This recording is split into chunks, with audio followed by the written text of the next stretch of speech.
Yes. Is this your first year? Are you from the States? Yeah, I'm in California, Some friends that come on vacation.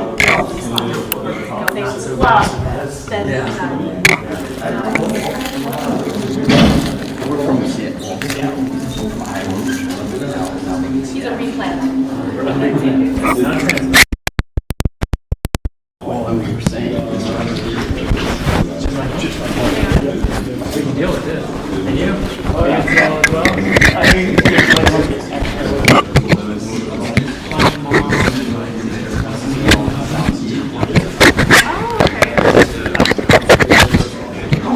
Study your parts of Washington.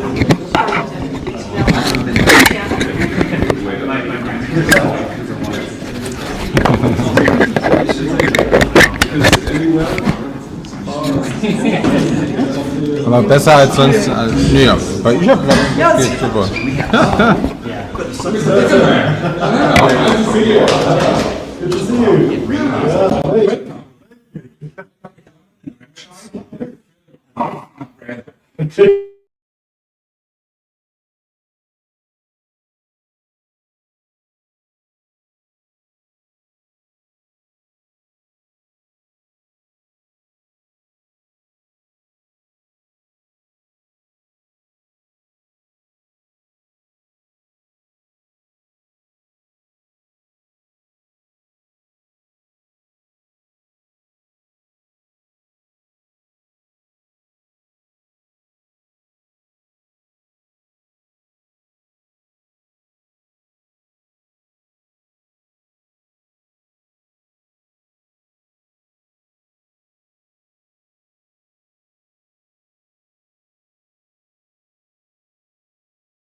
Does it also annoy you how much time you spend on your smartphone, all the notifications, the countless apps? Are you also tired of big tech and security agencies watching you, what you do, where you go, who you talk to?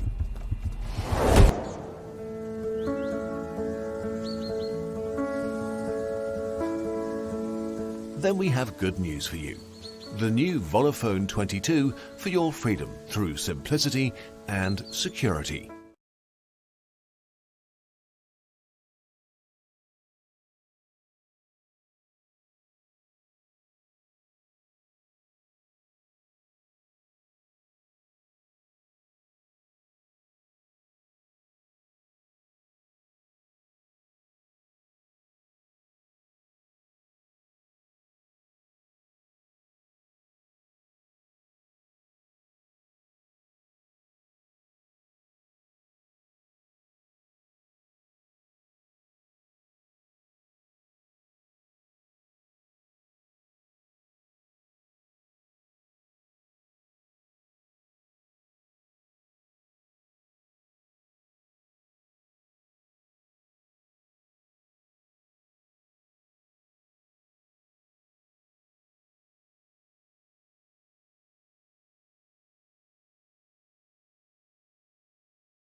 Ja, wunderbar. Dann fangen wir an. Ja, willkommen zu den Volla Community Days 2024. Ich freue mich, dass so viele jetzt auch wieder vor Ort dabei sind. Ich begrüße auch diejenigen, die online dabei sind. Hello, welcome to the Volla Community Days 2024. I'm so happy to see so many faces here coming on site to Remscheid. And I also welcome all the people that are following the live stream online. So I will try to use both languages in my presentation. The main language is English because we have so many international participants. I'm very happy about that. And some people, it's easier for them to follow the main messages in German language. Ja, ich freue mich wirklich auf den heutigen Tag. I'm looking forward to that 2 days. A lot of exciting presenters, demos, concepts, and new products at that two days. And we have a lot of time along a lunch break to talk to each other, to exchange ideas, question and answers. We have a special sales for today for all the people on site. We have a discount of 10% of all devices and accessory that you can buy right here.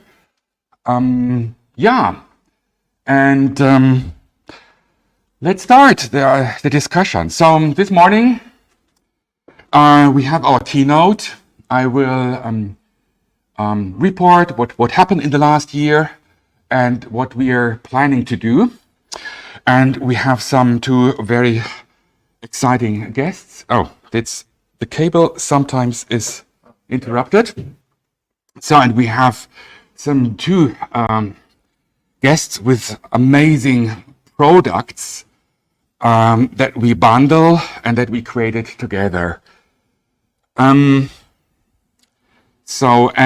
then this afternoon we have again a presentation of UBports, our main partner, because you know that we also ship our devices with Ubuntu Touch as an alternative for Vola OS, that is an Android system.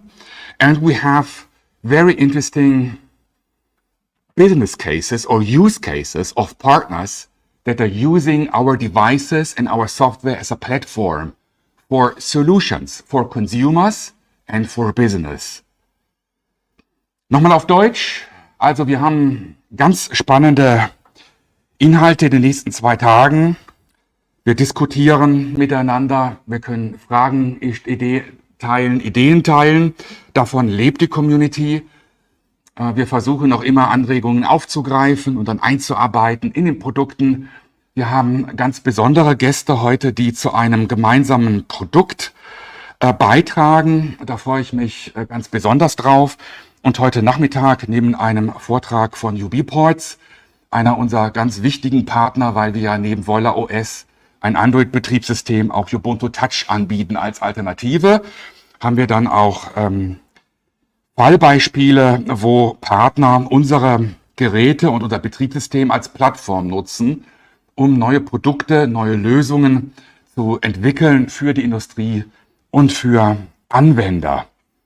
And on Sunday, it's a very exciting day. It starts with an interview with our partner HideMe, talking about VPN. You can ask your questions. It should also be something that is very practical and hands-on for people that don't know what VPN is. And I would like to give some tips for for your mobile security. And then we have a bunch of presentations. Also one further business use cases. One is of Accenture, a well-known company, and the project that was introduced last year evolved and is in a rollout stage. And we have even done more together with Accenture for emergency doctors and ambulances. And then we have a very interesting tomorrow presentation of a community that is thinking about how we in the future could share goods, so how economy could use new technology. And then we have really a bunch of demos of developers showing their projects, showing alternatives, like Cypher OS and many exciting stuff, or running a Linux operating system right on Vola OS. Or in the afternoon, we have live presentations of Doridian and Qt Shell, a very beautiful user interface. And we have so many participants coming from Finland. So I think it's the next most people coming from Finland. Yeah, and then we have the hackathon that starts this morning, and hopefully many developers face the challenge to develop or hack something that would like to present tomorrow afternoon. Nochmal in Deutsch, also morgen sonntags auch ein Interview über VPN und dann auch das ist vielleicht auch für viele auch interessant, werde ich ein paar Tipps geben zur mobilen Sicherheit in Form eines Demos. Und dann gibt es wieder Praxisbeispiele für die Wirtschaft. Dann einmal von Accenture und eine Gruppe, die sich FDG nennt, Freie Deutsche Gesellschaft, die Wege gefunden hat, sich darüber nachgedacht hat, wie kann in Zukunft Wirtschaft aussehen, im regionalen, im kommunalen Rahmen. Und sehr spannend, knüpft vielleicht so ein bisschen an das, ups, jetzt bin ich ja schon wieder raus. Ja, bin ich wieder hier drin. Und das ist sehr interessant. Und dann haben wir viele Präsentationen von Entwicklern, von neuen Technologien, von quelloffenen Projekten, wie auch alternativen Betriebssystemen wie Druidian, oder auf Druidian läuft Qt Shell, eine wunderbare Benutzeroberfläche. Ja, lassen Sie uns starten. Das ist unser Telegram-Chat. Und ich denke, auch der YouTube-Chat ist interaktiv, richtig? So let's start. This is our Telegram chat and also our YouTube chat for the people that are joining our conference via the live broadcast. They can participate and ask questions. Okay, let's start. Hopefully I'm in the time slot that I have planned. So many things are happening and it's so exciting. And it's so exciting to work with brilliant people, with brilliant developers and all the people that are working on site here in Remscheid in Germany. It's a small team and it's amazing what that small team has achieved. The developers in customer care, Mr. Zaverucha is here. He makes a fantastic job to answer all the questions. And we are hiring and we are looking for people working in customer care who is listening and has interest. So let me know. So let's start with the Volla mission. And I start with simple images. The motivation to found Volla in 2017 was some thing I realized around me. This is that modern technology takes time and attention of people. And you see this on the street, in the tram, in the train, that people are looking always on their smartphone. They don't talk each other. They may notice each other or what's around them.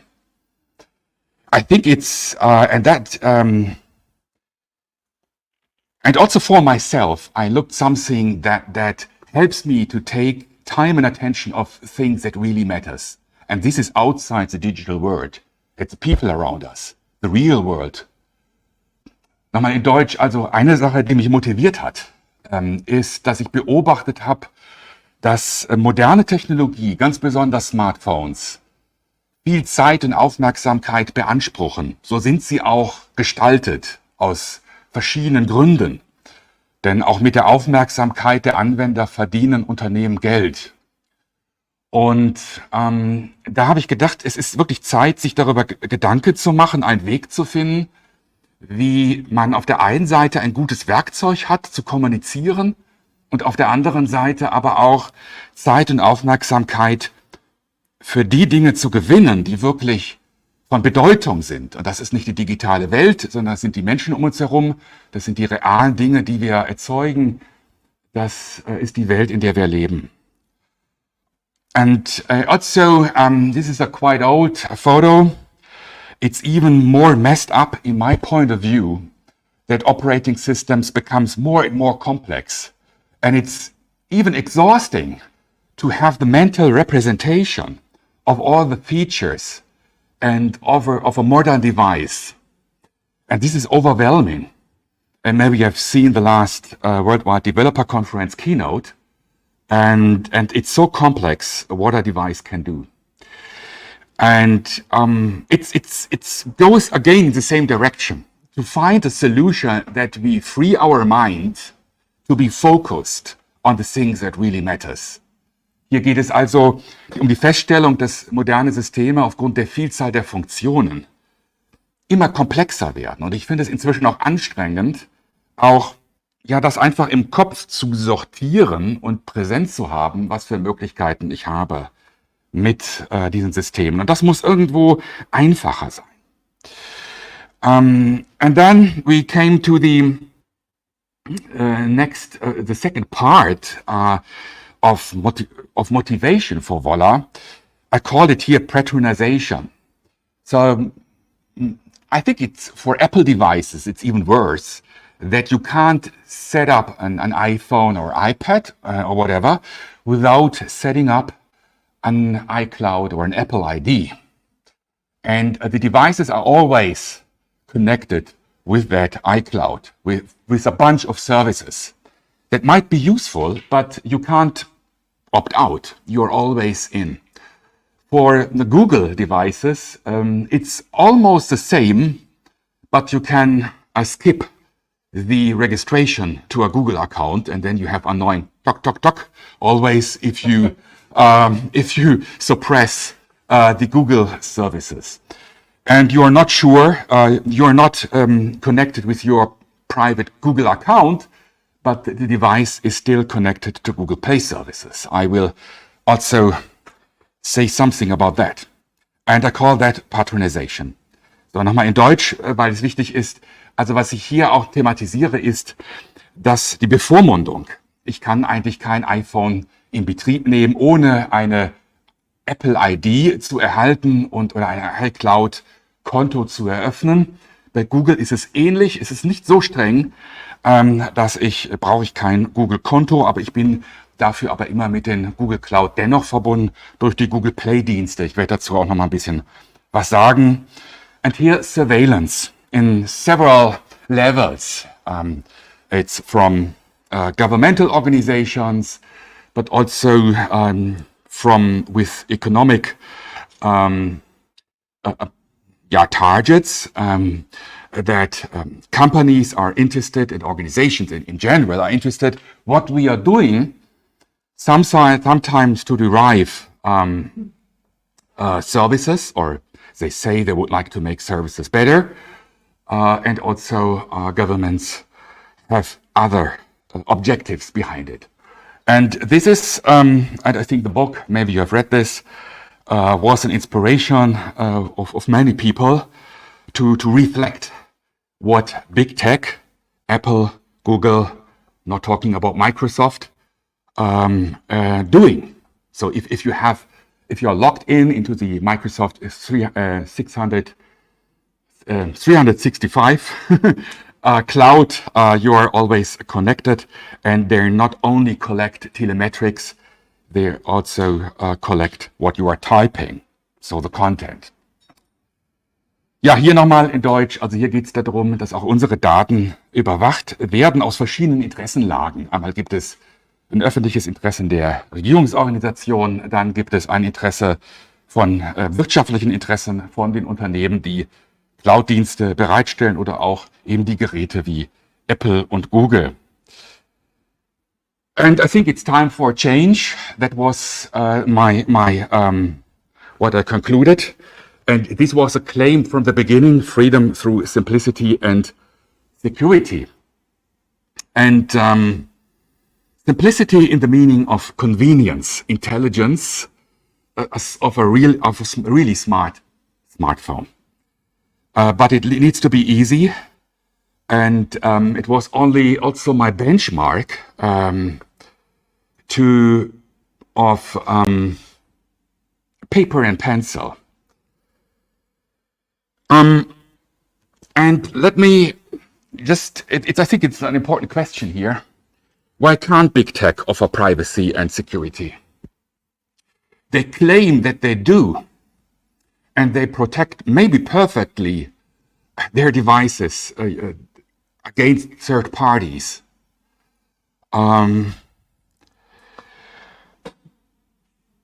But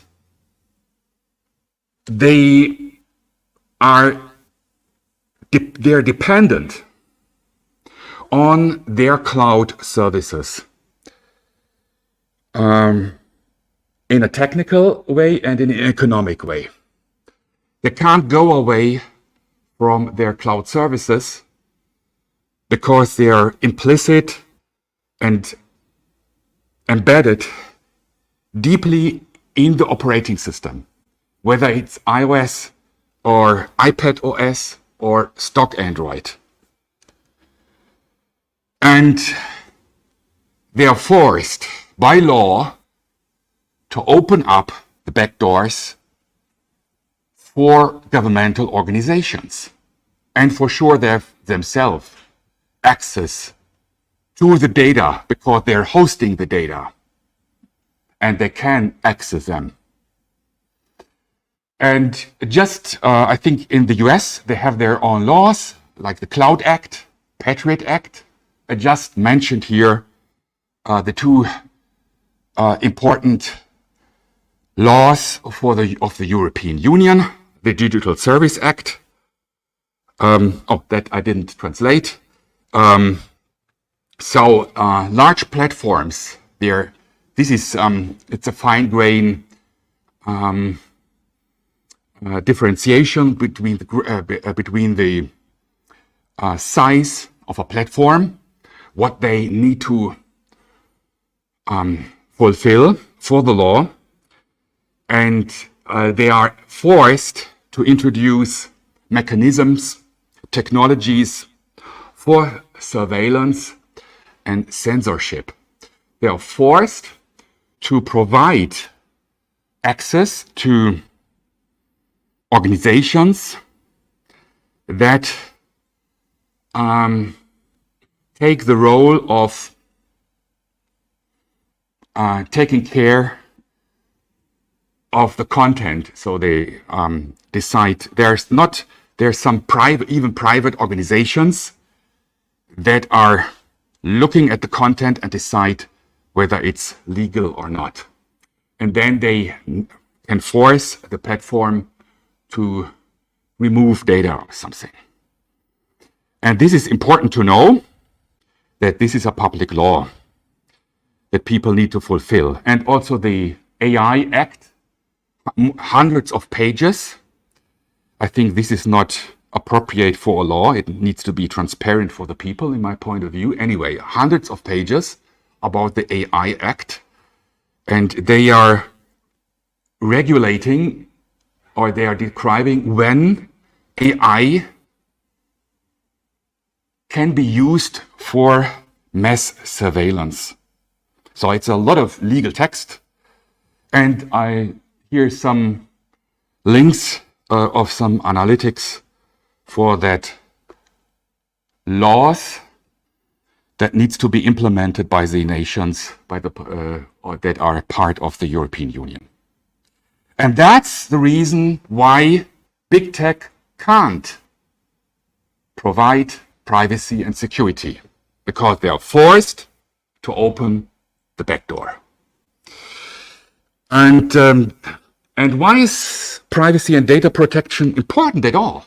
I think it's also an important question. Maybe it's because you're annoyed by advertising that you don't want to see that is personalized. Maybe. Okay, that could be a reason. Maybe you need privacy protection for other things because of secrets in your company. You are focused on research and development. You are handling sensitive data. All important reasons. I would like to talk about one reason. Maybe some of you know that I'm originally a philosopher and think about such things. Knowledge is power. And who knows a lot about a person has power over him. Think a bit. It would be an own lecture to talk about this. Also your data is used usually to personalize content, what you see as search results from Google, or what you see as news. Oder in Deutsch nochmal, was ist der Grund, warum Big Tech keine Privatsphäre garantieren können, auch wenn die Betriebssysteme perfekt inzwischen sind, um gegen Dritte Schutz zu bieten. Es kann nicht irgendein Unternehmen hergehen und Zugriff auf ihr iPhone bekommen. Das ist schon eine sichere Burg. Aber natürlich haben die Betreiber, und das weiß jeder Systemadministrator, die Möglichkeit, wenn man ein System betreibt, auch dort etwas einzurichten, um Zugang zu den Daten zu haben. Wer weiß es schon, denn es ist geschlossener Quellcode. Wir wissen nicht, was für Dienste Sie im Einzelnen betreiben. Also seitentechnisch, was da technisch passiert. Und die großen Plattformen sind gesetzmäßig verpflichtet, sozusagen auch Technologien und Zugänge bereitzustellen, um Inhalte zu überwachen oder auch, falls nötig, zu zensieren. Und das muss man wissen. Und ich möchte aber auf eine wichtige Dinge nochmal hindern. Warum ist Datenschutz überhaupt wichtig? Dafür gibt es viele Motivationen. Das kann sein, dass man es nervig ist, dass man Werbung bekommt, dass man mit sensiblen Daten beruflich umgeht. Ein Punkt möchte ich hier nennen. Wissen ist Macht. Und wer viel über sie weiß, hat Macht über sie. Natürlich gibt es auch Leute, die leben ganz anders. Frei nach Otto Waalkes, ich weiß nichts, macht nichts. Aber das gibt's auch. Und ich denke, es macht aber auch Sinn, sich Gedanken zu machen. Und ich habe es mal genannt, eine schrittweise Selbstentmündigung. Die Empowerment. So that is, maybe I'm not sure whether this is the right word.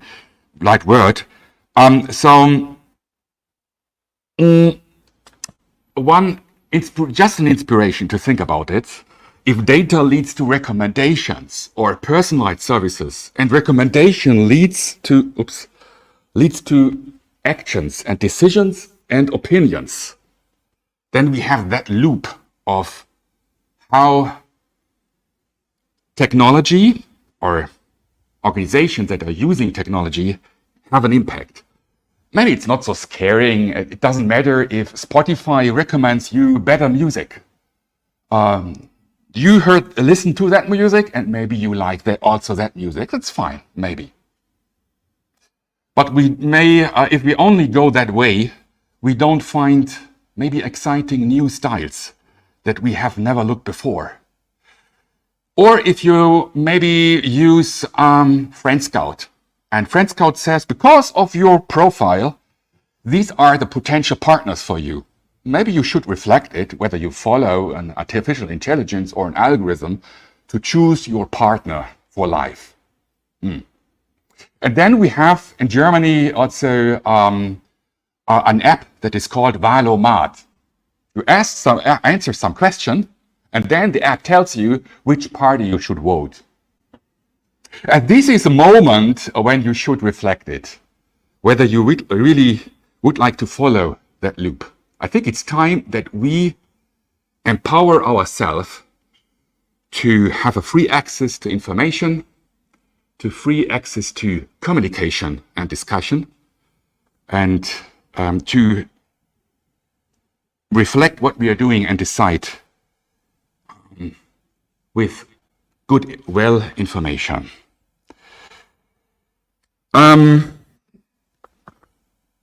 This is very nice. It's very dark, but hopefully you can see it.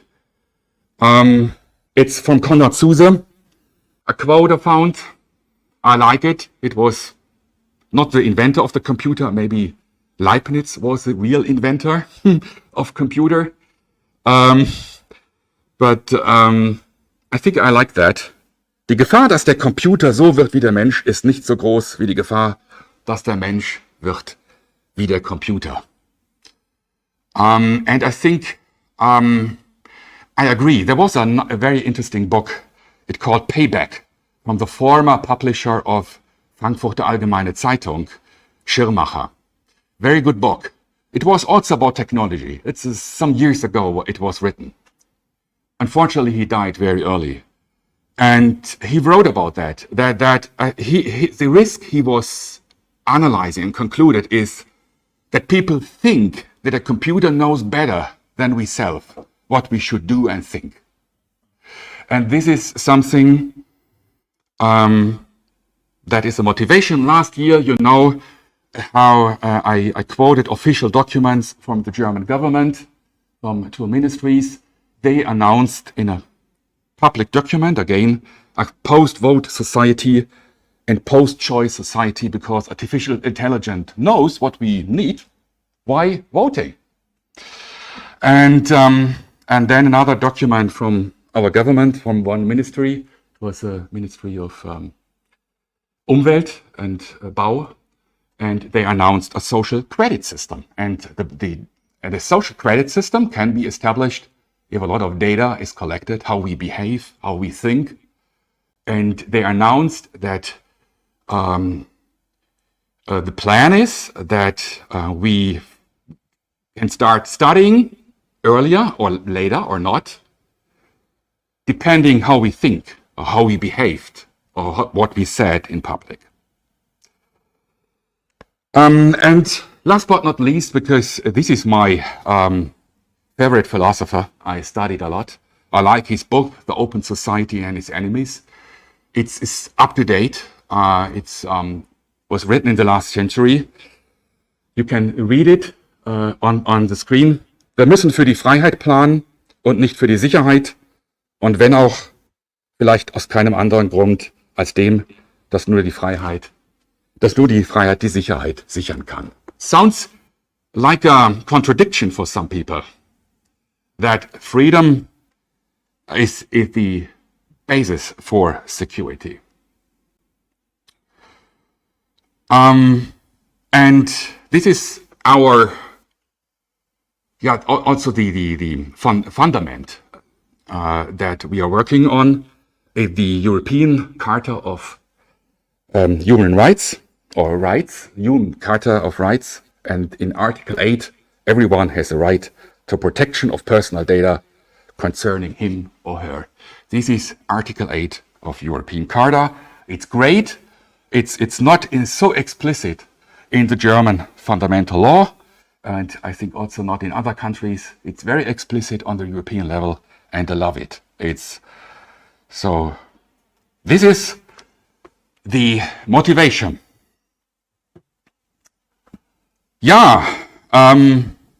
Some things about Volla. Founded 2017 in Remscheid. I started with 5,000 euros, and it's amazing how it evolved. as a poor man.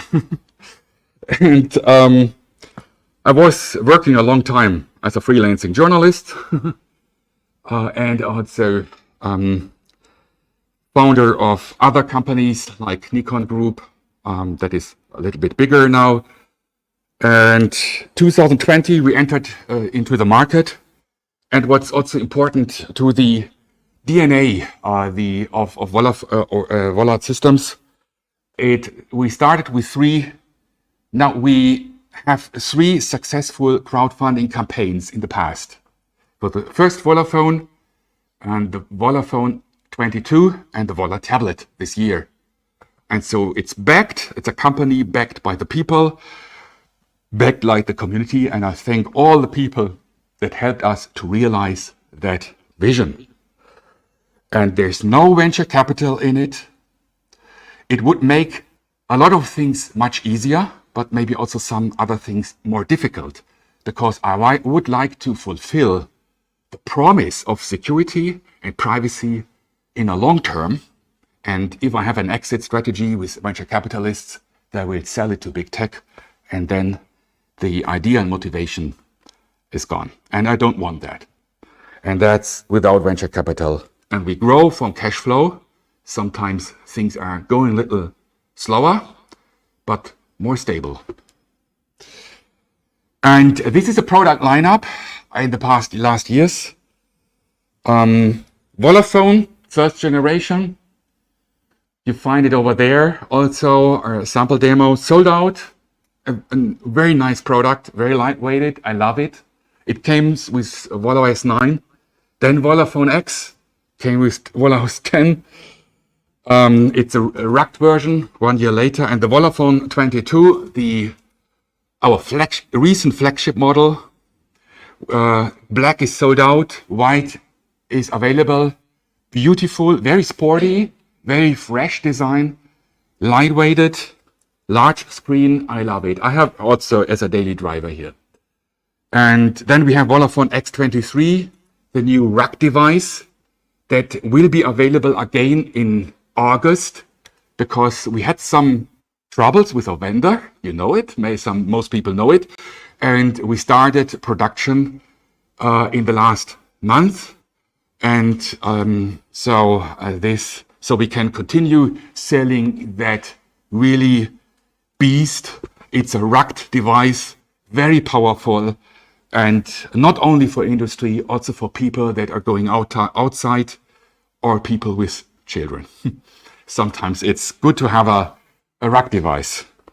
And and they all are updated as part of our promise of sustainability, that we support, that we always update these operating systems. And I say later something more. The different colors I would like to highlight, because that created some confusion. The Volla Phone X23 is not the successor model of the Volla Phone 22. It's a successor model of Volla Phone X. The X could mean extreme or something like that. That is our idea. So we added an X to say to highlight this is a rugged for outdoor device. So currently we have the elegant flagship model with a higher screen resolution, and we have the rugged device Volla Phone X23 with a brighter device, and for sure that is IP68 water protected, and also military grade, robust.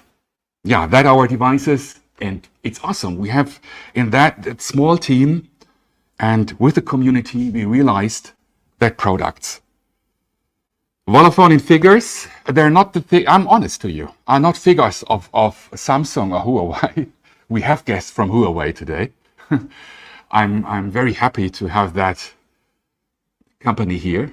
And because they have a very exciting announcement and presentation today. And we have sold more than 11,000 devices in over 55 countries of the world. People in New Zealand are using that, in Canada, in the Caribbean islands, Scotland, South Africa, Australia. So our devices are used all over this planet, and for sure the most customers we have in the German-speaking market, because we need to focus our marketing. And yeah, we have also many community products. And what's also interesting is that about more than 20% are ordering the Volla Phone with Ubuntu Touch as a primary operating system, as a mobile Linux alternative. And maybe you think it's a small figure, but I think if you ask someone from that market, he says there's no chance to sell Ubuntu Touch. There's a market for an alternative. And people are crossing the bridge after it's built. You can't estimate a market if you think how many people are swimming through the river. Sometimes you build a bridge and then you have the market. And I'm very proud about the culture of friendship, of excitement, engagement for Volla with their different flags. This time I use the flags where the people are located that are working for Volla. So very exciting, and some people think, oh, that flags maybe doesn't match together, but it is. It's all the people are excited and are contributing to that idea. And this flag, again, I also had it last time, it's the flag of Remscheid. Some people may not know it. So that's something about vendors. This year, we go, it's amazing how it grows, even in slow steps. We have 12 different vendors in 2024, not included the retail goods, where we buy some accessory and just resell it. It's vendors for Volla products with production facilities and 3 mobile device manufacturers. We go into the market this year, because it's also time to balance risk that we learned from the last year. And now we have the growth and the standing to distribute the risks without leaving or dropping the approach of made in Germany. 7 of the 12 vendors are coming from Germany. And it's also my goal to increase the number of vendors of technical components to Europe, and we also expanded in-house production capabilities, and this is also my plan. It needs a lot of capital. It needs some time to insource more and more production steps right here in Remscheid or around.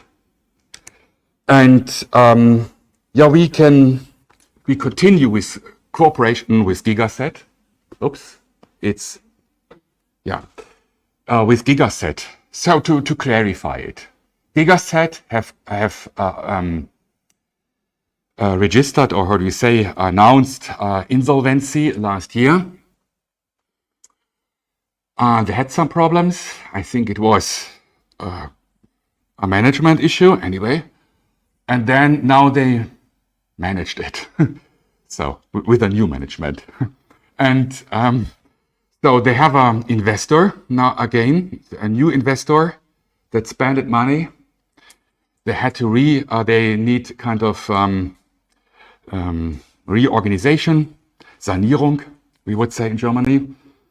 And from Gigaset Communication became Gigaset Technologies with fresh money, and they will continue manufacture devices in Germany, in Bocholt, 1.5 minutes away if you drive with a car.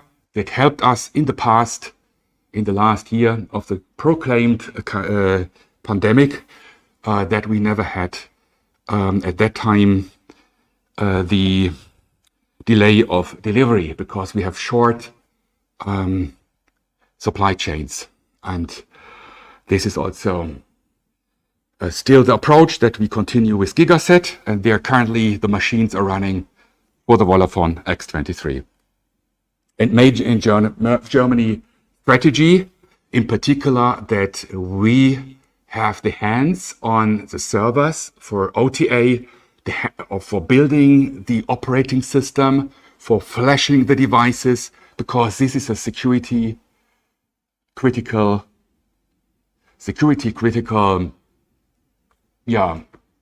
part of the production process. We have it right here. We take care that no malware comes into the Volla OS from someone else. That's important, and we have new pure product partners. Oh, it wasn't in the animation. I just focused on the product partners that are working with us for amazing product bundle. We have the UBports Foundation still. We have an official partnership. All devices that we ship with Ubuntu Touch, we have a markup for the foundation to support open source development. We have start mail, start page, we have VPN, we learn more. And today we learn about Holo Chain and Beachhead. I'm thrilled that the company, the representatives came on site to show what's coming. We have distributors. This is for the business people outside, like Herweg in Deutschland und Telepart, auch ein anderer deutscher Distributor für Händler. Und and we have RLM solution. Over there, there's Mr. Macaulay, the CEO, and this is for the US market. And I think we can announce something today that we would like to enter the US market with a great offering to all the people there. Because you know that we have issues that our devices work technically in the US, but they have no PTCRB certification that, so they are blocked by US cellular network providers, and we plan to change it. Usually it costs a lot of investment, and we found a clever way how we can enter the US market. Let's say something about Volla OS. Freedom through simplicity and privacy, that is, or security. And privacy, simplicity in the meaning of an immediate interaction, such as pen and paper as a benchmark. So, es geht mir mit der Einfachheit nicht um reduzierte Funktionen. Auch das muss man sich manchmal überlegen, ob man alles braucht, was ein Smartphone bietet. Auch unsere Smartphones bieten. So, die Idee ist, wie kann man die Bedienung unmittelbar machen? Also im Sinne, also so unmittelbar wie Papier und Bleistift. Ich kann schnell etwas aufschreiben, ich kann etwas zeichnen, mit anderen Teilen zeigen.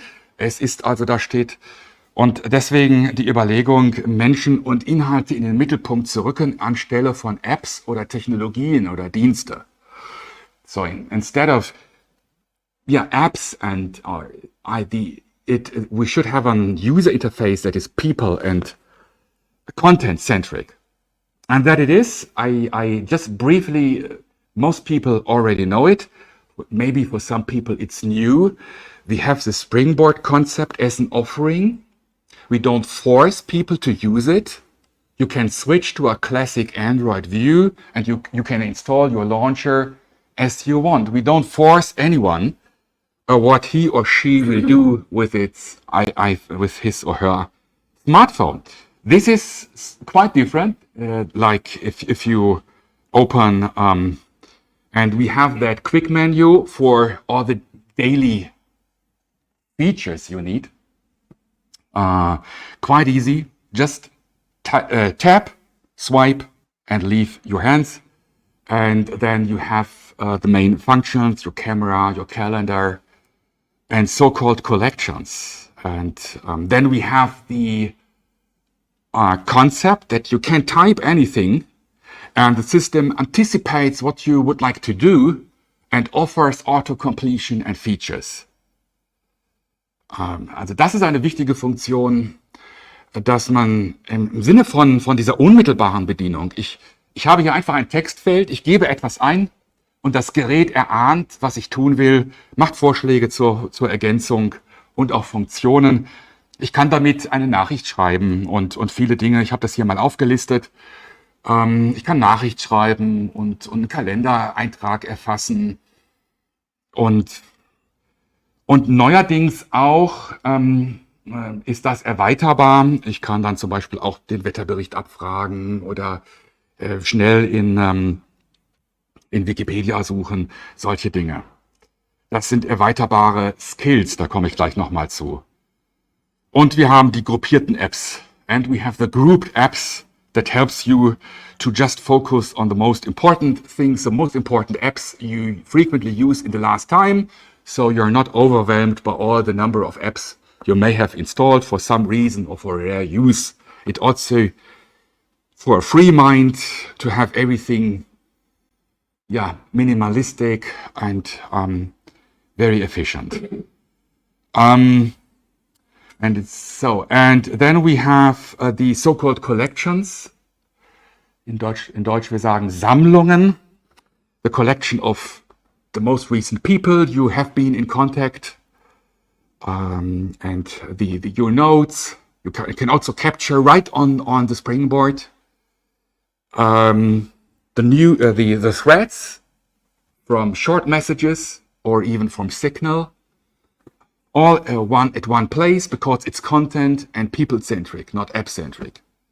And you have the dialogues right here, and you have news grouped by the channels. So you have the newest news at the top, then you can tap on the icon of the news channel, and you can for sure select what news channels you would like to get. It's supporting RSS and Atom feeds that are parsed here, and you have nicely rendered readability views of the articles themselves. And the result is that in my daily life, I rarely open an app, because I do the most things right from the Springboard, and then I put my thing in the pocket again or put it on the desk, and then I can be efficient in my job. Or this is this main concept. Let's talk a bit about artificial intelligence. So many people are talking about that. It's really very dark. And we also using artificial intelligence in some way. And it's a huge topic. You can make lectures of it, about it. Let's say what we are doing, because artificial intelligence is not new. It's introduced always in the past, in the 80s, and it started also with the Turing test and with Lisa that passed the Turing test. And it's in the 80s with expert systems, with ruled systems. Maybe some people remember the AIML, the Artificial Intelligent Markup Language, decades ago. So, I, with my gray hairs, I learned a lot of technologies and remember them in the past. And we have the new technologies of training, of models that are trained and applied and used. So there are different kind of technologies for artificial intelligence, and also different use cases, and each of it needs to be reflected. And I think sometimes I think that artificial intelligence makes sense. We have Springboard skills that are using regular expressions, that are using rules to parse what you enter into that text field. And we have introduced last year a plug-in mechanism, so third parties, also companies, can add their own skills that are then available for the users. There's in GitHub, we have a project where you can contribute and with further skills for the device, for the Springboard. And and maybe it could also make sense that we have special skills for the USA, for Finland, for Denmark, because maybe you have regional services that you would like to make easily accessible for the daily life. We introduced last year we introduced speak recognition, and we are still working on improving it. We have a very simple model that is used. Then we introduced speech synthesis. And with speech synthesis, we introduced accessibility for people that are blind or can't see almost nothing and they want to use a smartphone, it's now possible with our Volla phone. And I'm happy that we have some users. It's still a lot of things that needs to be improved, but it's amazing what we have achieved with that small team. And I'm happy that some of the team members are right here, open-minded to talk with the community. And we introduced face recognition. And there's something special, what I think in the green color, hopefully you can see it, what is important if we use artificial intelligence. It is always transparency with open source. So what the artificial intelligence is doing, it's published, and developers, everyone who has the technical skills, can approve what the system is doing. That is important. There's no secret in it. And it's on device execution. So for face recognition, for speech recognition, there's no bit that is going to any cloud, even not our cloud. I don't want to have that data, because then I also need to open backdoors, and I don't want that. And therefore, I decided everything is on the device, and it's safe. And there's also no paternalism. So I would like to help people to make their daily things easy, to make the things done as a tool. And that makes sense. So to have speech recognition, or maybe to have improved images for a camera. This is an open field that we would like to work on. This is the intention when how artificial intelligence makes sense, and I would like to call it supportive intelligence that doesn't patronize people, but help the things done, private, execute, and transparent on your device, and not saying what you should do. Something that for many people might be trivial. Android is not Android. So if you're going to the supermarket and buy an Android device, you have a stock Android. It's too high level for the technicians under us, but excuse me, just to explain it for others. So you have apps on top.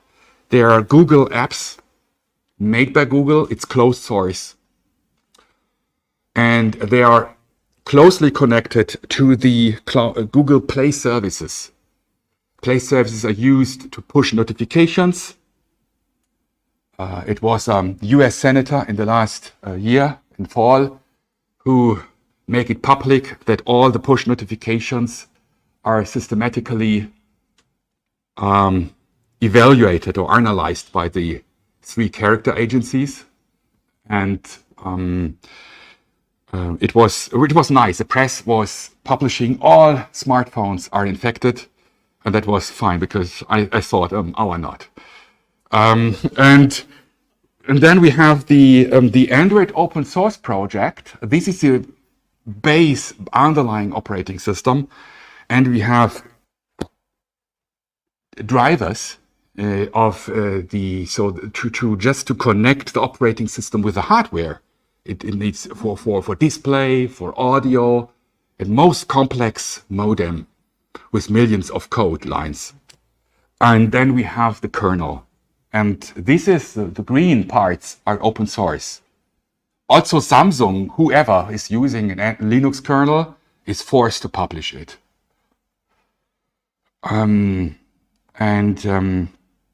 the Linux kernel of Android it's not a mainline kernel, and this afternoon we will hear a very good news of a large project with large partners, and with these partners I think we can make it to have a mainline kernel operating system for mobile devices. Okay, and then we have custom ROMs. They kicked off usually the Google Play services, replaced it with some other maybe services as an add-on to the Android open source project, and they replaced the apps, so they only do what they are promised to do. A calendar is a calendar and not sending some telemetrics or content to someone. And for Vola OS, we have a similar approach. I think the difference is we have more insights in that.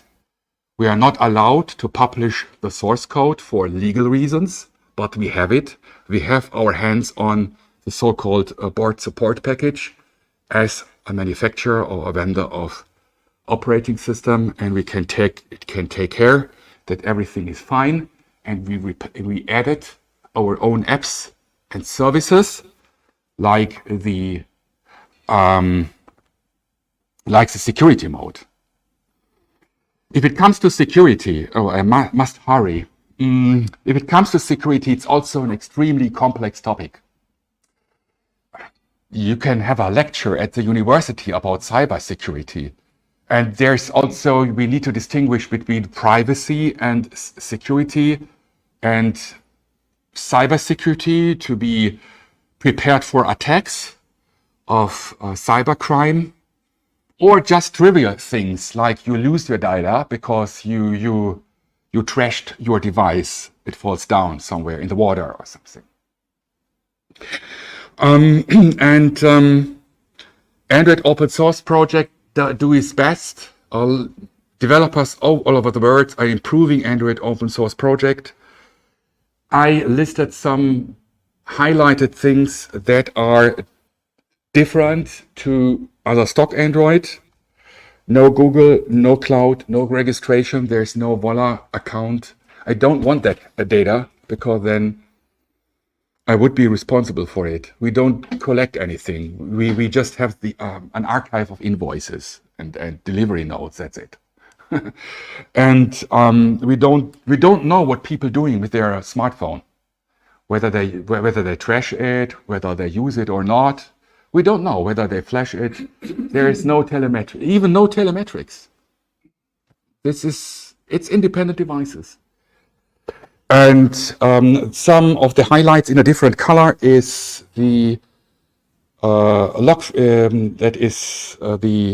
lock-free VPN. We have the security mode that we introduced.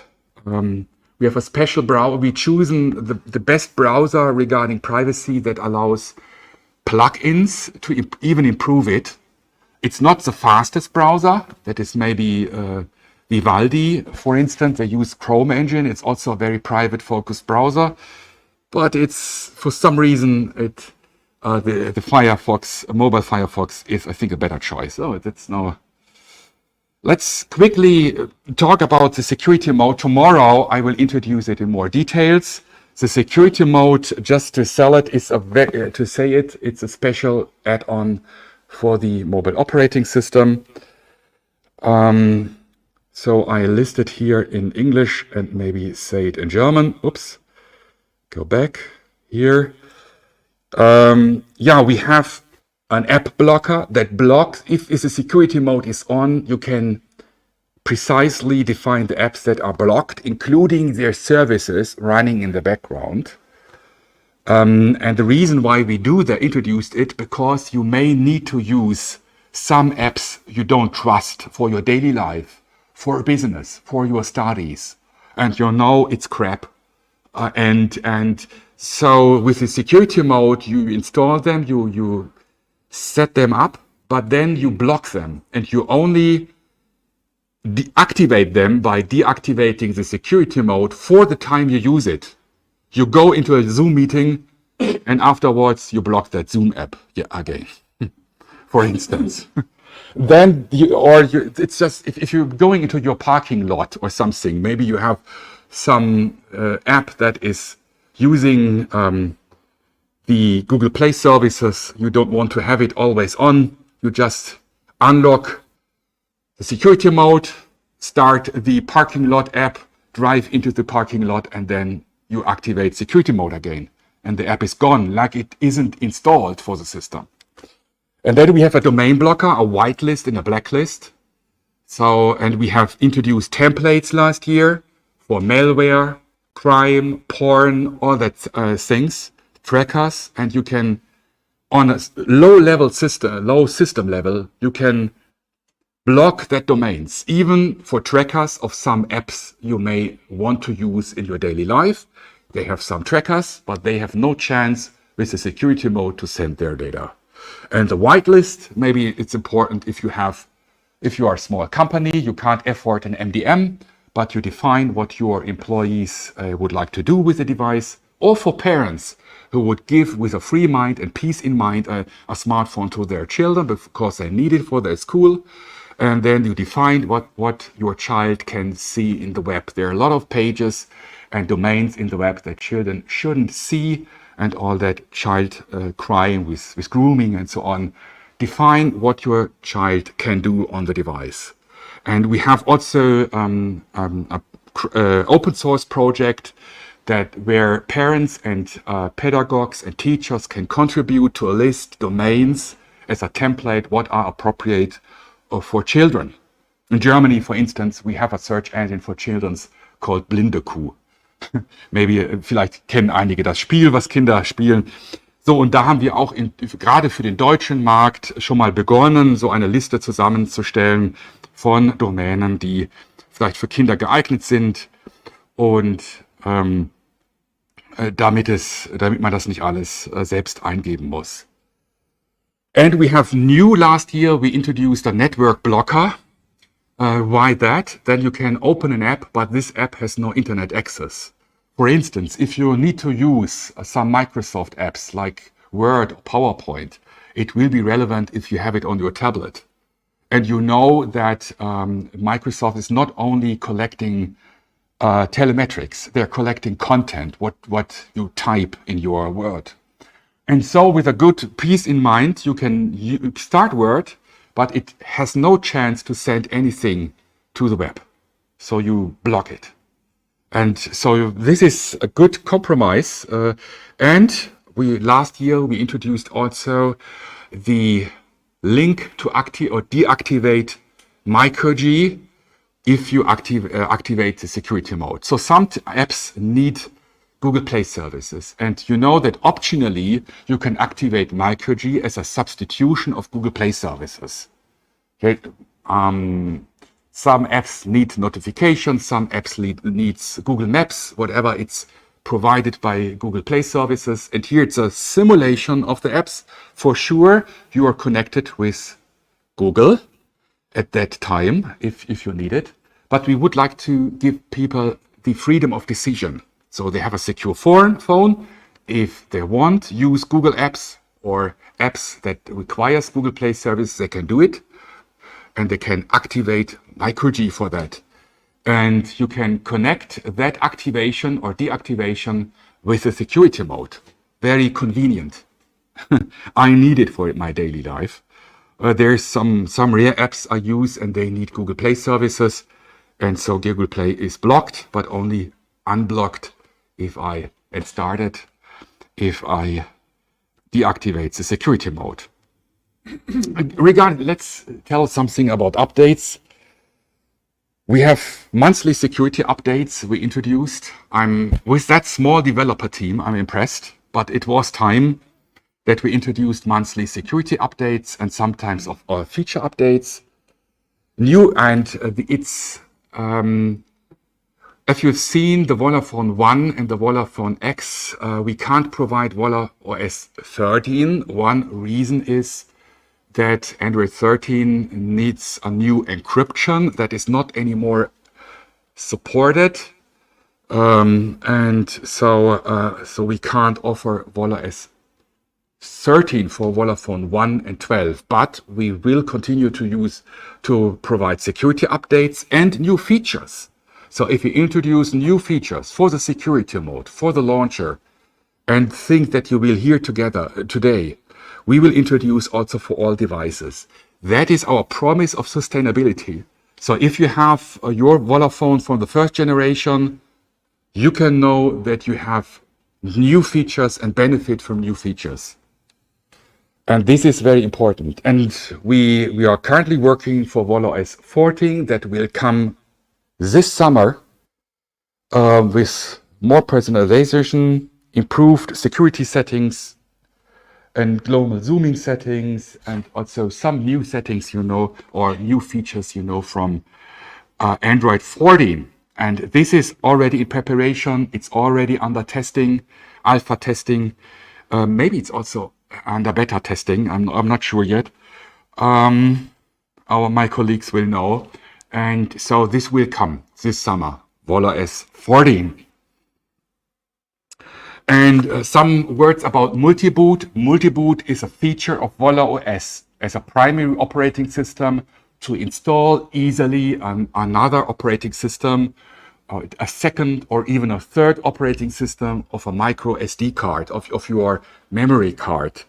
And we introduced it for Volla Phone X, Volla Phone 22, and Volla Phone X23. We could introduce it also for the Volla Phone of the first generation, but we don't have the Ubuntu Touch port that would be compatible to the firmware that the Volla Phone is currently using. And it's a huge potential and opportunity for other operating systems that people can explore or decide to use easily without technical skills. We also improved the Vola Boot Manager. It's more easy. Maybe it will be in the future again more easy to make it as easy as installing an app. And tomorrow you can see demos of other operating systems, very inspiring, and we would like to give that open source project a chance. It's useful to explore something new, or to separate strictly business and private, or precisely different people that are using the same device. So multi-boot has several use cases. And this is Ubuntu Touch. It looks different. It's also an awesome major alternative for mobile operating systems. And we are happy to have that strong collaboration with the UBports Foundation. As I said, a markup is going to the UBports Foundation for each device we sell with Ubuntu Touch. And here are the benefits. It's prepared for convergence. I come back to that point. It respects your privacy. It's a mobile free open source Linux alternative, and it's a platform for industry solutions because it's more easy maybe to develop a solution, an app that is basically a Linux app or a Linux program or library that you can deploy on a Linux operating system like Ubuntu Touch, then developing an Android app for some business use cases that is limited by the APIs that Android offers. And as a Linux system, you can do everything with root access. You can really do fast forward industry solutions like last year when the mobile POS systems have been introduced by the company in Düsseldorf, Netprint. And let me tell you some words about Vola for Business. If you use Vola for corporate devices, we made also progress in the last year. So many things are happened. It's crazy. So I think why are Vola devices useful for business? It's a quite low total cost of ownership of your devices because of our long-term support strategy.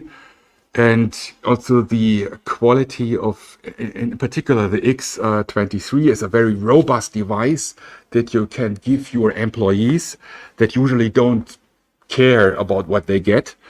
And so you have very robust device, uncompromisingly GDPR compliance. That is very important. This is an article. It's unfortunately in German. Article, but I think you find also in any language that the highest European court said, I think it was 2 years ago, that the Privacy Shield agreement is not compliant to the European law for protecting data, the GDPR. And so if you are strict, then iPhones and stock Android phones are illegal.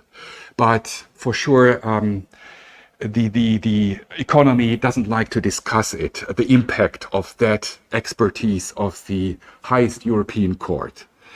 But if you are using Volla devices, you're on the safe side. You are GDPR compliant because there's no bits that is going outside the device for cloud services that you don't define in for your employees. And it increases the employee efficiency. This afternoon, we will introduce your new partner, VNC, in Switzerland.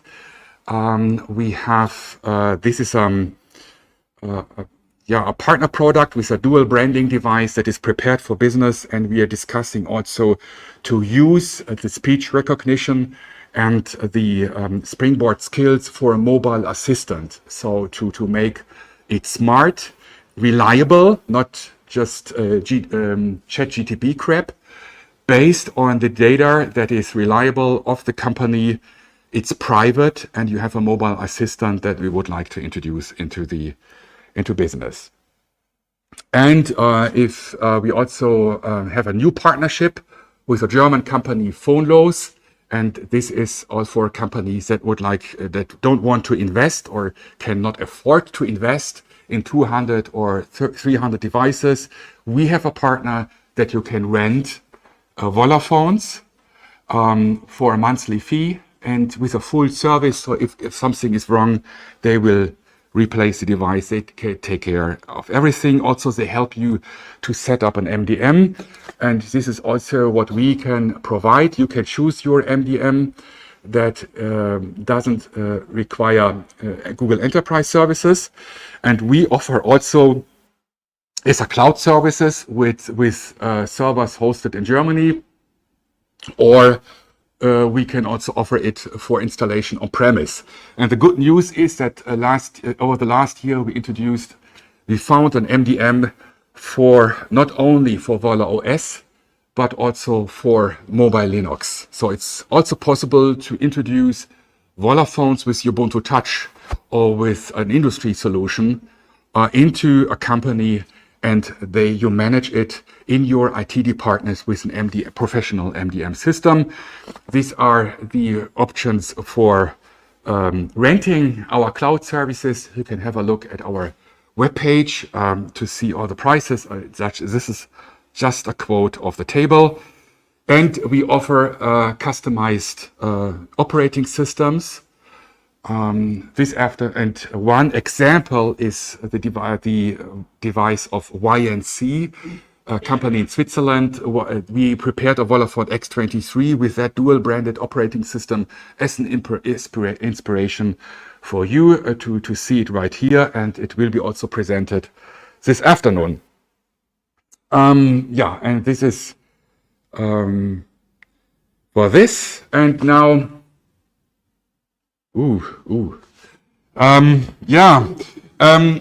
let's go to the Volla tablet. This was also, it's so amazing what happened. The Volla tablet we launched this year with a crowdfunding campaign. We doubled the funding target and we reached the funding target in less than 24 hours. So it was so amazing for us. So the more space for your freedom. So we scaled up the Volla OS for the size of a tablet. It's really more space for your freedom. It's real more space. If you see, it breathes all that space. We introduced something new for the Springboard. We called it live results. So that you don't, not only auto-completion and features, and live results is content. So if you type in maybe some topic and there's a wiki article, you find the wiki result right here. Or you type in weather Remscheid, then you find the weather report right here. So without opening an app, it's even more faster, more convenient. And this is something that third-party developers can use. And then we introduced widgets Very nice. And we use that sidebar. These are quick switches. So if you can quickly switch to apps that you have been opened to be more productive on your device. So all the apps. So you usually you swipe up from the bottom, and then you can choose different apps that are currently open on that. I call it stage. And here you have just one tap, and you switch to the browser you have previously opened. And then we have that. This gives you an impression of the scaling for also the collections here, and also the people. So you see it scales pretty much, and you have that articles you can read. You have a very nice readability version, and it's very convenient to sit on a sofa and read it. And we have different themes, what we already have. We have a light theme, a dark theme, and we have that translucent theme, and it looks so awesome. It looks really nice.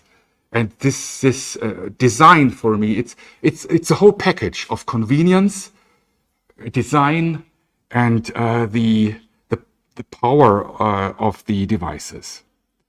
And then we have Ubuntu Touch on it. And this time, Ubuntu Touch makes a real difference. And it unveils its power that Ubuntu Touch have. Yes, it's a mobile operating system.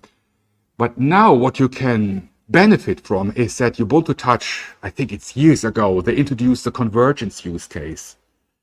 That is the idea, whatever you have one device and you can use it in different use cases. You have your mobile apps, and if you have a larger screen, you can be productive.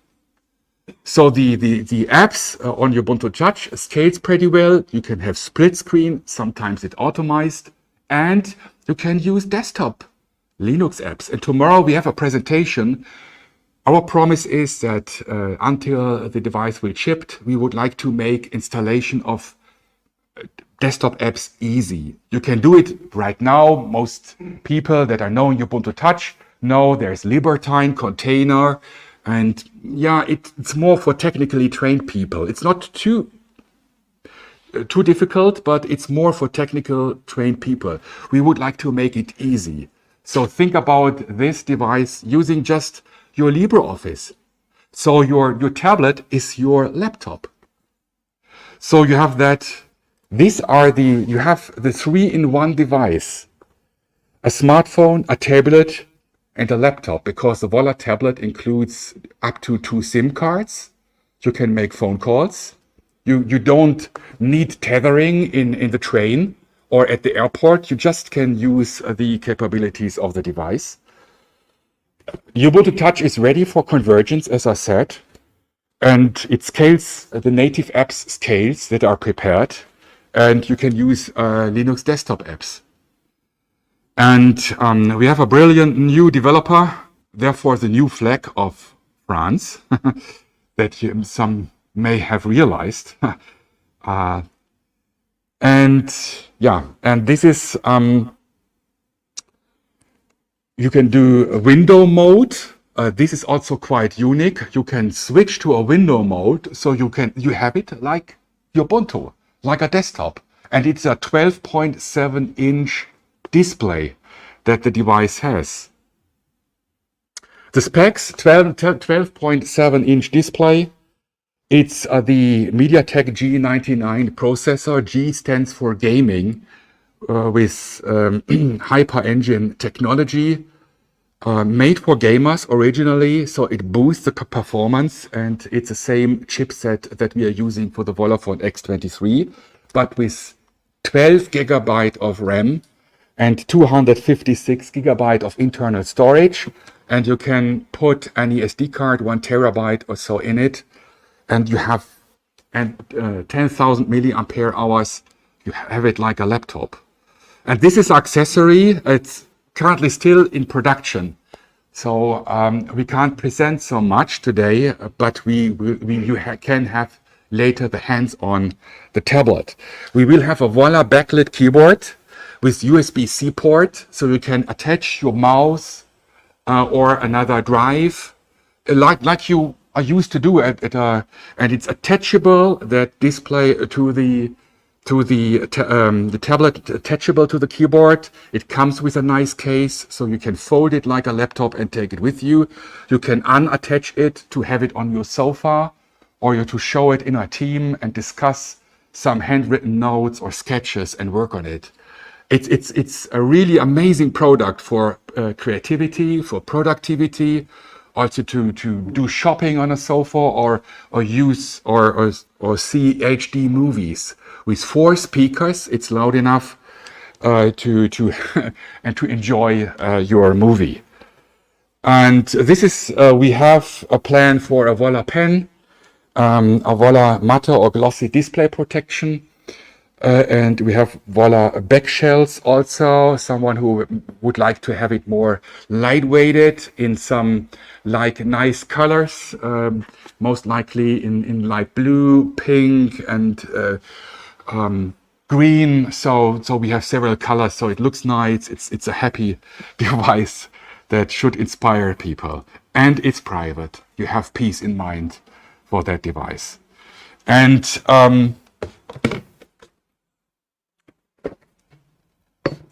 yeah, here it is, the Volla tablet. It's very lightweighted, and it's aluminium. Here's the camera. Has 4 speakers, and here it is. It's reacting quite smooth. Let's call here the news. Yeah, it's football. It's the news of the day. Yeah. So and you have it here, and you have the readability. You see, and it looks awesome, and you can have your hands on later. I'm over time here, but it looks beautiful also with a transparent glass background. So that is the device. And I try to have I think we have not time to have that. Time, we are over time. Boo. Yeah. Let's come to the hackathon challenge. Hopefully some developers are listening to us. Show off what you can do. And the idea is that you can bring your own idea with you, and that relates somehow to Volla OS or Volla phones. It can be related to Volla OS or Ubuntu Touch, or to Volla devices. I would really appreciate and happy if you present a springboard skill. This is a link. You find it easily in our GitHub project, github.com/hellovolla, or maybe your widget. And here I recommend to use the tablet branch for for our launcher. And then tomorrow afternoon, you can present your results live to that audience. The community decide what is the best project, and you can win Volla devices, a Volla phone or a Volla tablet. A tablet will be shipped in September or October. We may need some more time because we had to replace the display to have a long-term support for that displays, because also this is part of sustainability. We need to take care of it. We had long discussions with our vendor, and we have another display.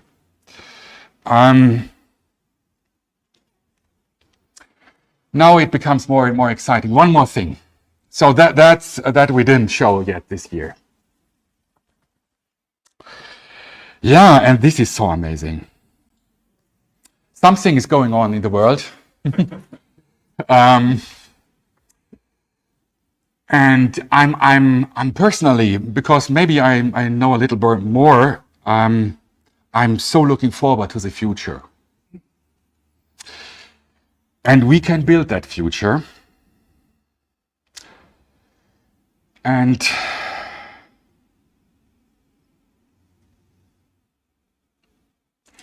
here it is, the Volla Phone Quintos. So I need to go in the other room now. Where is the Volla Phone Quintos?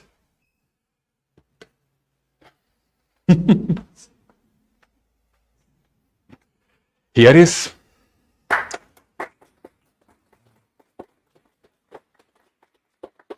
It's extremely lightweighted, and it feels, I can tell you, it feels like you have a screenshot in your hands. Because it's so slim, it's so sleek. It has a larger display, a very bright display. It's AMOLED.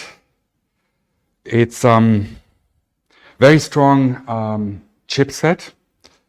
I will go to maybe to the next slide. Yeah, to the specs. A very strong chipset.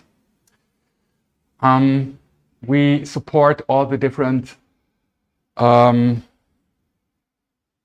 network standards, 2G, 3G, 4G, 5G. For sure, it's on yours to decide if you would like to use 5G. But we offer it because I think many people asked for it. It's a new flagship model. The screen is larger and brighter. You see the Dimensity processor of MediaTek. And we have a triple cam on the back side. It has native 50 megapixel, so with no interpolation. And no, it's really dark.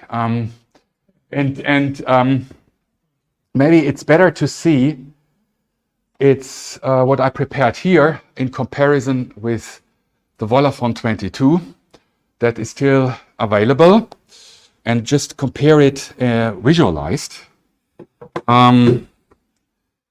So this is regarding the benchmark reports about the processors. So this is, here we go. And this is a benchmark of the performance compared with the Volla Phone 22. Volla Phone 22 is still a strong device I use for every day. And this is the RAM. It's 8 GB instead of 4.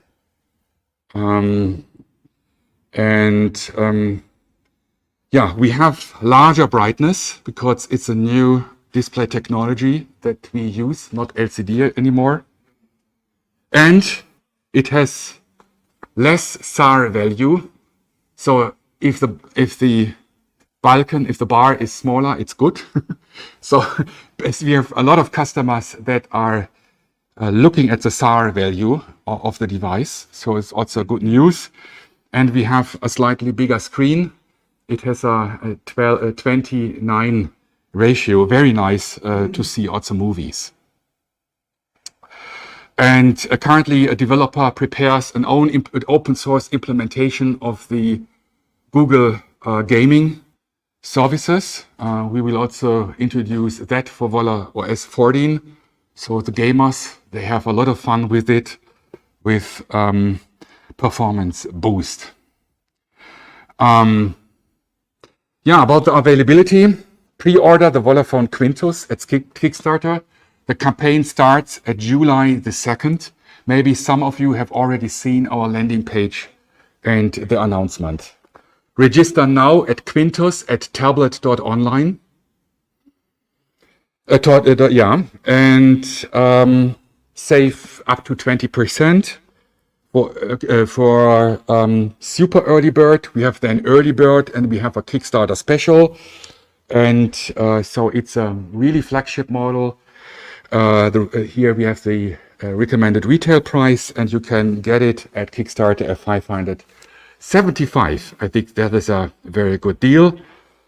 And for people outside the European Union without the tax, you have it from $544 in the Kickstarter campaign with a special price for the Rabat. I think we will go the same approach. We start with Kickstarter, with Super Early Bird and Early Bird. Then we continue with Indiegogo for international customers. And it's come with Vola OS 14 plus. Yeah, the Volla Phone Quintos comes with something very special. And let me quote a slide of last year. The big picture of Vola. I talked about enabling a free society of welfare and peace, and that are technically some conditions for it. It's a secure and independent infrastructure of communication. That is a very general thing. And also we need to reflect currency. And we need that infrastructure that is not compromisable from any third party. That we control, we the people. And the time has come. The time has come that we can offer that infrastructure. And that's the reason why we called the title of the Vola Community Days, Push Aside the Clouds. And what does that mean? Push aside the cloud. We think about that a cloud should be a cloud. We introduce the Vola Cloud. The Vola Cloud is a cloud without a computer center. Wow, how can that be? It's formed by the connected devices themselves. It's a cloud that is backed by the devices. It's embedded in the system. For sure, it's optional. You can use it or not. But it's optional, it's distributed. It's encrypted. It's only between your trusted peers. Even although it's already encrypted. And I think it's a new ecosystem. It's an ecosystem for developers, for companies, for their apps. It's a different way how to collaborate. And for this reason, I'm so happy that I can welcome Matthew Schutter. He's the Director of Business Development and co-founder of the Holo Chain Foundation. And the Holo Chain Foundation, they're also that crazy developers like from the Vola team. And we made it. And so now I'm happy to welcome him. Welcome to Remscheid, and thank you very much. And I will hand over to... Die Quintos und Volla Tablet, wo werden die hergestellt, ist einmal die Frage, und dann welcher Anteil der Produktion liegt davon noch in Deutschland? Yeah, so maybe this question is, we have a production line.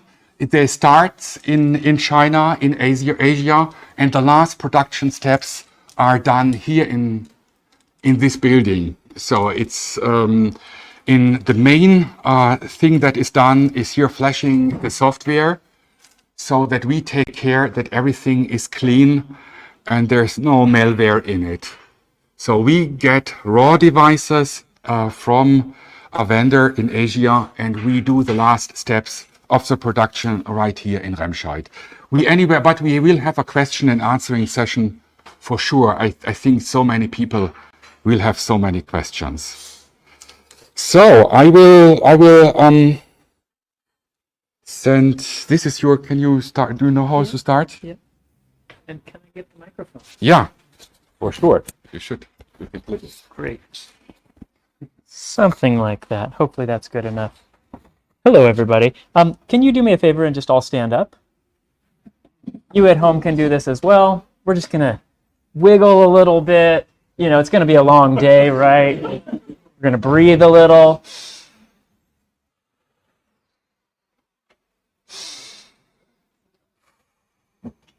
Okay. Something like that. All right. Oh, this is not mirrored. Let me get the mirroring going. Do you know how to? Maybe it's on. No, this is fine. I just need the screen to be not the same screen. I need to change to mirroring. Settings. Let's see. I don't read German, so you're going to have to help me with finding the displays. Oh, I know. I think it's probably down a little on the left side. Scroll down a little. Hey, there you go. That's it. Ah, it wasn't in. It was displays. Yeah. I should have tried. You know. Maybe you love this one. Yes, it sounds like good. What was the first name? Can you? I don't know where this is. See, good thing we got up, right? How many developers in a room you need to figure out how to set up? That's right. That's right. Displays. I think that's it right there at the top. Yep. Yeah. There you go. So we'll be able to figure And we want to turn off the mirroring. Is that it? Anybody know where it is? Spiegen. So to the right, top right. Let's see. Over here, over there. Yeah, this is Synchronizing. Is that it?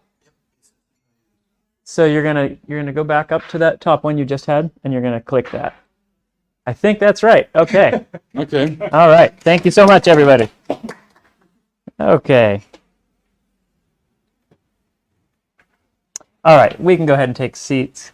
Sorry, it lasted longer than we expected, but not as long as it would have been nice to have landed or lasted. Let's see. Let me get this thing full screen. There we go. Okay.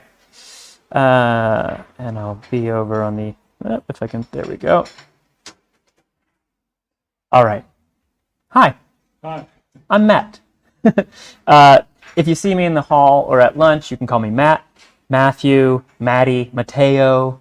I live in Puerto Rico. Shooty, that's my last name. I'm mostly going to be talking about tech today, but when I'm not working on technology, I spend a fair bit of my time surfing. This is one of the waves that I paddled into during my 15 years of surfing Mavericks, a big wave surf spot in Northern California. That year, the photographer Phil Gibbs, he submitted this picture to the Big Wave Awards competition for the largest wave paddled into anywhere in the world. Now, I didn't win, but it was nice to be nominated. Without ever having surfed, you can look at that and think, no. Or if you speak Spanish, no gracias. Gracias, pero no. Obviously, anybody surfing waves like that is self-medicating. Okay? Whenever somebody paddles into a giant wave, my friend Will and I would turn to each other and go, that guy's got issues. And sometimes it's me that catches a crazy one. And when I paddle back out, I'd see him and say, bro, I got issues. I blame childhood trauma. All right? I moved around a lot as a kid. My dad was in the U.S. military. I actually lived here in Germany, over in Nuremberg, for a few years toward the end of the Cold War, though any German that I learned has long since drifted away. After moving around Europe, Asia, and the United States throughout my childhood, by the time I was 18, I was thoroughly convinced that the world was broken. And I found myself sort of on a mission to figure out how to make it work better. A little bit like Dr. Wurtzer here, right? Now, there have been a lot of photos of surfers like me on waves like this published over the years. This is the moment that gets shared and liked and spread around the world. This is the moment that goes viral. And I get why. This looks dramatic. But the real drama actually took place just about 30 seconds before this. The real moment is when a lump of water passes under me and reveals a monster of a wave rearing toward the sky and marching my way. This is the real moment. This is the moment when I find out whether or not I have the courage to make myself vulnerable, to try. In that moment, I have a split second to either, one, sprint like mad towards the horizon and safety. And trust me, even after a decade of surfing waves like this, your body is telling you, choose door number one. At times, it's the right choice. I'm too far inside, and it's the only option is to try to escape. But at other times, it's possible. Not easy, but possible to opt for door number two. Hold my ground, turn around, and paddle as hard as I can as the mountain behind me rises up even taller. After that decision is made, there's no hitting pause. Right? Either I'm riding, or I'm falling, or I'm having the wave land on me, or I'm underwater trying to stay calm, hoping that I reach the surface before I pass out and drown. Once I make that choice, the die is cast.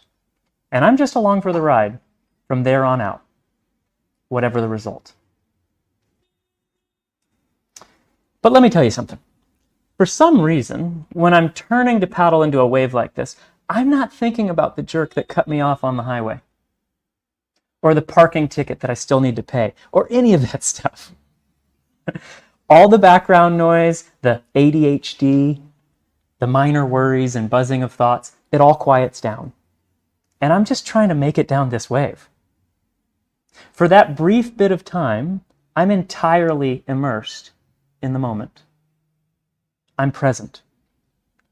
In that moment, I'm in the state of mind that the Greeks described with the word ecstasis, or ecstasy.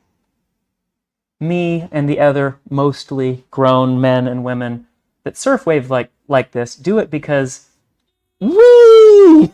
It's really fun. Losing oneself in the moment like that is truly enjoyable.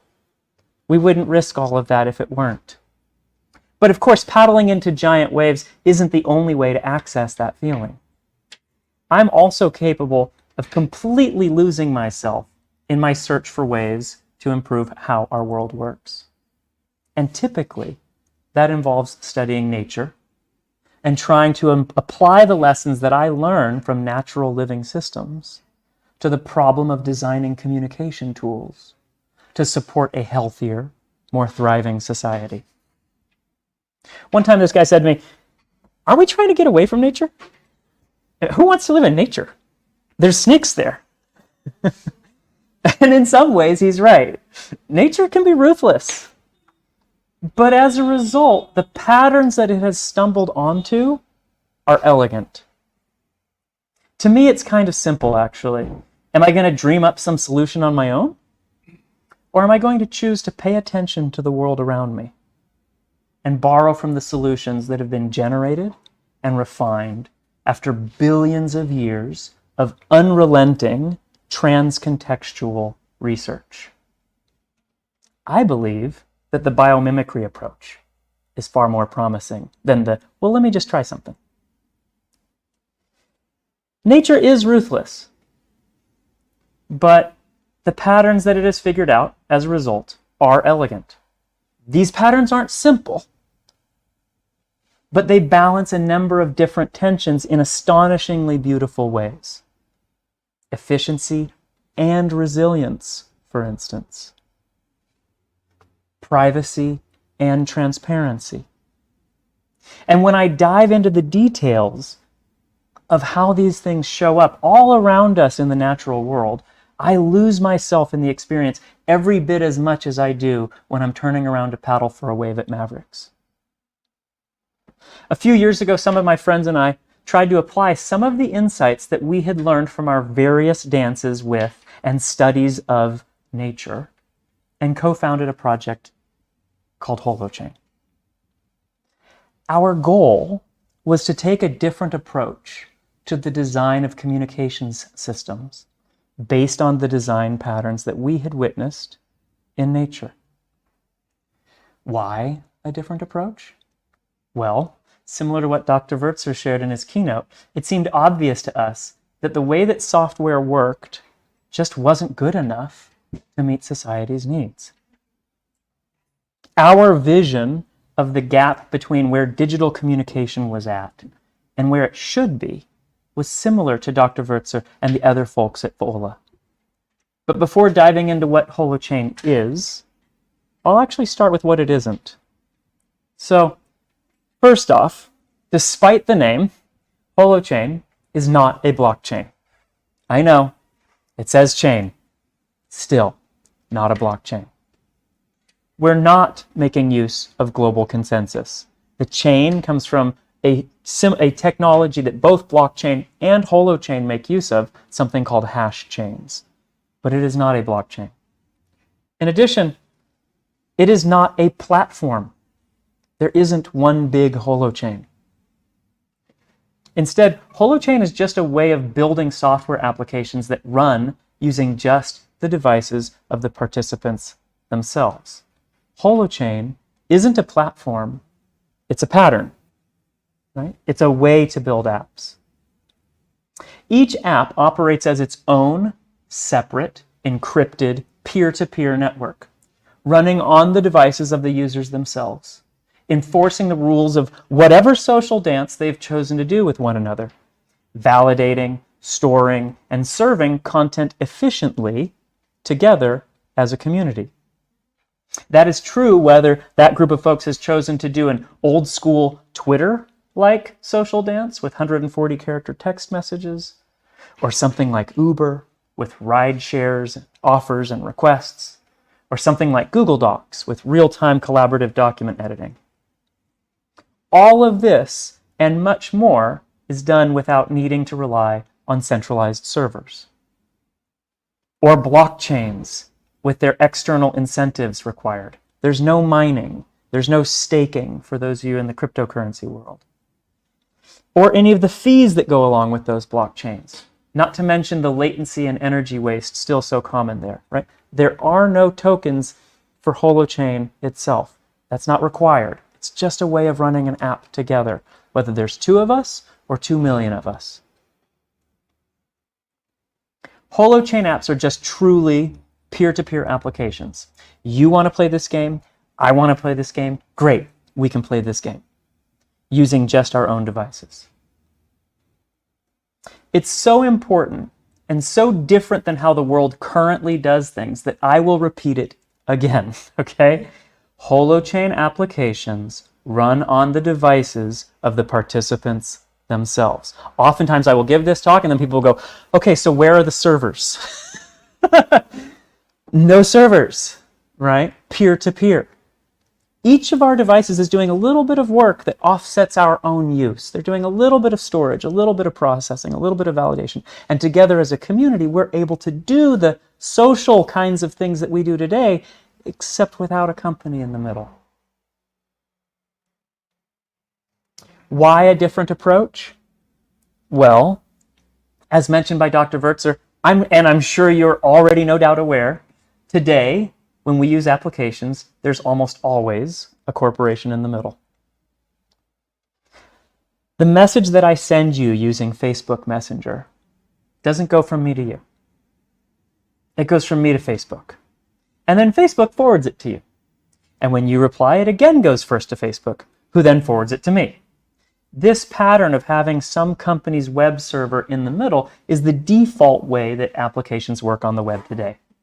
It was an unintended side effect of the way that the World Wide Web was architected and the difficulty of keeping content consistently available for others, given that web server-based architecture.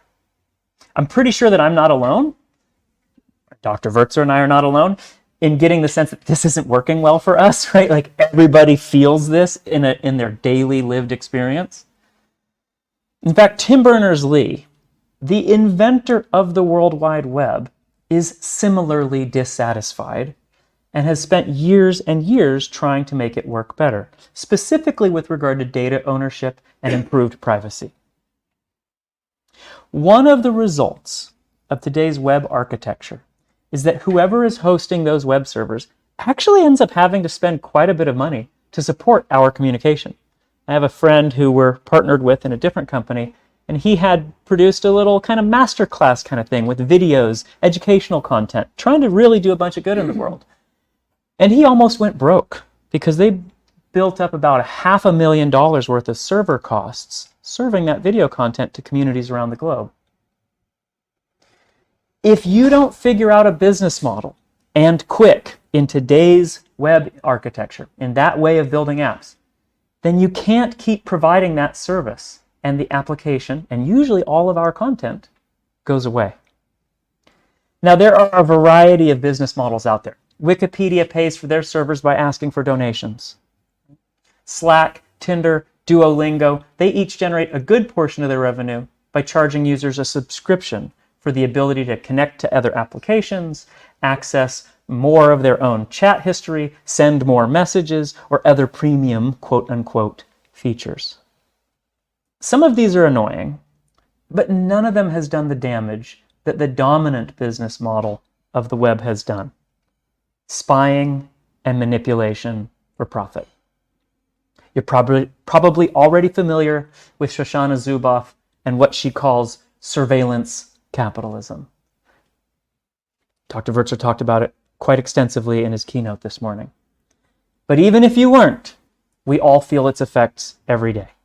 In large part thanks to this pattern, today's applications too often treat us not as the customer, but instead as the product. Our eyeballs are sold to the highest bidder, who is given ever greater insight into which of us to target and how best to manipulate us, thanks to the surveillance that this middleman architecture enables. How many of you have had this happen? You've received a message on one of the social media apps. You open up the app to reply to the message. Then 15 minutes later, you shake your head and realize that you've been sucked in by the algorithm and have been swiping like a zombie this whole time. Anybody? What was I doing? Right? And if you're lucky, you remember that you were trying to reply to a message, and then you go do that. Today's apps have a look and feel that basically operates as a gauntlet. And it does everything it can to pull you into its world and have you spend your time the way they want you to. Those algorithms are essentially a gun pointed at our heads. But today, Vola is taking another step forward in their mission to deliver freedom through simplicity and security. Vola is countering corporate-controlled communication by embracing people-centered applications with Holo Chain. Holo Chain takes the middleman out of the equation and instead allows members of a community to run applications together as a community in ways that work for them. If there is no middleman, the power balance shifts significantly, and many of the abuses may simply disappear. Imagine that. You get to communicate with your friends, your family, your coworkers, and more without having to be spied on and manipulated. Sounds like a dream, right? It shouldn't, but at this point it kind of does. Without having someone else force you to adopt some new features that serve their interests and not yours, right? How many of you have been forced, hey, they changed the UI on you. Great, what's your choice? Stop using the app. Not, no, I liked the old UI. I don't like this infinite scroll thing or whatever. Nope, you don't get a say in that. Not in today's web. Imagine being free of being forced into some new look and feel that preys upon your time, your attention, your dignity as a human being. Vola is working to enable us to do something about it, and we need to. Because as my friend Nora Bateson puts it, dignity vanquishes zombies.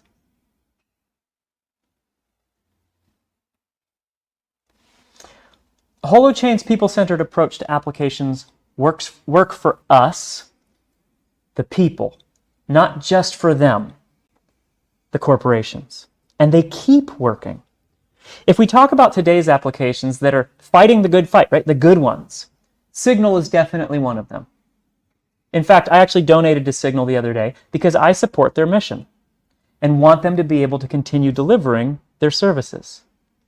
But unfortunately, if people like you and I don't donate to Signal, or if their leadership team makes some poorly timed business decisions, they might go bankrupt. Their servers might get shut down, and our ability to use Signal might soon cease to exist. With Holo Chain, applications are run by the participants themselves, with no web servers required.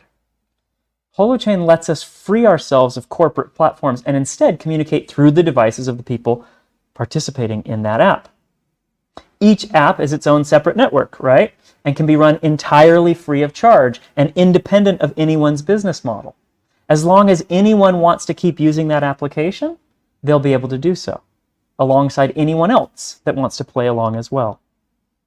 We're working to make it so that that is true regardless of whether the nonprofit Holo Chain Foundation continues to exist or the creator of any particular application continues to operate their business.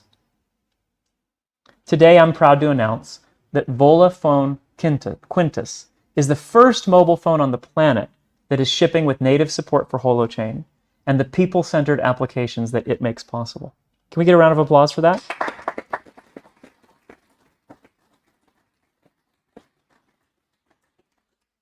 Together, we can liberate ourselves from the surveillance, manipulation, and exploitation that currently dominates our digital lives. Which brings me to the first Holo Chain application being shipped with a mobile phone. Introducing Relay. Relay is a messaging app. It enables you to create encrypted group chat channels. That, in and of itself, is not revolutionary. You've used group chat before. But the fact that it does so with a peer-to-peer, serverless architecture, in addition to end-to-end encryption, is revolutionary. Relay is private, serverless messaging secured by Holo Chain, and it's shipping on Vola Phone Quintos. We're going to do a little demo. Dr. Wurzer, can you help me get this phone showing on this device? Do you know? You've got that dialed more than I do.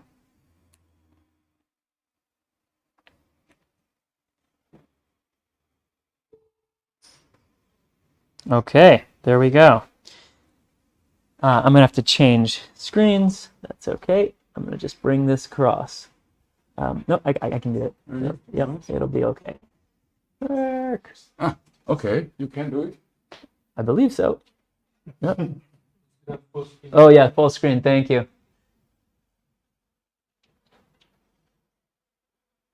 Hunting for the, that hunt and peck, looking for the little tiny thing. Okay, let's bring this over here. Something like that. All right. And we'll pull this the other side. Good enough. Okay, so this is Relay. Now, I have Relay also on my own device. Relay basically has a few things. I'm going to see if, I don't need to use that anymore. Yay, I can just do this. All right. So the first thing is we can create a new conversation, right? Let's pick an image. I don't know. I guess we'll just do this one. And we're going to call this Relay Demo. And you can do two different kinds of things here. You can create a private conversation where somebody has given you their public key. We'll walk through that in just a moment. And then you can create a chat channel that's just operating between the two of you, and it's encrypted with your own public keys, right? So nobody else, even using Relay, is going to be able to see that. But you can also do an open conversation. And in an open conversation, you're basically creating a group chat, and you're able to invite others in by sharing an invite code with them. Now, if I hit copy invite code, it's going to copy that to my device. I'm actually going to just go here and paste that in. All right, and then let me see if I can find that here.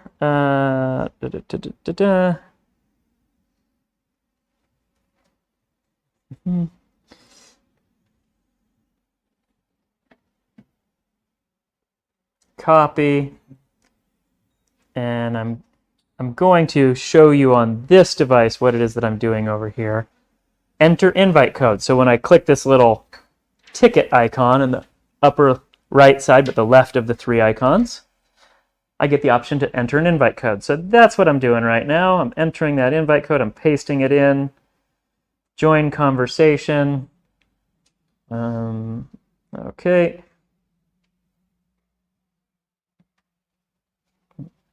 Let's see. Did it work? Oh, nope, not that one. We'll do this one. Okay. Hello? There it is. Hello.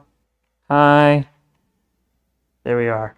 Back and forth. Chat, right? We've all experienced chat. Nothing super phenomenal there. But the fact that this is all happening without needing to go through anybody else is a pretty significant difference. The one other thing that I'll just point at, but I won't necessarily walk through, is sharing your public key. If I click this key thing in the middle, share your public key, you can just one touch to copy. You share that through whatever channel you want, whether that's another relay channel, signal, chat, a text message, an email. Great. You share your public key. That enables the other party to create a private conversation. If I said example, and I'm not even gonna example, I won't even create private conversation.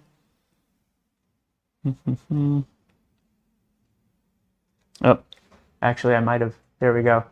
So I'm going to create a personal invite code, and when I do attempt to do that, it says paste public key here, and I would paste that other party's public key in there. It generates an invite code that will only work for them.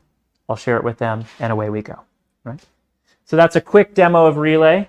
Can I get a quick round of applause for Dr. Vertzer, the Holo Chain team that put all that together? I'm just the guy that gets to go show it off, right? I did very, very little work on the whole thing. But there's a brilliant team of other people that have done a ton of work to get that going. Okay, I'm going to pull this back across. There we go. Oh. Anybody see the cursor? There it is. Okay.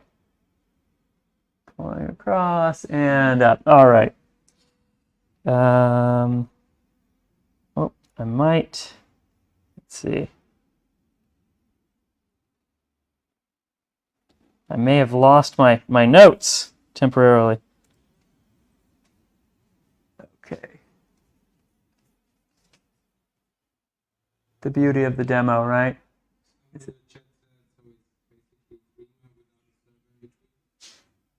What was it? Threema? Someone in the chat said basically it's Threema without a server. Maybe. I don't know Threema, actually. Sorry. That's another peer-to-peer chat. Oh, okay. But with a server. Is that peer-to-peer? If it's got a server? Well, it can be with a server, if it's peer-to-peer, right? You need server. Okay. It's got end-to-end. Yes, it has end-to-end encryption. That's great. Okay, I'm going to grab this part and pull it back to the other side again. Don't want that. We want the other half. Where did it go? I think it's on the other side. Okay, thank you so much.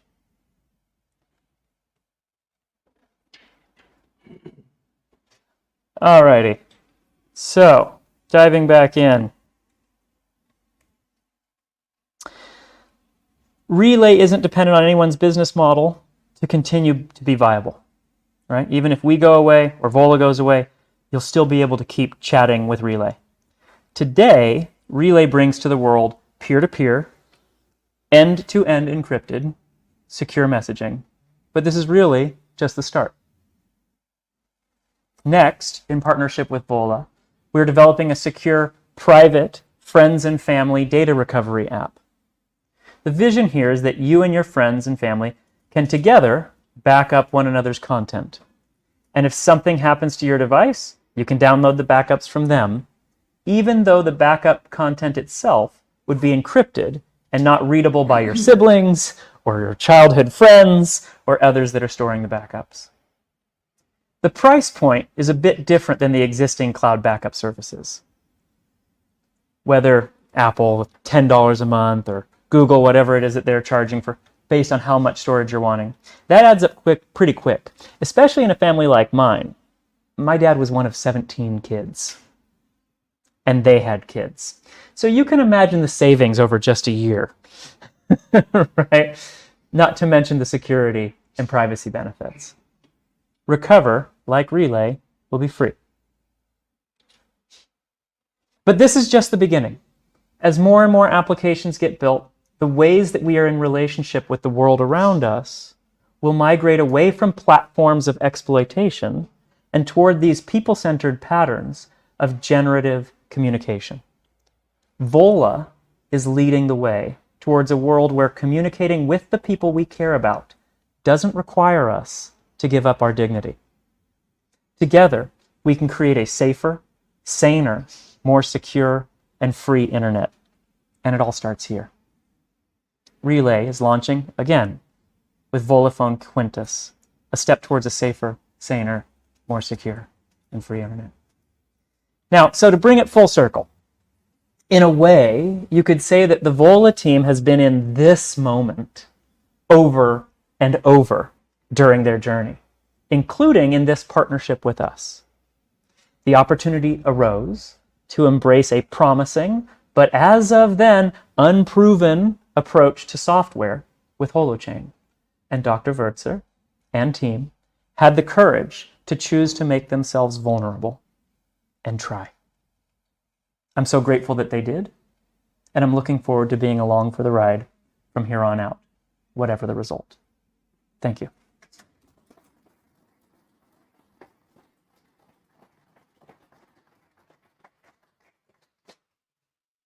Thank you very much. I'm so thrilled about that step that we made together. Me as And well. I'm looking forward that this product will become live. Thank you very much. Thank you. We have time today to clarify questions and talk to each other. We have a long lunchtime break, but one more thing. We talk about cloud computing and infrastructure. What's about cellular network and the internet we know? Can you imagine that you can still use the internet if the internet is failing out by a blackout, for instance? Can you imagine that you make a phone call if no cellular network tower is available? Because you are in a rural area or there's a blackout, whatever. Can you imagine that everything is free? And so I'm so happy today that we would like to go the next step from a free phone with a free operating system, mobile operating system without Google, to the free mobile distributed Vola cloud, to a Vola kind of Vola Net. And I'm very happy that I can welcome Mr. Quinn from BChat, who will have some exciting news. Welcome here. Thank you. Thank you. Thanks for coming. opportunity. Thank you. So, give you that clip.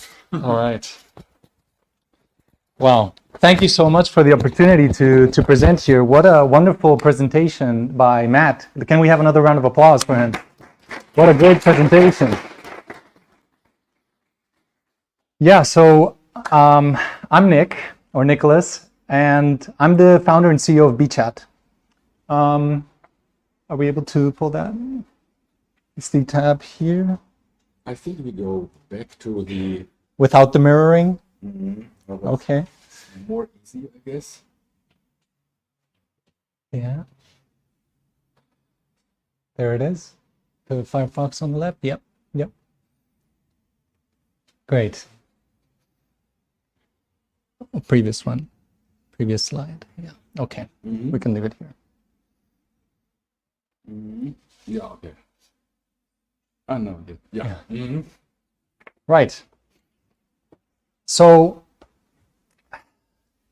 we at BChat, we're combining the world's most cutting-edge technologies, radio communication technologies, and also underutilized technologies to create pioneering communication systems that not only boost performance tenfold, but also enable applications previously thought to be impossible. All of this delivering unmatched security and connectivity in a single package. So how does this look like, or why are we doing all of this? So the main kind of problems that we're tackling three main problems. And when we started BChat, we kind of saw that there's a huge problem with so many applications building wonderful, decentralized, obviously as Holo Chain has presented, great ideas. But when there's, for example, some kind of flood or an earthquake or a volcano exploding like a couple of years ago in Tonga, or just 2 years ago, just around the corner here in the Atal, there was a massive flood, which, many people suffered from that. And during these situations, communications fail. The reason they fail is because we currently rely on centralized infrastructure, telecom infrastructure, where even if I'm sending a message to you, now I'll have to talk to Matt about that, but this may change very soon. But if I'm sending a message directly to someone right next to me, it has to go to the telephone network, right? And then go to some server, perhaps not on Holo Chain, but it still has to go over the internet and eventually reach the other person. It doesn't go truly peer-to-peer, like, for example, NFC technology or radio technology does. So one failure of one telephone tower, if a branch falls on a cable on the wrong time, at the wrong spot, the entire system can fail. Then we say, okay, let's make a system based on radio.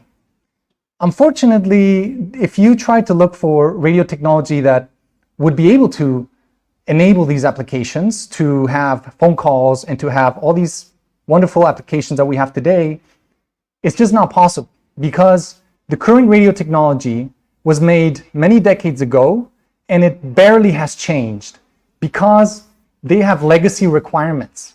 And what we're left with is extremely slow and very data constrained devices, low power, sure, but at the same time, it doesn't enable modern applications. Finally, there's one threat that we've seen rising up for over a decade now, and that is the threat of quantum computers. So I'm not sure if you're aware, but there's a massive threat, which is the quantum computing threat, which these quantum computers essentially utilize a completely different way of computing, and they are able to reverse your private key from your public key. So if I share my public key with you, there's nothing on the screen now anyway. All right. So if I share my public key with you, a quantum computer might be able to reverse that private key, and all your conversations will be opened. So we need to create systems in mind with quantum computers in mind. So we need to protect them. And fortunately, there is already the technology to do this. Signal has very well implemented this. Other platforms have also implemented this, and it takes time. The issue is that many decentralized platforms, they rely on consensus, and they are not able to update. Finally, on hardware platforms, it's even more difficult because you need to create the algorithms in an optimized way so they work very, very fast. And this is obviously a huge challenge. So I'm introducing today Rune. This is the new radio device that will be shipping with the Volla Phone Quintos. And it will allow encrypted voice and video calls. It's designed for modern applications, so it can do blockchain or Holo Chain over radio, completely in a peer-to-peer way without any internet connection.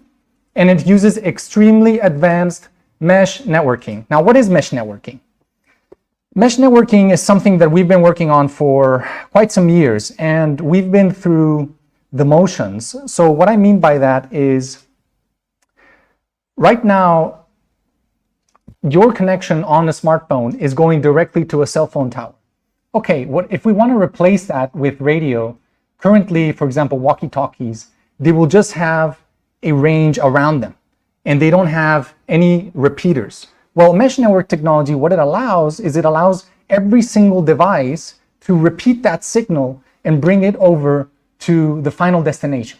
So we are utilizing a revolutionary technology, groundbreaking in fact, that is able to 10x the range of the mesh.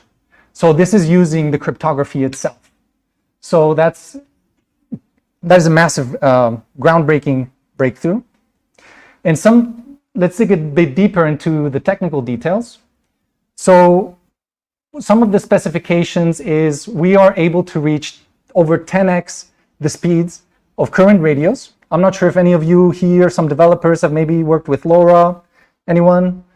But you will have noticed that it's made for sensor data. It's not made for video streams. It's not made for voice calls. It's not made for any kind of modern applications. So these speeds allow it. At the same time, we have 4 independent streams of data that can go up and down, transmitting or receiving, which just opens a whole new world of possibilities in terms of what can be done. Think of just, for example, sending video while sending a file. You can do that on a smartphone because, as Dr. Wutz explained earlier, modems have millions of lines of code. Well, today we are creating these millions of lines of code and opening it up. So that's exactly what we're doing. So we're creating a modem that is a radio modem that allows peer-to-peer connection without the internet. Finally, you also mentioned artificial intelligence earlier. So on our radio device, on the Roon device, we had to take a very big decision, and that is, do we just have the maximum power limits legally allowed, or do we do something different? Because that is what others are doing right now, but we wanted to take a fundamentally different approach. We wanted to take the approach of intelligence. So what we did is we installed a top-of-the-line FPGA chip on our radio, which has advanced anti-jamming and anti-denoising capabilities, which boost the range many times. We're talking about 2-3 times the boost. Okay, so some applications we can see. Obviously, decentralized communities is a big one today, and this will allow to run, your entire town without the internet completely in a self-sufficient way. So without any centralized servers, but also without any internet. At the same time, it allows emergency services to communicate in a peer-to-peer way. Think of this scenario. So there are some firefighters running into a house, and there's outside perhaps the team leader coordinating the team. Now, the team leader perhaps has noticed that there's going to be an explosion. Unfortunately, one of the firefighters is away from reach. So what can you do? Unfortunately, with today's technology, there's nothing that you can do. It won't work. It will not reach. The message will not reach. So either someone has to say, hey, team leader has said, please get out, or we will be in trouble. With our technology, we are able to forward these messages on to whoever needs it. Same with security systems. If you've perhaps installed security systems, perhaps in your home, many times they need a centralized server or some kind of subscription service. You can see this with many, big tech kind of cameras. They connect perhaps to your Wi-Fi router. But what if you don't have a big tech, you don't want to have a big tech solution. So what we have been able to do is we've been able to take that away, and we're able to have directly a peer-to-peer video and audio connection just around an entire property. That's possible now, thanks to this technology. And finally, many applications, of course, drones, for example, they require multiple streams of data. Not only are you controlling the drone, but you need to be receiving a video from the drone, and the drone also needs to be sending data, such as battery, health, and this expands to robotics, vehicle applications, all of these things. And one more thing, we're introducing the Vola Hub in partnership with Vola, which will be connected with Holo Chain. And this, of course, will be the backup solution. So what we envision is a private backup that you hold on to, you own, you truly own it, and is encrypted with post-quantum cryptography, already encrypted today for the dangers of tomorrow. Now I want to have another mention about cryptography. So many people think, oh, that's something of the future. Unfortunately not. Because the most severe attack that quantum computers can do is they can collect the data now and decrypt it later. So this is already being done. If you just search it online, you will find it under harvest now, decrypt later. And then finally, of course, the private cloud and the direct Vola OS integration. So the Roon device will have the Vola Hub, which is going to be this center of decentralized applications, just running everything that you need in one device, connected to your Volla phone. In terms of the roadmap, we are planning to launch a dev kit for everyone to try out the technology. Finally, we are going to be launching a module, which is going to be this picture that you saw. And then mid-2025, we hope to launch the Vola Hub. And then by 2026, our goal is to miniaturize the Roon device, which you've seen, into a single chip, which will be inside the smartphones, and you will not require a separate device, and your Volla phone will become the radio node itself. So finally, the circle is complete, and the smartphones can connect with each other, and we can create the Vola Net completely without any telecom infrastructure. Just perhaps in Remscheid, we would have an entire network. You know, that's the next comes late. Yes. Right. And that's it for now. But I'm happy to, do we have some time for some questions perhaps? Yeah. And also one more thing, we will be showing a demo either later or tomorrow. So please stick around for that. Yeah. Thank you very much.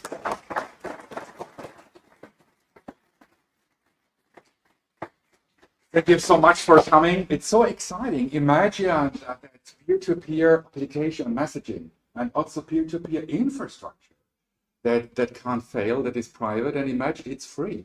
That in your city, in your community, you have free communication.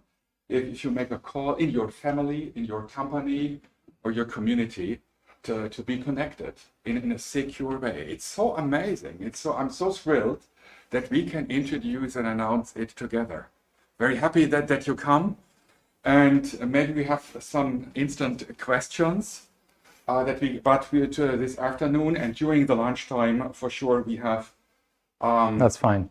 We have enough time to talk, to exchange idea, comments, and all that stuff. You heard so much things. Thank you very much. Thank you.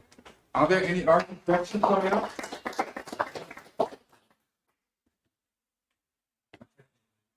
Okay, so then I think it's time to get your free mind and to enjoy to think, reflect a bit, alles etwas sinken lassen und ein bisschen darüber nachdenken, was Sie gerade gehört haben. So I would like to, before we go into the lunchtime, I think we should enjoy some music inspiration. And I'm not sure whether they are ready. No. Are they ready? So before we make a break, I think because Voila is beyond technology that we heard many times today. So I would like to welcome Mrs. Funk and the microphone. Oh. So I would like to say hello to Mrs. Funk and Mrs. Roski that would like to inspire us right now. Do you have one or two pieces? Two pieces, right? And so they know each other from the University of Wuppertal. And what would you like to present today? Oops. We present from Telemann, die Gegenverliebte Amphitrite and Wohnflut. Okay. Enjoy the time. Microphone. Microphone? Do we need? Where? Ah, the clip is here. Kann ich das so drauf? Ja. Gut. Okay.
für die Inspiration und dass Sie diesmal wieder dabei sind. Und gleich nach der Mittagspause hören wir nochmal etwas. Und jetzt dann auf zum Buffet. Es gibt den Sonderverkauf, 10% Rabatt heute. Und dann, ja, wohl bekommst. Und ich freue mich auf die Gespräche. Vielen Dank für Ihre Aufmerksamkeit und für die große Geduld. Aber wir hatten viel zu erzählen. Vielen Dank.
So we have to flip a little bit the agenda because Mr. Wickerman needs to have his flight back, and because of the soccer games, it's hard to get flights. So I welcome now Mr. Wickerman. Who is he? Hello. Yeah. So welcome in Remscheid. And you will present us a partnership, what we do together with Reform Ventures. And you are the CEO of Reform Ventures. You're the entrepreneur. And so the stage is yours. Maybe you need to connect with your PC. No presentation, just me.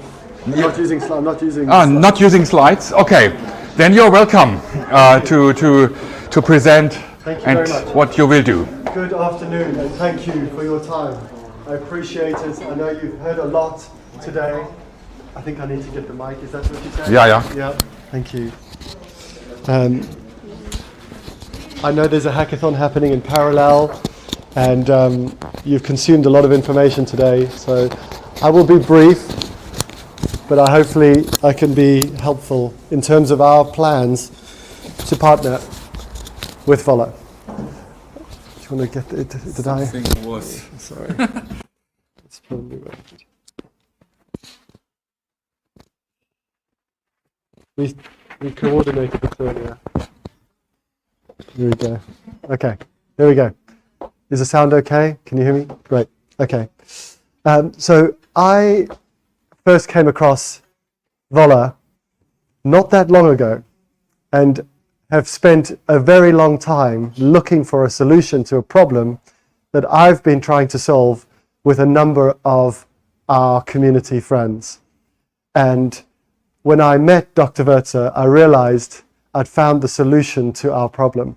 Not just the technology, the person, the thinking, and the community as a collective solution to a very particular problem.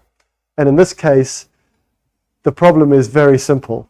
As a father of 3 kids, 2 girls, both 10 and 8, and my son, a lockdown baby boy of 4 years old, I am one of many parents, particularly in the UK, who have seen the impact of technology, particularly smartphones and social media, on the teenage generation. And it's something that most people complain about, recognize, write about, comment on, but very few people solve the problem or can solve the problem. Most people don't think it's a solvable problem. I disagree. I don't think we can solve what's been exposed to teenagers on these devices, but I think the generation to come can be prevented from something that's not fit for purpose for their development, characteristically, emotionally, mentally, psychologically.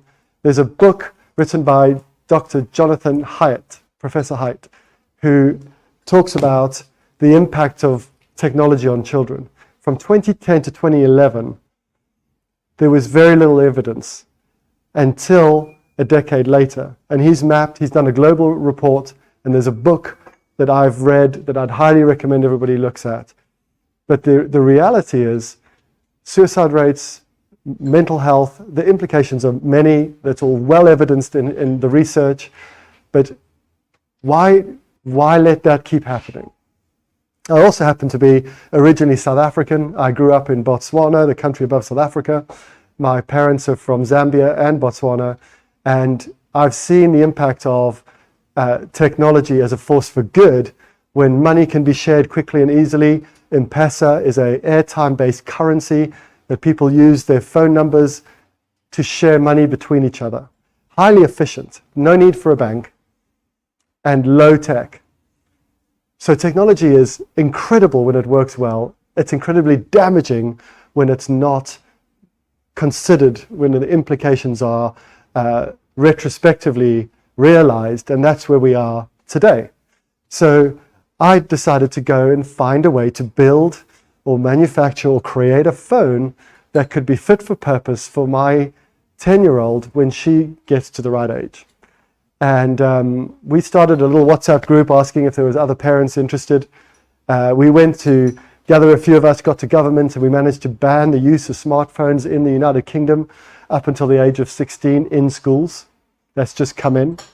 We gathered a few friends on WhatsApp. That community over the last 6 months has turned into 23,000 families, all interested in what to do about this problem. So we're affecting policy, we're building community, we're creating technology, and that's where my meeting with Dr. Wertzer came in. So I found Volla as an operating system with the security control panel that you saw there, blacklisting, whitelisting, how that ability to control what people can see and with app control. We are planning to use that feature to allow parents to determine which apps come in. So there's no app store on a phone, which hasn't been announced and not in the lineup here, is a new budget phone, low cost, Volla operating system, Volla produced. But we are going one step further and we're going to bring some technology to Volla.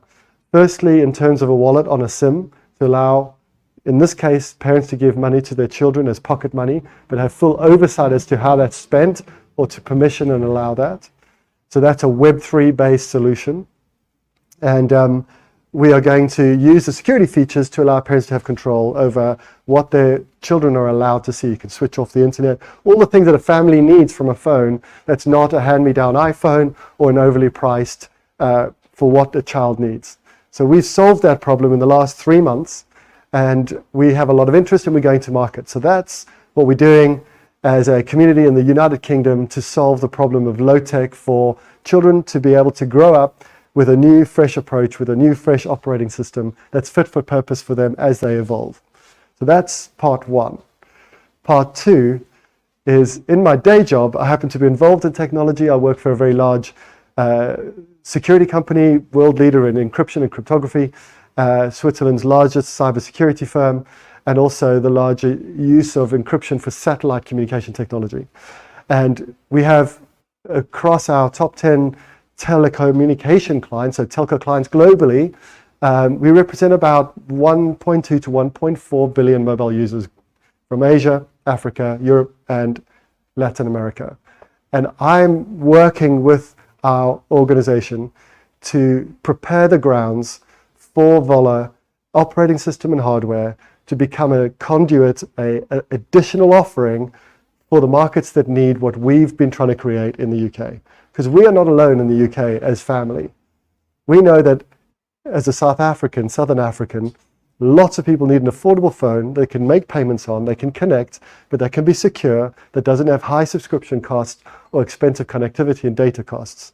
What you've seen this morning is the beginning of a solution to that. What this gentleman is, Graham, is it Graham?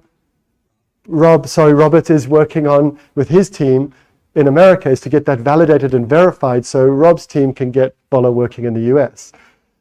We know who the main carriers are in the US, in Colombia, in Brazil, in Argentina, in Botswana, in Kenya, in South Africa, in Singapore, Malaysia, in Indonesia.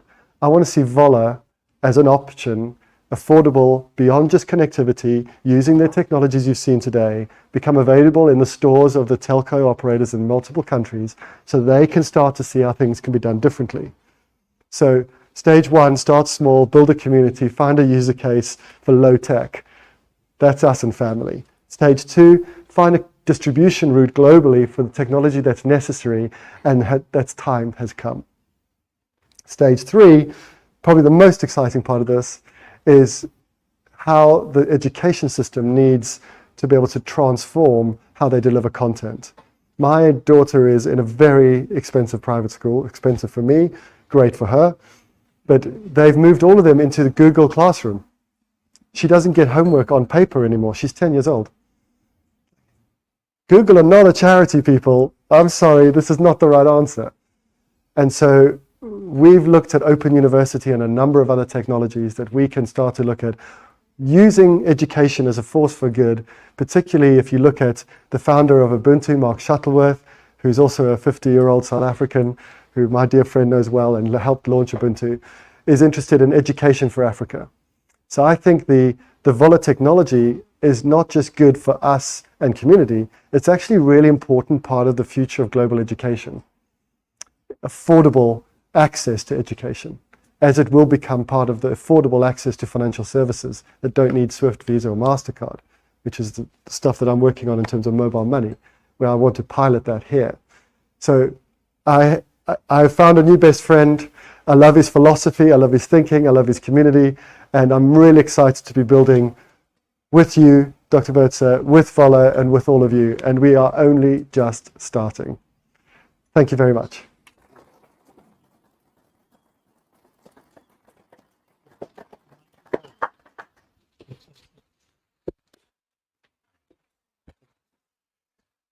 Yeah, thank you very much. Now I think we should have time for some questions. You heard a lot this morning.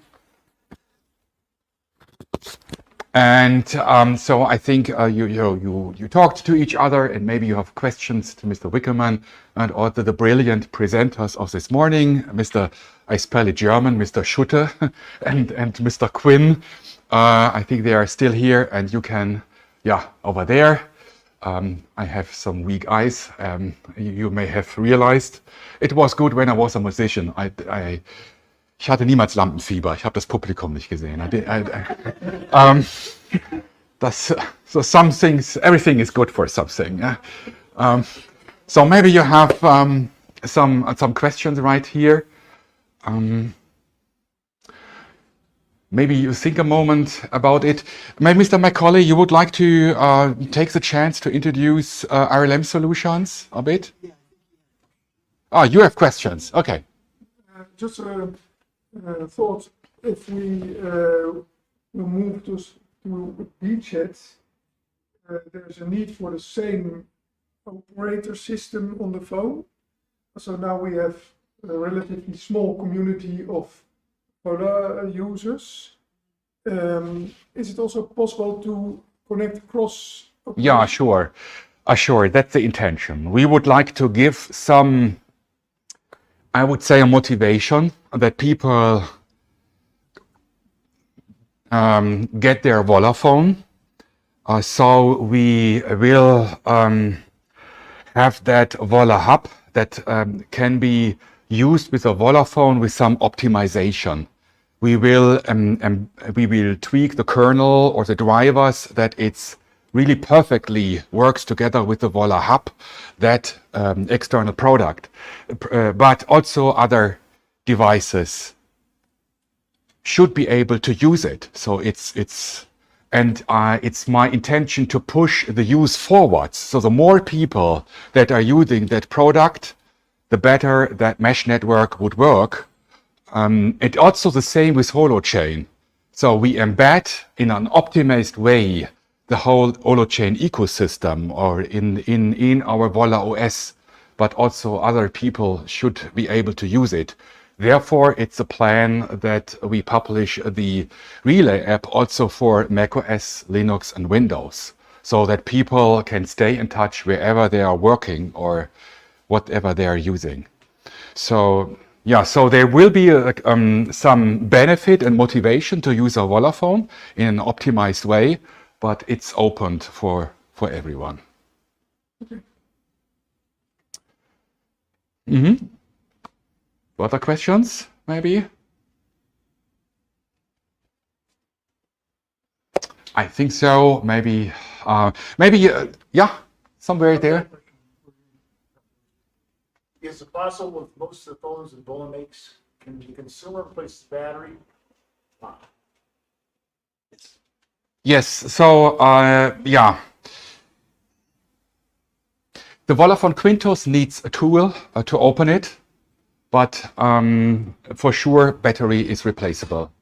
And the Vola X23, Vola 22, you can do it on the fly without any tools. This is, yeah. What can we do to help?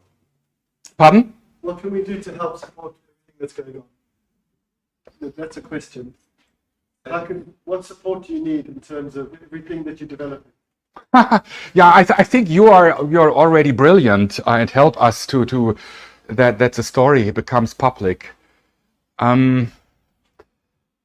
this company has no venture capital, and that has good reasons. I decided that the company keeps independent to fulfill also for long term the promise for security and privacy. Because if we would have venture capital in, then they would expect that we sell the company in a couple of years and maybe to some big tech. And this is what I don't want. So it's a benefit that we start with you, with the people that backed our Kickstarter projects. And also, I'm very happy that a lot of people recommend us in family and friends. And here's the point, the disadvantage of having no venture capital is that we don't have millions to spend it in marketing. And yeah, so we are very limited campaigns. We have some brilliant people like Mr. Brands, who is working on branding and advertising and marketing. And Mrs. Wiedenhoff is working, how are there? Mr. Brands over there and Mrs. Wiedenhoff over there. She is doing all the social media stuff.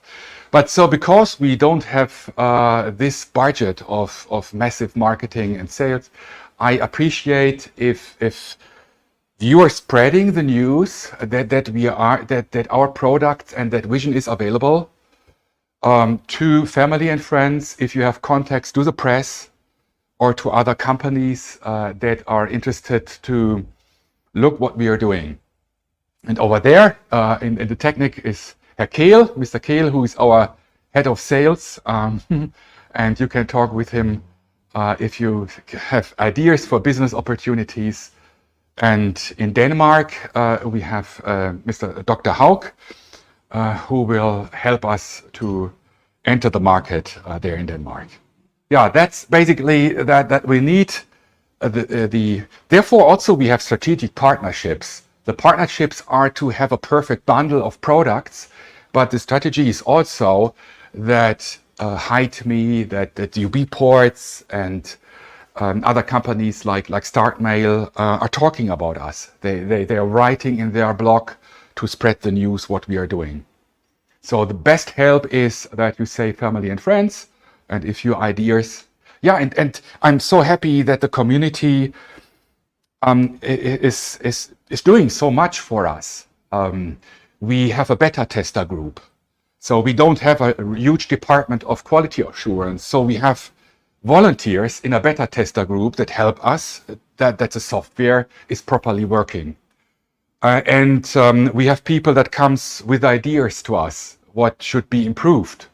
Therefore, we have published all our source code, and you can file ideas on GitHub.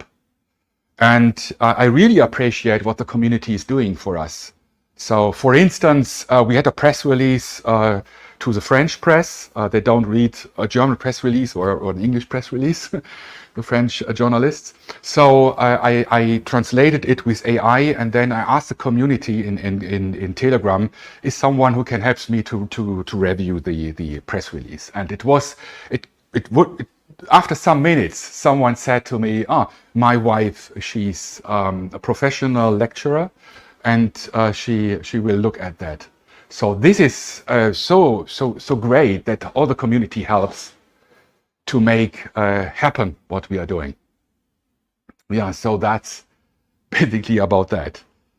And we are looking for retailers for sure. So if you have ideas for retailers, let them know that we exist. For larger retailers, we have already the distributors that where you can order our products. So we have also that prepared. That is very important. Yeah, and how it's going on. And on July the 2nd, we start the Kickstarter campaign for the Volla Phone Quintos to make it happen. And you are invited to follow that campaign with quintos.volla.online. You can register to be notified, or just have a look also on our webpage and follow our social media at X and Instagram and things like that. Yeah. Thank you. Any questions? Maybe Mr. Wickerman? Maybe we can talk a bit about USA and So I'm very happy, Mr. Macaulay, that you managed to come to Remscheid again this year. And maybe you can tell a bit about RLM solution and your plans and the market in the US. Yes, so as you know, we've been working, it's been some time, working with the FCC to get that approval. But then we also find out that there's PTCRB testing. And as we go through that, that's an expensive process. So as Dr. Wurtzer said, we're all a small startup trying to go. So instead of paying hundreds of thousands of dollars for this, we're trying to work other avenues to have SIM cards that will be fully functional for the US phone markets. Because currently, if you have the Volla phone and a SIM card, it will be activated, but then deactivated right away. So we're working together to work on additional SIM cards that will work for the US market. Yeah, so this is really the challenge for the US market. So you can, the devices are technically compatible, but so if you have a US SIM card, then the cellular network providers deactivate. So you kick you off out because it's not PTCRB certified, and that costs about $150,000 US. So a lot of money Per carrier. Yeah, per carrier. And now I think we found a way, I don't want to promise too much, but I think we found a way that we can enter the market and we certify. I think we should start with the Volla Phone Quintos and the tablet, because the Quintos with 5G, we have a better network coverage for all the people in the US. And we found a way that it's certified for less costs. And maybe we even become, you will see Volla Mobile in the future for the US. So, and this is what we are currently working on very hard since 1 year, and I really appreciate that reliable partnership that we had. And you are also an experienced businessman, so also for business customers, you think there is also a market? I think there's a huge potential, not only with schools, hospitals, but other business security places that they want to keep their information private. So it's something that it will stay on the phone. It's not going up to the cloud. Not everyone is using it. Great potential. And the other phone we were talking about, huge potential I see for youth and children, and even for older individuals. Her parents after a stroke wants a phone, but we're so worried about having the phone, what they can access and what they can't access. You know, so we kind of want to have those individuals have a phone, but not have full access for some of those. So another great potential. So it's the next Volla OS product. Yes. At the end of this year. Yeah, we are. So this is also what I also mentioned it in my keynote this morning, that we have we are able to do some customization of the operating system itself. This afternoon you will see one example. Maybe some of you have already seen the Volla Phone X23 with different colors, and this is one of that example. So we are able to efficiently make forks of the Volla operating system, because we have set up all that continuous integration and continuous development process. So that's also a good news that we can do it efficiently. And also I would, at that moment, I also would like to thank all the developers of the Volla. 3 of them are here live. Where are they? They're downstairs. They are, yeah, so they're working.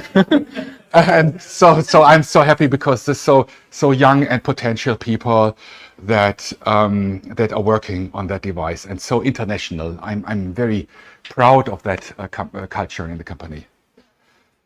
Yeah, thank you very much. And I'm looking forward to it. rlm-solutions.com. Yes. It's a new web address. It changed last year. It did. So We went to adapt.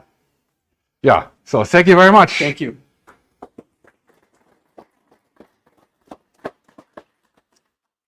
So, any further questions? And soon we will have Alfred Neumeier, who will talk about Ubuntu Touch and the exciting things that are going on with Ubuntu Touch. So, and are there any further questions? Ah, there's someone who, no? Okay. Okay, then I would like to say we have a lot of opportunities today to have to share further questions and ideas, and also tomorrow we have also a lunch break and very practical demonstrations on new software and open source software. Well, let's come to Mr. Alfred Neumeier. I'm not sure whether he is already in the as a presenter in the video chat. I will write him a note. So, okay. Wir müssen dann auch nochmal zurück. Ja. Mhm. So, ich werde jetzt, just a moment, I will write him a message. He said that he didn't receive the link. Aha. Frage aus dem Chat, ob das neue Volla von Quintos auch eSIM unterstützt? No, not. It's physical SIMs. It has a SIM slot for 2 SIMs.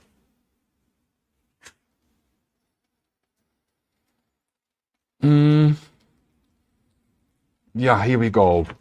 So Ubuntu Touch is Alfred Neumeier from Austria is a community member of the UBports community.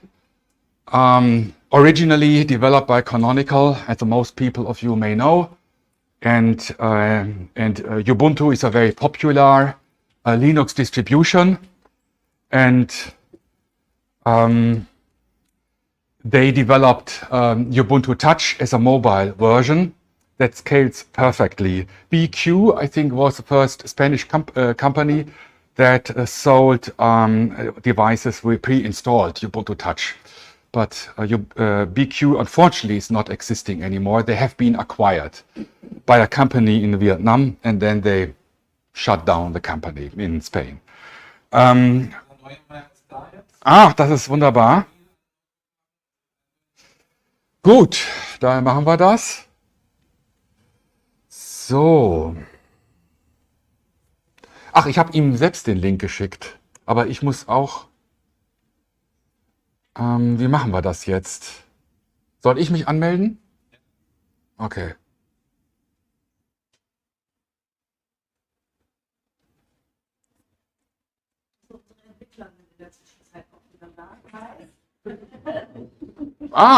Hallo, ein Applaus für unsere Entwickler.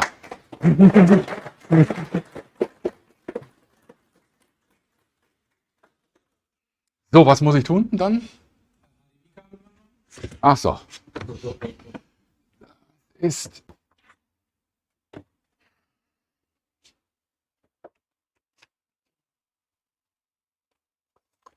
and full screen? Ja, bitte.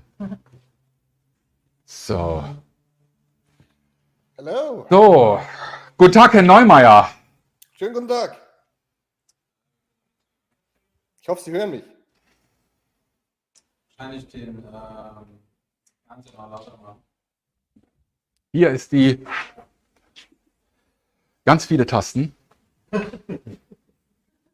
Ich fand es so herrlich, in meinem Fernseher gab es auch unten die bunten Tasten und dann habe ich in der Bedienungsanleitung nachgelesen, da stand, diese Tasten haben keine Funktion. Es war also sowas. Hallo, könnt ihr mich hören? Ja. Müssen Sie bei sich am...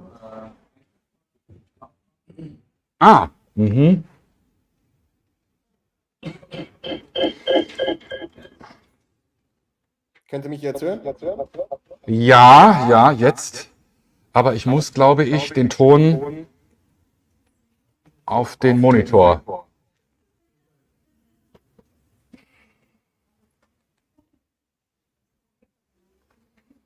So, Audio.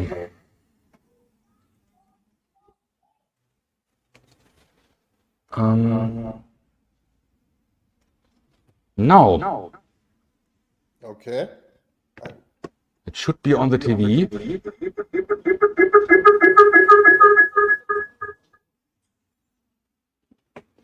But it isn't on the TV.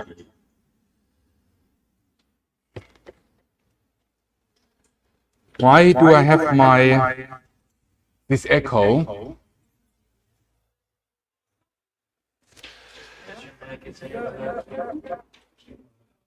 So.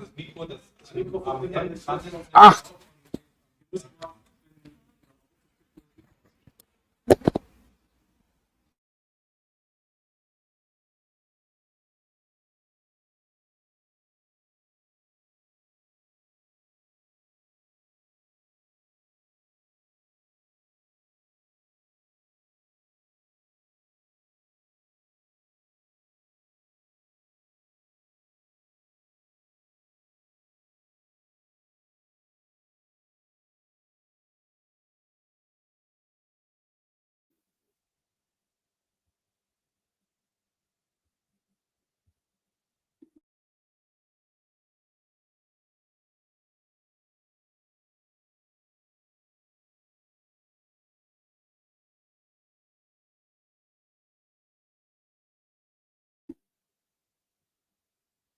Hello, can you hear me?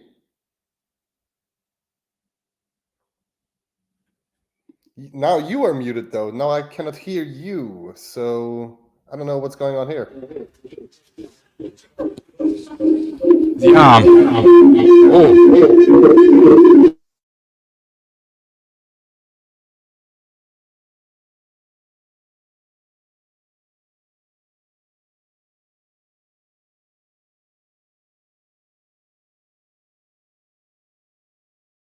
Communicate.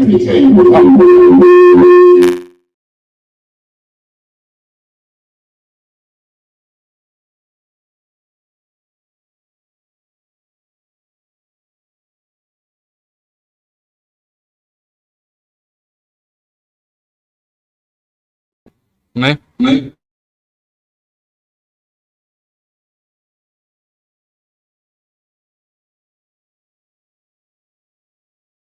Volla Community Days, then I would say welcome, and I'm really happy that you present what's going on for Ubuntu Touch and the UBports community. So the stage is yours. Thank you very much for joining. Thank you as well. And let me just prepare something here to present my screen here. I hope you can see this now. In the meantime, I'll just start the presentation. Let me know when you can see this, or if you can see this.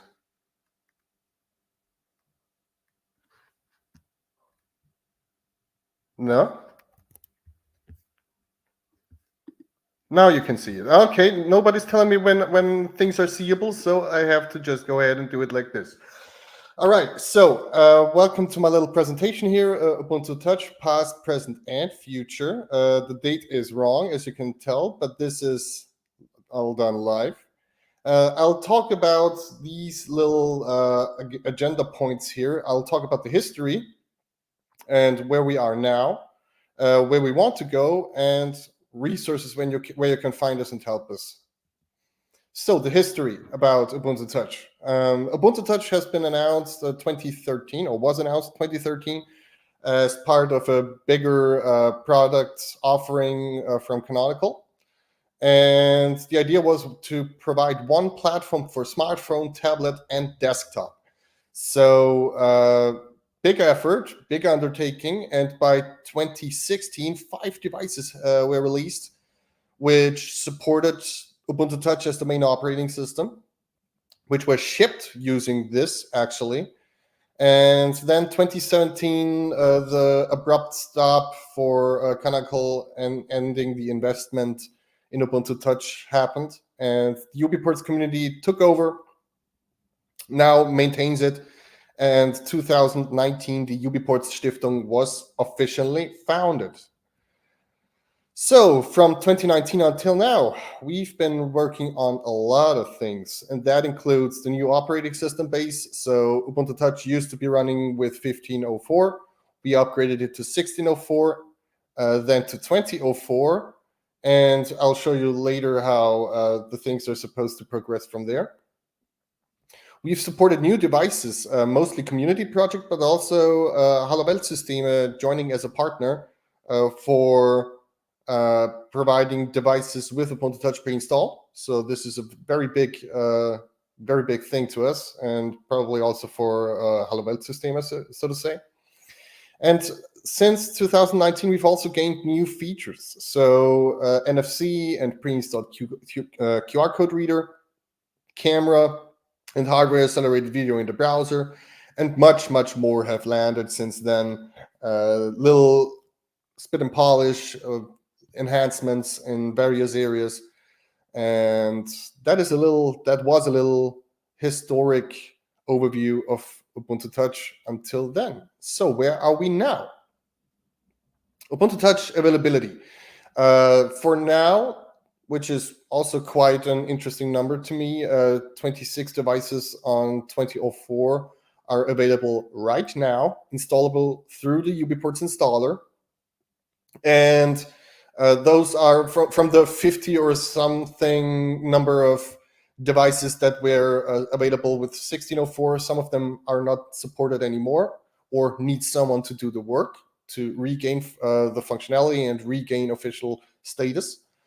And we also have a growing community of porting folks out there who really want to get Ubuntu Touch running on their devices. So for that, you can check out the various Telegram channels that we have, and also find a little bit of hinting about the whole thing at devices.ubuntu-touch.io. So where are we now with regards to meeting system requirements? So the problem is of technical nature, where Ubuntu Touch and various other components that make the whole thing possible, the whole experience possible, need to be integrated into the devices correctly so that they're working properly. We also have various services and hardware abstraction layers as part of Halium, which provide the hardware access and kernels.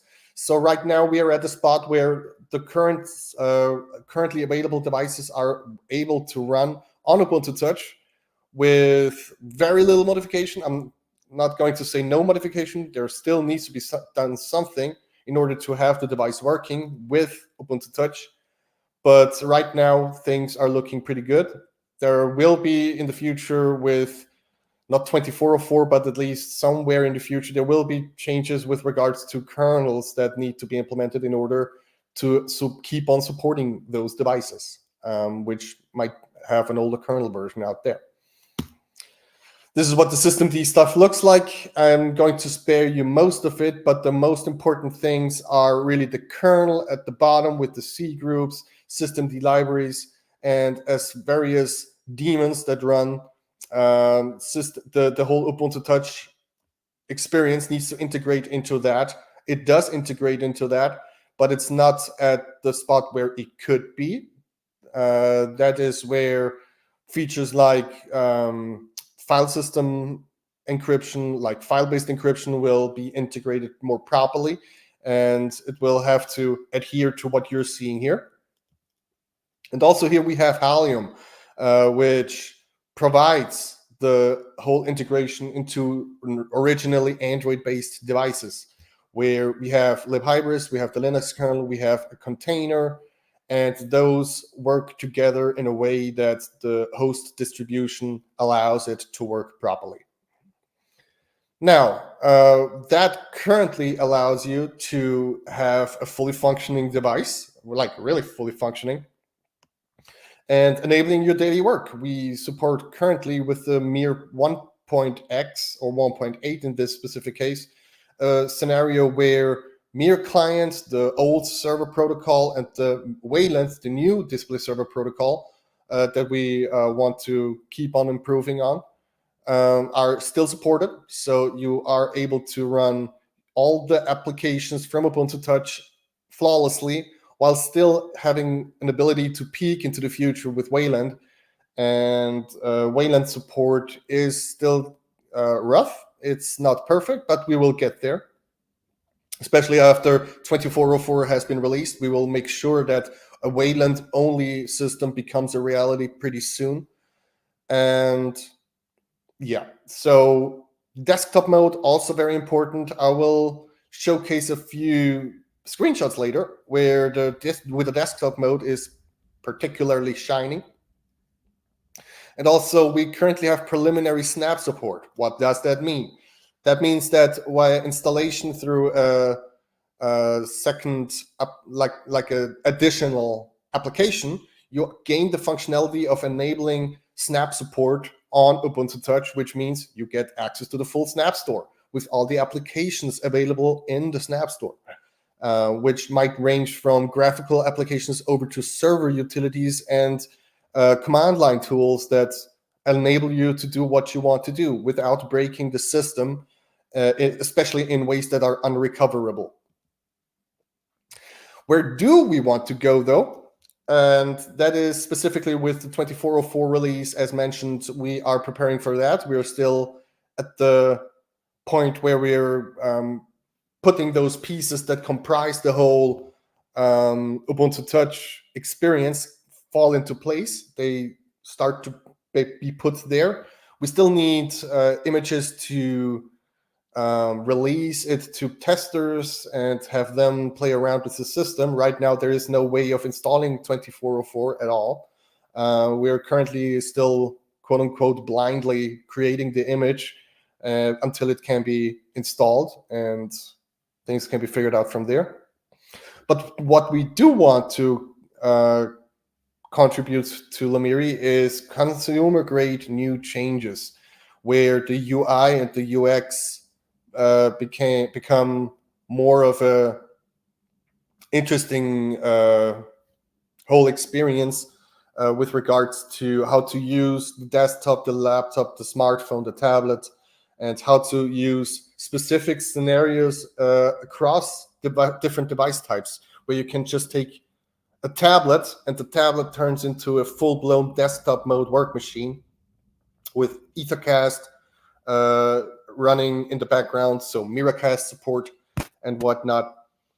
We want to complete the transition to Wayland, as I already mentioned, and we also want to improve the security story with encryption of user data.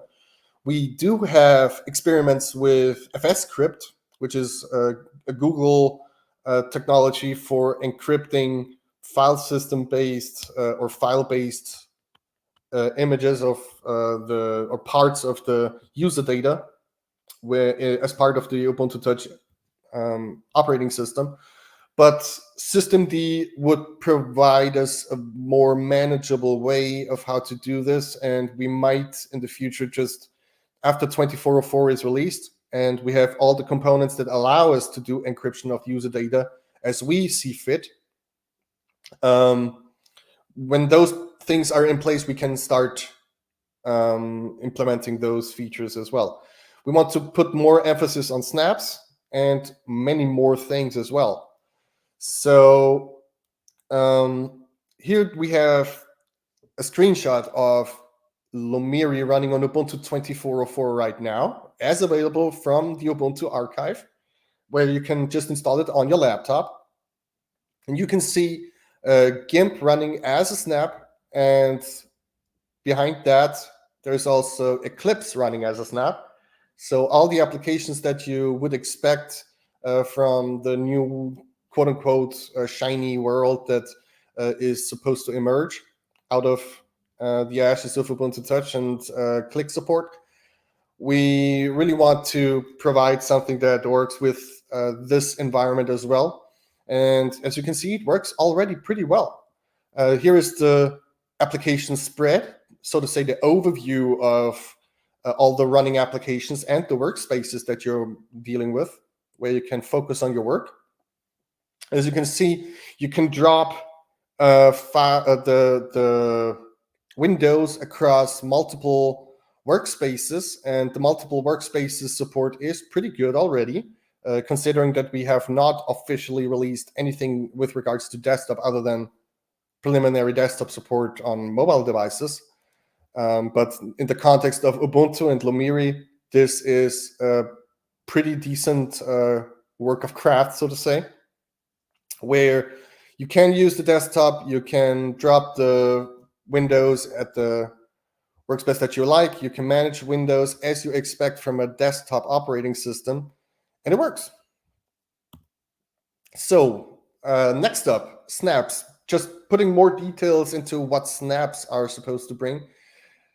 Right now, the snaps ecosystem is quite an empowering app ecosystem, so to say. It's very much growing at the point where we can make use of many different applications that have not been available previously. Fresh software straight from the App Store. That means you get all the verified applications from one single source, and those are trusted by people to do the job correctly. And they're also vetted by people doing the job correctly. So you're not just installing random repositories and make sure that you have to deal with the security of them by yourself. Whereas in this case, the team over at Canonical is keeping sure that those applications are not maliciously working against your interests and providing all the sandboxing against like malicious intent. It's provided and supported by Canonical, and it provides a confined, sandboxed environment where an application can just do its work. It's compatible with our read-only file system, so there are very little changes required at the moment other than work on snapd itself, which I will come to later. And what is the use for snaps? Really, it's useful for desktop scenarios and professional workflows alike. So snaps, as an example use case, we can use it to get the latest LibreOffice. We're not bound to whatever old version of the base we're relying on as part of providing an application. We can just get it from the Snap Store. And so much so also the ability to install Docker. Docker is a very important piece for many professionals out there who want to do their job. And Docker development on Ubuntu Touch on a tablet that powers or has the ability to run Docker is also already a quite big feature in and of itself. There's also the ability to develop WebAssembly on it, and also Ubuntu Touch native applications on the device as well. So you can actually get Git, Docker, Clickable, and all the various IDEs that you might rely on and do your professional work on Ubuntu Touch already, considering that we're just at the starting phase here of where this really can go. So for snaps to work properly with Ubuntu Touch, we still need to integrate a little bit into the whole system where Ubuntu Touch uses libhybris, and those drivers really need to be integrated into the normally Mesa-based system properly. So they also need so snapd also needs to be adapted to have some little changes with regards to the rename from Unity 8, which the shell used to be called previously, to Lumiri. And proper integration of apps is also very important, a very key factor, because sometimes applications just don't run on the software stack that they're expecting, and things go wrong from there. So that's not everything with snaps, though. There have been some recent, I personally have started with a little experiment with Ubuntu Core and Lumiri, and that means having an all snap-based Ubuntu Core-based system where nothing can be modified by a malicious intent, where everything works inside of the sandbox rules that are applied to the specific application, and the desktop gets be part of it too. So Ubuntu Core and Lumiri running as a unit might be interesting to some folks, and I hope to be able to report on that in the future very soon. I am still waiting for a little bit of guidance here because the Ubuntu Core desktop sessions are very new. They're getting those to work are probably going to take a little while, but I hope to be able to present something about this very soonish. So that was my quick rundown. It's 3 p.m. already. So just let's get through the list of little resources where you can find us. Ubuntu-touch.io, ubiports.com, respectively, for the project and the community. GitLab.com/ubiports for all the source code that we're working on as part of the Ubuntu Touch offering.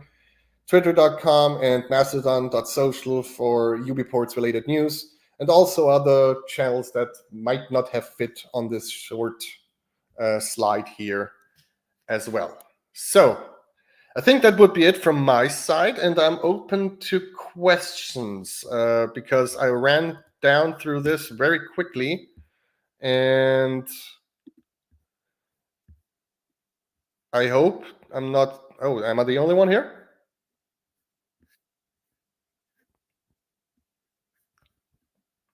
I hope I'm not the only one here because... there we go.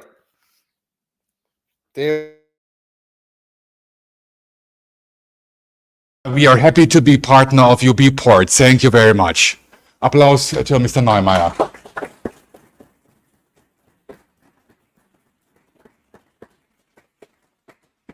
And I think for the people that are in the room, one of our developers have prepared our Volla tablet with Ubuntu Touch. Who is it? So over there you have? Oh, crank off? No, just so who would like to have a hands-on Volla tablet with Ubuntu Touch? You have the chance to have a look and explore it, because it will be amazing. It will be a productive device for to be efficient and to be creative. Do you have any questions to Mr. Neumeier? There it is. You can switch it on and show it to the people.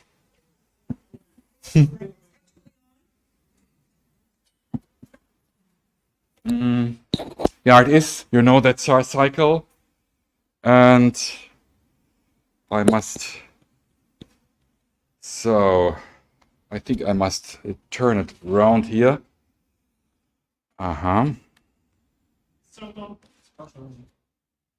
Here it is.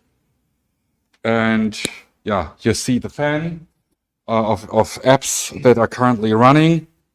And you see the sidebar, the apps of Ubuntu Touch. And I think, I'm not sure whether you can tweak it so we can see the window mode. He can.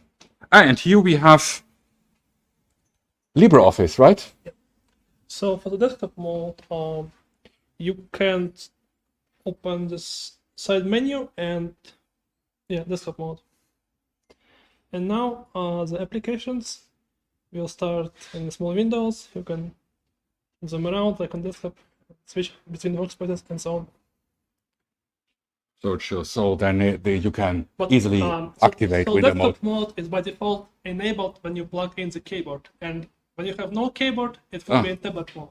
So that's fine. That's very convenient. Yeah. Thank you very much. Because we are working on a Volla keyboard, as I said, and then it's so the final hardware will have a 12.7 inch. So it's perfect to be productive. Oh, where is Mr. Neumeier? I'm still here. Maybe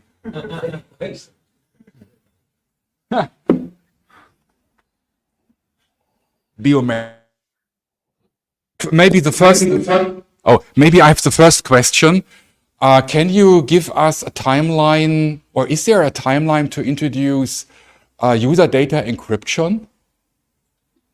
Well, as I mentioned earlier, there's a proof of concept that we've been working on, but there's no specific timeline, and that is because we still need to first figure out which approach do we want to go, because once we set in stone one approach of encrypting user data, it will stick, and it will have to stick, and we can't just change things up, because then all the encrypted data gets lost, and that is something that we surely don't want to have.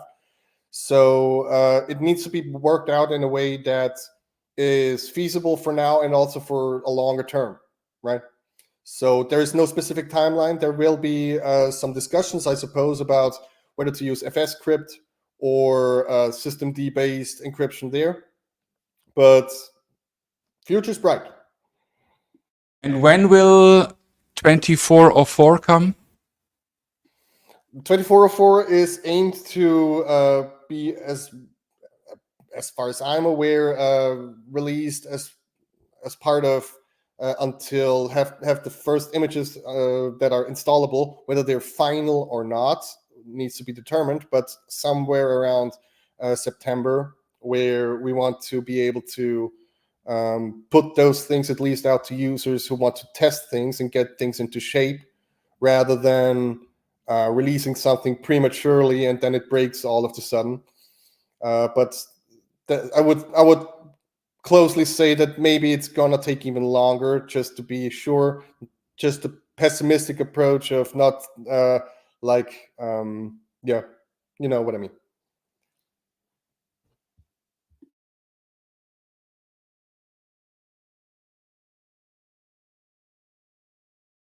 About UBports. Maybe. Yeah.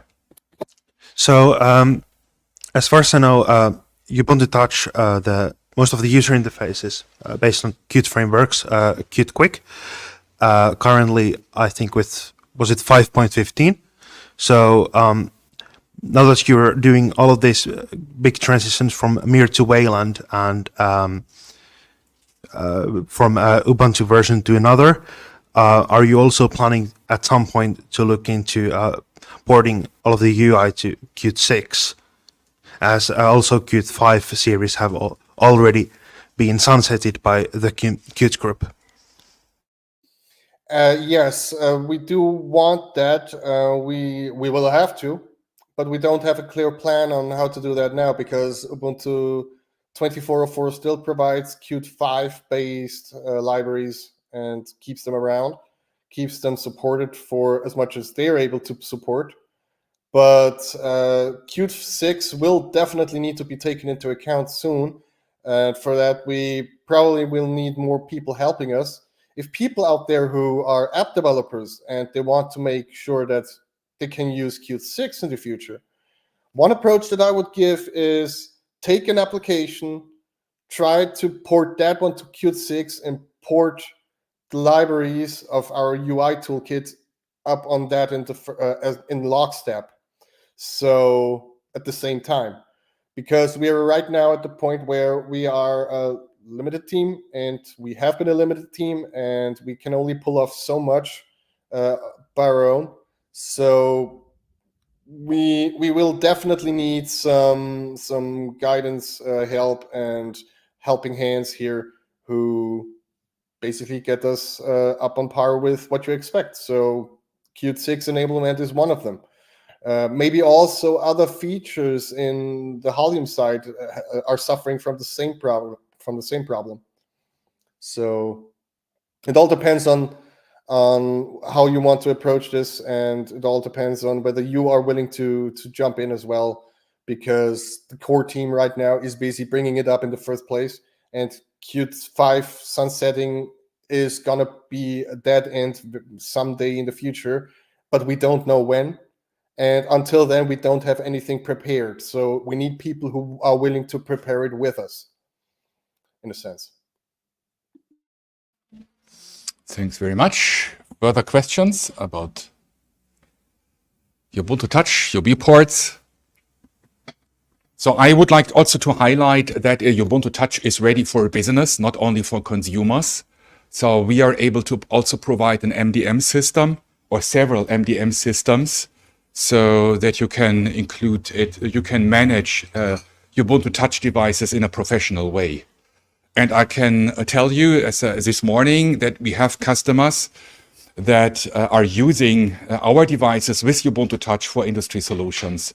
One example is mobile POS systems, because it was for them much more straightforward to use the existing SAP software for that purpose and put it on Ubuntu Touch than develop an Android app for it. So it was a very straightforward approach. It's very efficient, also cost efficient.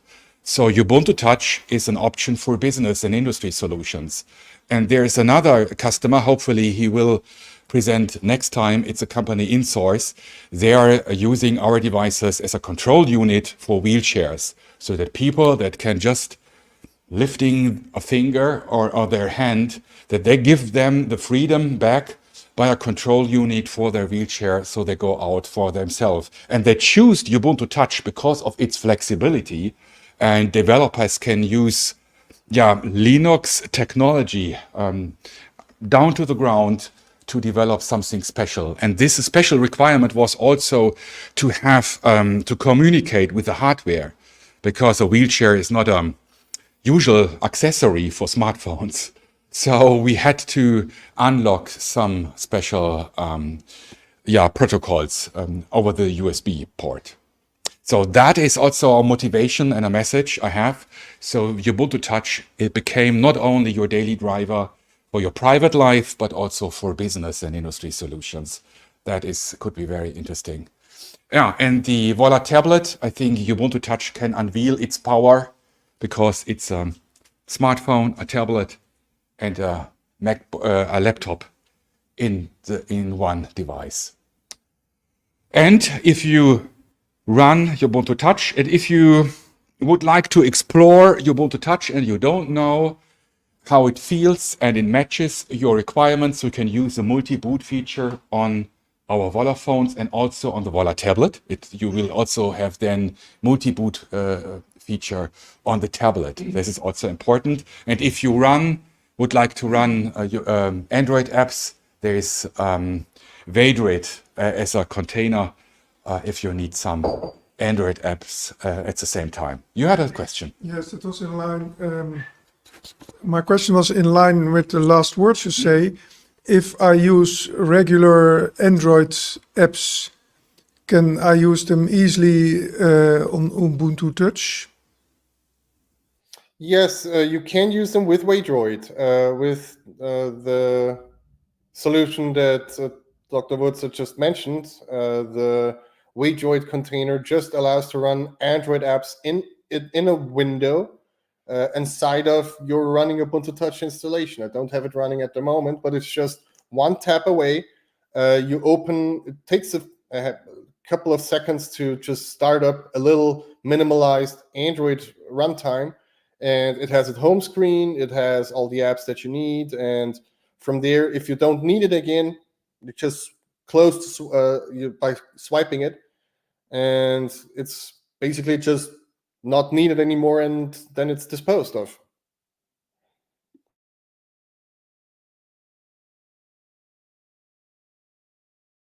You can easily switch. Yeah, you can reboot it and start into your Vola OS or your Ubuntu Touch, like a boot camp that you may know from Apple. So you have all that several options. And if you use on the Volla Phone the security manager, you cut off certain services and so on. But if you use Ubuntu Touch and you only use, let's say, WhatsApp in this container, has it on the same security? Yeah, so the Weitere has just a common custom ROM. So I think it's based on Linux OS, right? Yeah. Yes. And by the way, one of the developers is Mr. Kettunen. Where is he? Yeah, hello. Thanks to him, we can use Android on Ubuntu Touch. Maybe an applause for him. He was finally managed it that we can use it with Vola with the firmware of Android 13. Yeah, and I think this is a question maybe to you, Mr. Neumeier, or maybe Mr. Kettunen. Is the Weitere sandboxed, so it can't access maybe the contacts of Ubuntu Touch and something like that? also have access to certain hardware on your host system, because on Android devices it just uses the same Android drivers that the Touch also uses to render, for example. So it does have access to those, but at least to the files on your home folder, for example, it doesn't. Yeah, but what you need to remember is that Android is like a container integrated with virtual machine. It's a similar concept. So it has its own sandbox for its own data, and it's not fully integrated with the system. So it won't have access to your host folder.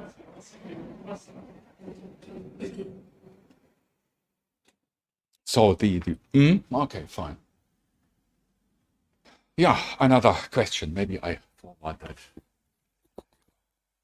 Well, this is not so much question about for Alfred, but I was just thinking, like, if you have the Weitere running on the Ubuntu Touch, wouldn't it be possible to create a Vola OS based ROM for the Weitere too? Because it's just like a bunch of packages on top of the Android ROM.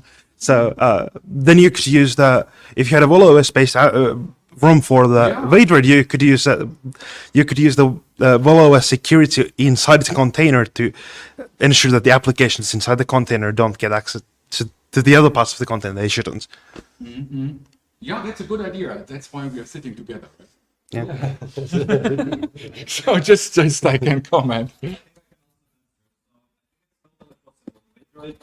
Patches for lineage OS are, I guess, not that extreme. So technically, all we would need to do is just make a build of Vola OS with the Weitere patches, and then you can just put it in the Weitere container. I guess Vola OS there. Mm. Yeah, fine. Fine. Yeah, some final questions to Mr. Neumeier. So, if not, then thank you very much that you take the time at the weekend to talk with our community, and you make all a great job of the UBports Foundation and also supporter, the financial supporter. I say thank you, because it's important too that this project is running. Thank you very much for coming. Thanks for having me.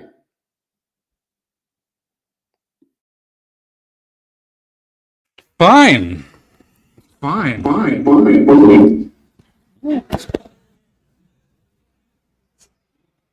So let's have a look on the agenda. Mm-hmm.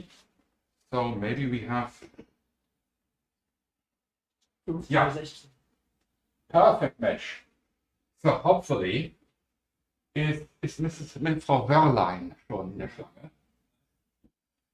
Mm-hmm. So I hope that I can now welcome Mrs. Wörlein from Switzerland, but staying currently in Munich. So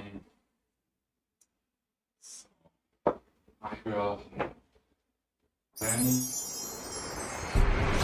Does it also annoy you how much time you spend on your smartphone, all the notifications, the countless apps? Are you also tired of big tech and security agencies watching you, what you do, where you go, who you talk to?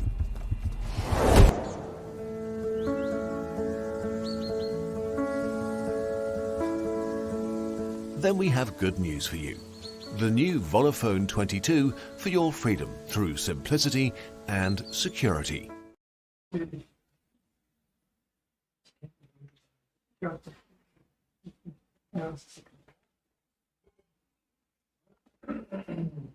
So, hello everyone. Can you see and hear me? Fräulein, wir hören Sie und ich freue mich, dass Sie es geschafft haben, hier hinzukommen. Welcome here at the Volla Community Days 2024, and that you make it to present our collaboration and great products, I think. Hopefully. So welcome, and the stage is yours.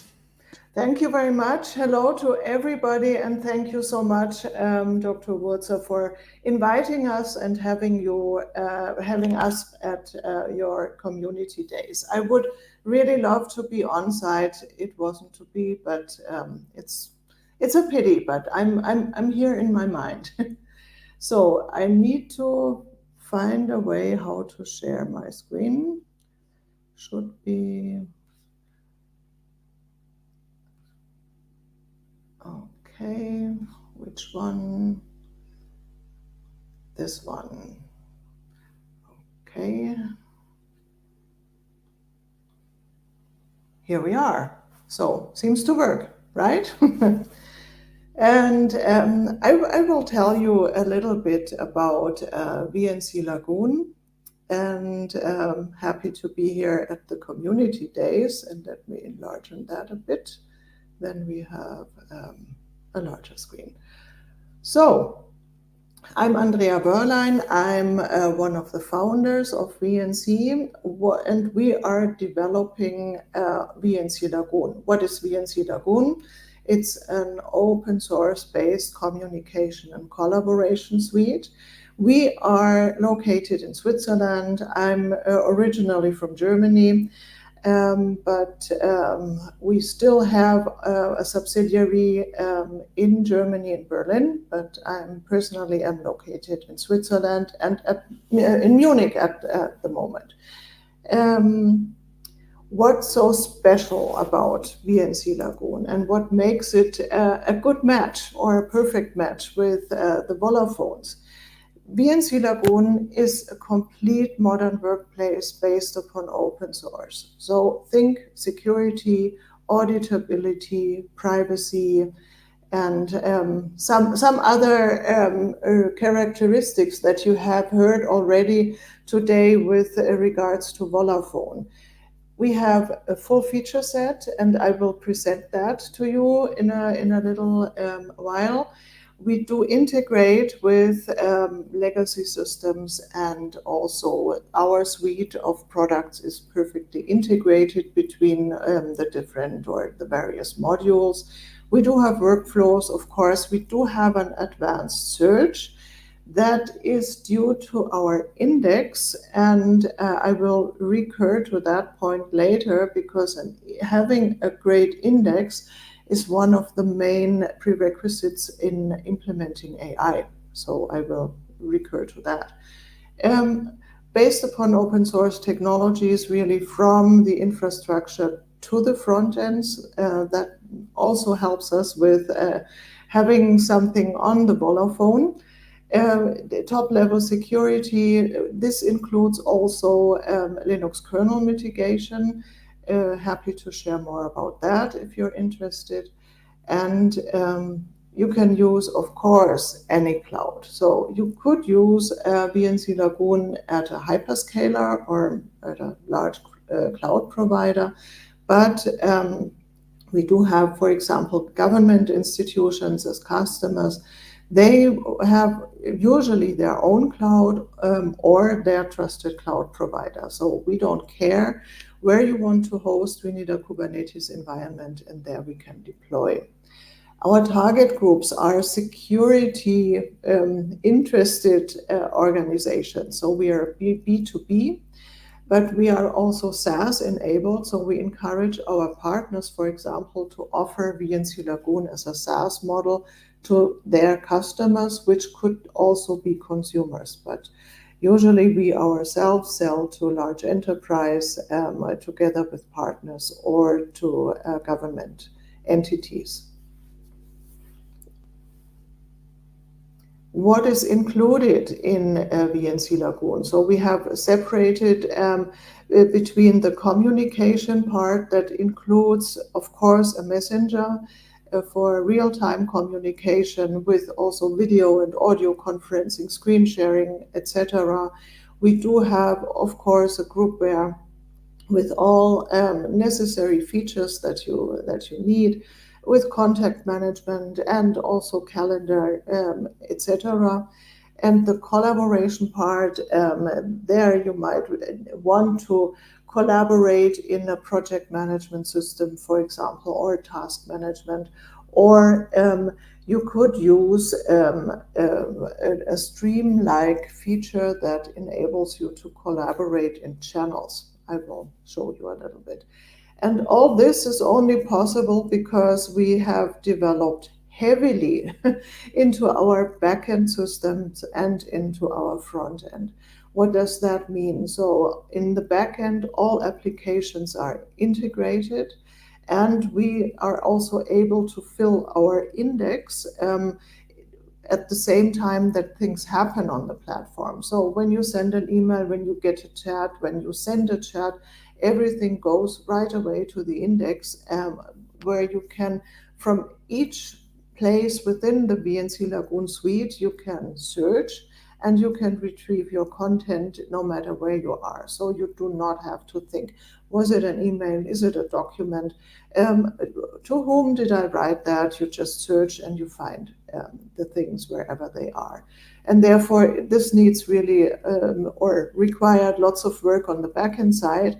And on the front-end side, we have super modern Angular-based front ends that enable us to have the front ends completely independent from the backend system. That makes us very flexible in the front end. So we are able to use brandings, themes, and all those things. And we are also able to make our applications fluid. And I will show you what that means. So very flexible, all the logic remains in the back end. And in the front end, we are able to really manage all devices. So we can, of course, our software runs in a browser, but we have also a desktop clients for Windows, Linux, or Mac that can be installed on your system, and also apps for Android and iOS, and also for Google-less Android, as you will see with. I think Dr. Wurzer has a device ready for showing with our applications. So, and just a few words regarding security. I don't want to go. Thank you, Dr. Wurzer, for showing it. Perfect. And for here on, you see our ZTOP principle, a zero trust onion principle, because, and I wanted to include that into the presentation so you know we really take security seriously. We start with the Linux kernel mitigation that's really on bare metal. I could talk a lot about that. I won't do so at the moment. We are collaborating with a partner in the US on that. And this comes before or under confidential computing, where we have done quite a lot with Intel, TDX and SGX. Of course, you have to take care of your data handling, and we prefer decentralized data handling. So we prefer operating resilient systems in different regions and keeping them synchronous, and that is preferred instead of having one large monolithic system that either works or does not work, and which makes you vulnerable in terms of attacks, or also vulnerable in context with the hosting provider or with the company that operates the system. The applications need to be as secure as possible. You need, of course, to take into account who has access to the system, and you need automated security checks. These are built into our system, so to say, and of course, you need continuous audits, manual audits. And in our case, this is being done by, for example, in Switzerland by Compass. They have audited our system in a customer case very, very thoroughly. So we welcome these audits because every time you learn something and you just become better.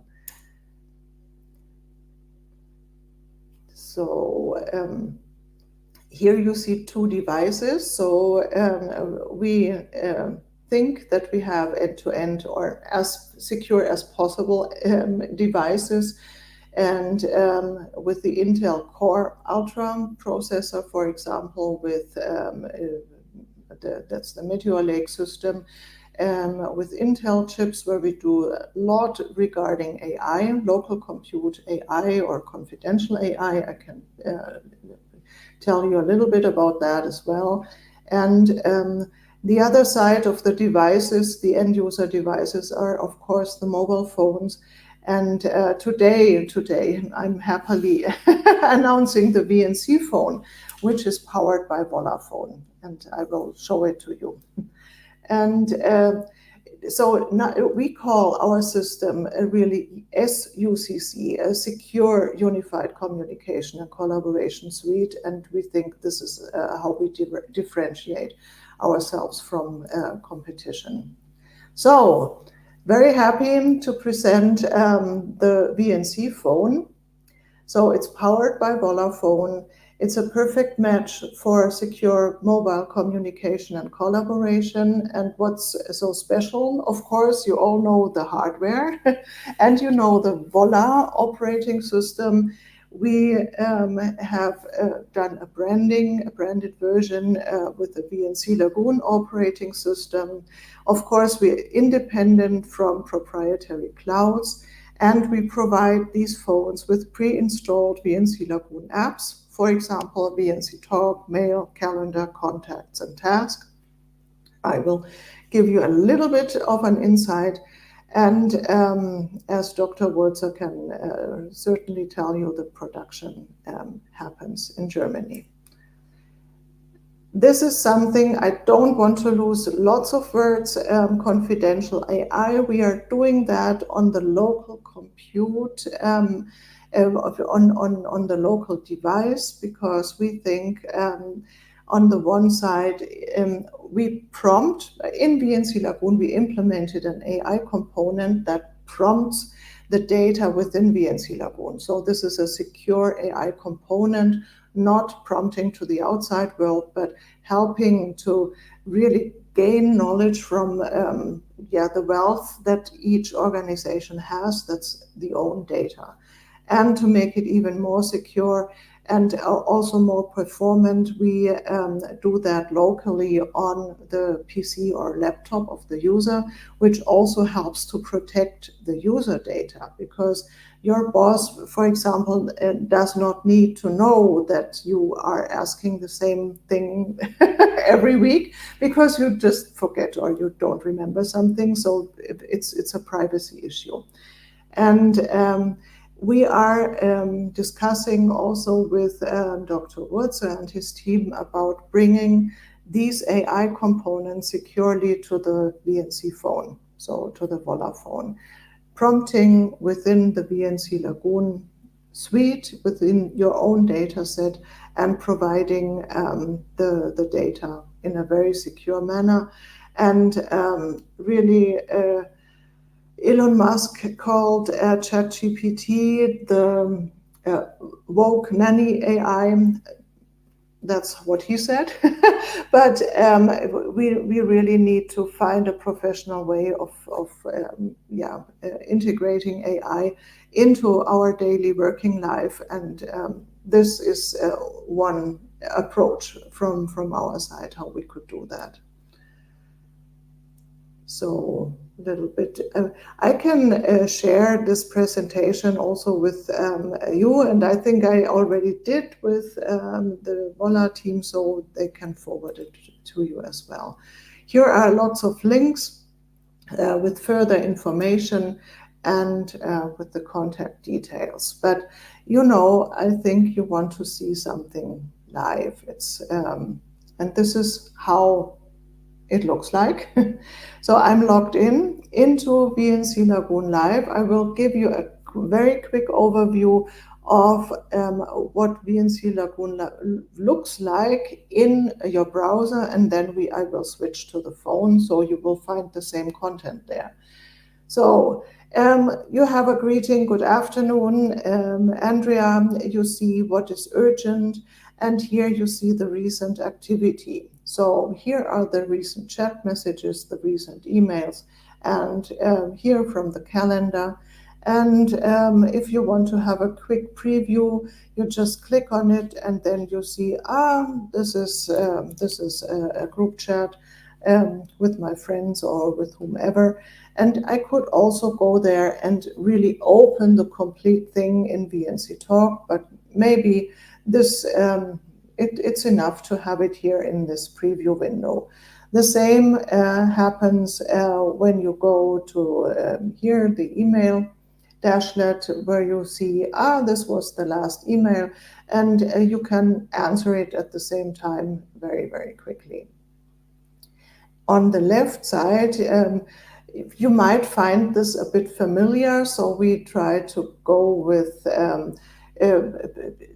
we try to create a UI that does not leave many questions open, but that you can operate intuitively, and so you can just click through.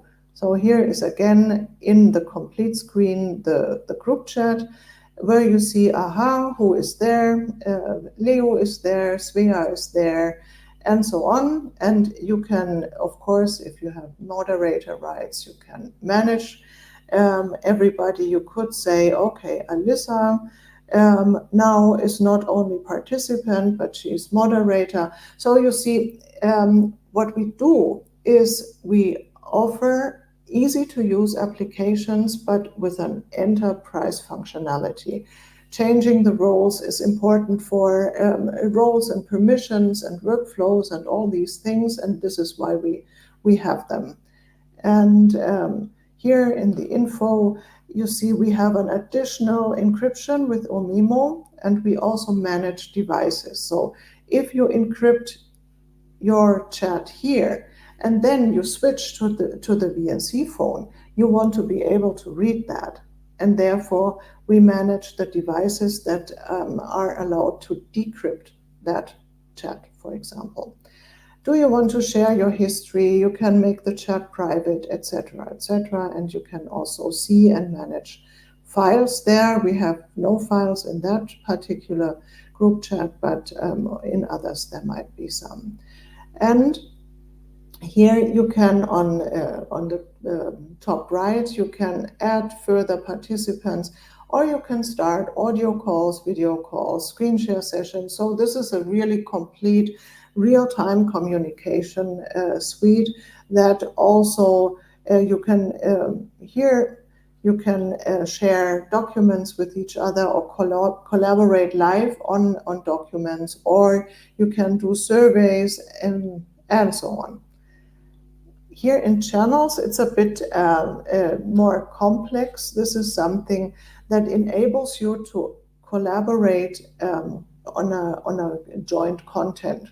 So here you have a topic where you add brochures and where you can discuss brochures, you can add videos, you can collaborate on the texts and do analysis topics and lots more. So I will not go into more details here. One thing that I wanted to mention is when you see here an avatar with each user, you can on the one side see the profile info anywhere in the suite. You can see the activity that you have shared, and you can start, for example, an audio or video call. Or you can say, okay, let me write a new email. And here we are in the groupware module with a new email to Svea. So this is the kind of integration that we have in our suite. So everything is interrelated with everything else. And I need a subject, so of course. And therefore you can, when I go here and I have again Svea, I can call her here, or create a ticket or a task or a calendar entry or whatever. So let's return to Fluid. And here's the calendar, that's the team calendar. Of course, you can share and invite and manage resources and many more things. We have a task manager that works also very, very nicely on the mobile phone. We have a contacts manager that is two things in one. It's an address book, as you know from a normal groupware, but it is also a directory service that enables you to see depending on your permissions, which role this person has, or again, this recent activity. That is again something that is thanks to our Solar index. And here we have, of course, some file management. And as you know, as I told you, our user interface is super flexible. That enables us, for example, also to show a stream. So this is just a stream of all newest elements, like, you know, in Facebook or LinkedIn or wherever, where you can here select which applications you want to see in which time frame and so on. And here on the top, you can do a search, for example, and see, aha, with the word VNC Lagoon, I have contacts, I have chats, I have broadcasts, and there you can also slice and dice the search. So that was a very quick overview of the front end. And now let's have a look at the phone. So I have the phone here beside me, but as this is a bit boring when I show it to you here, I'm mirroring the content on the screen here. So what do we have here?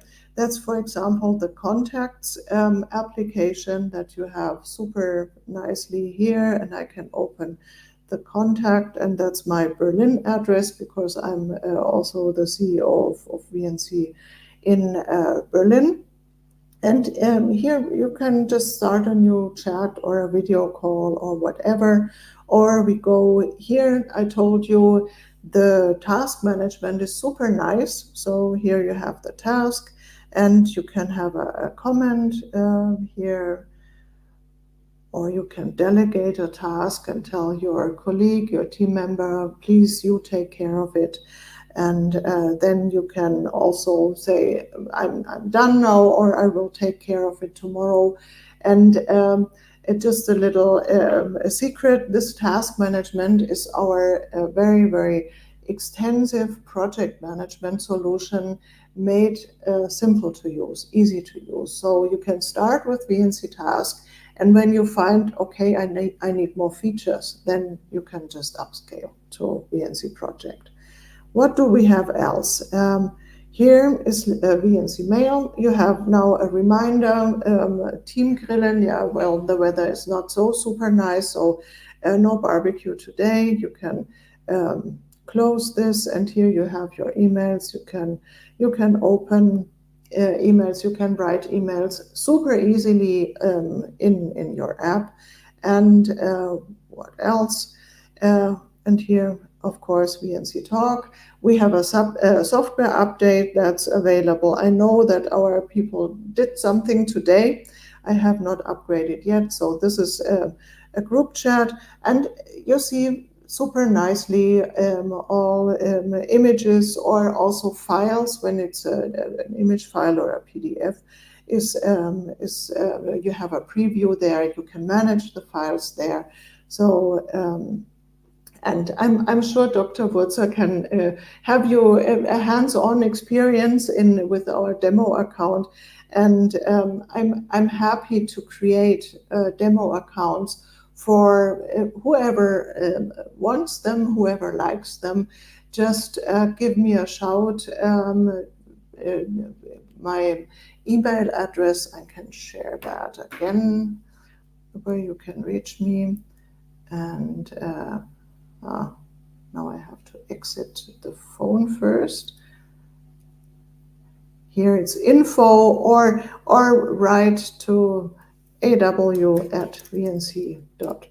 That's my personal email address, and you can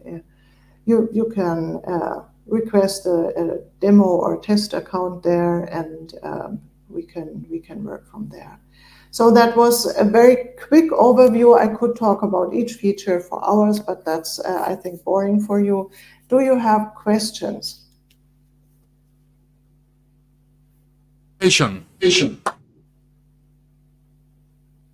Pardon me?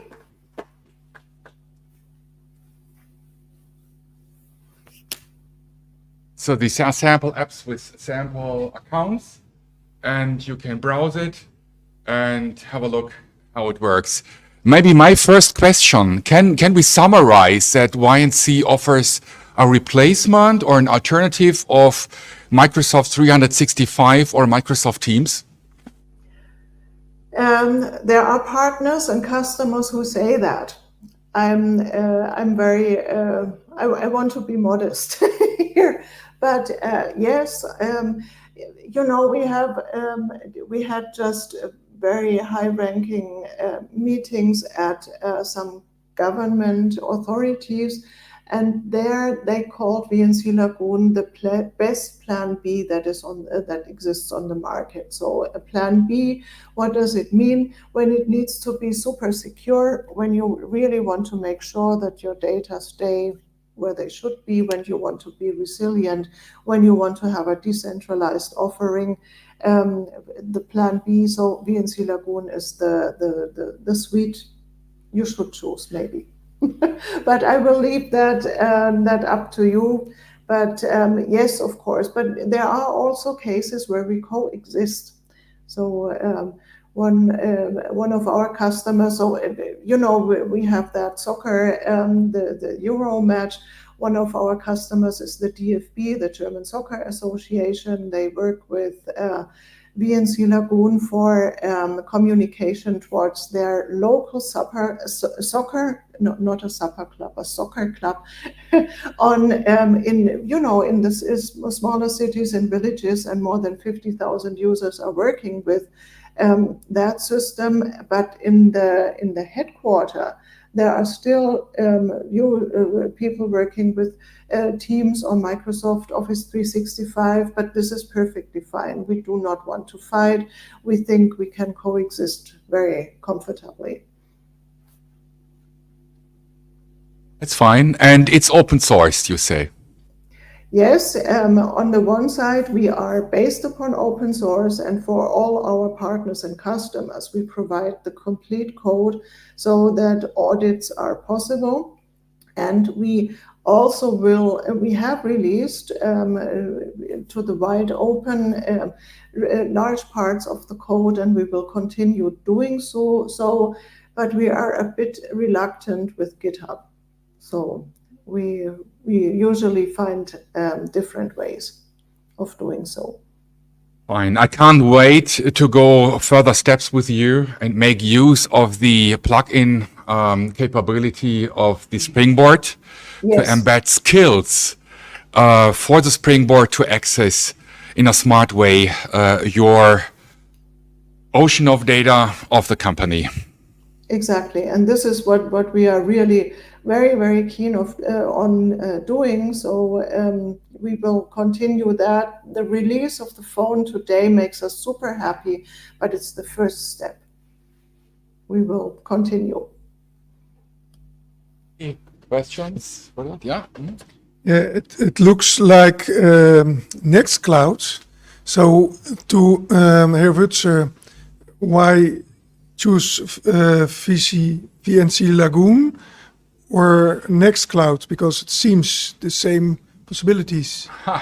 Because VNC is smarter. They won't like to make business with us.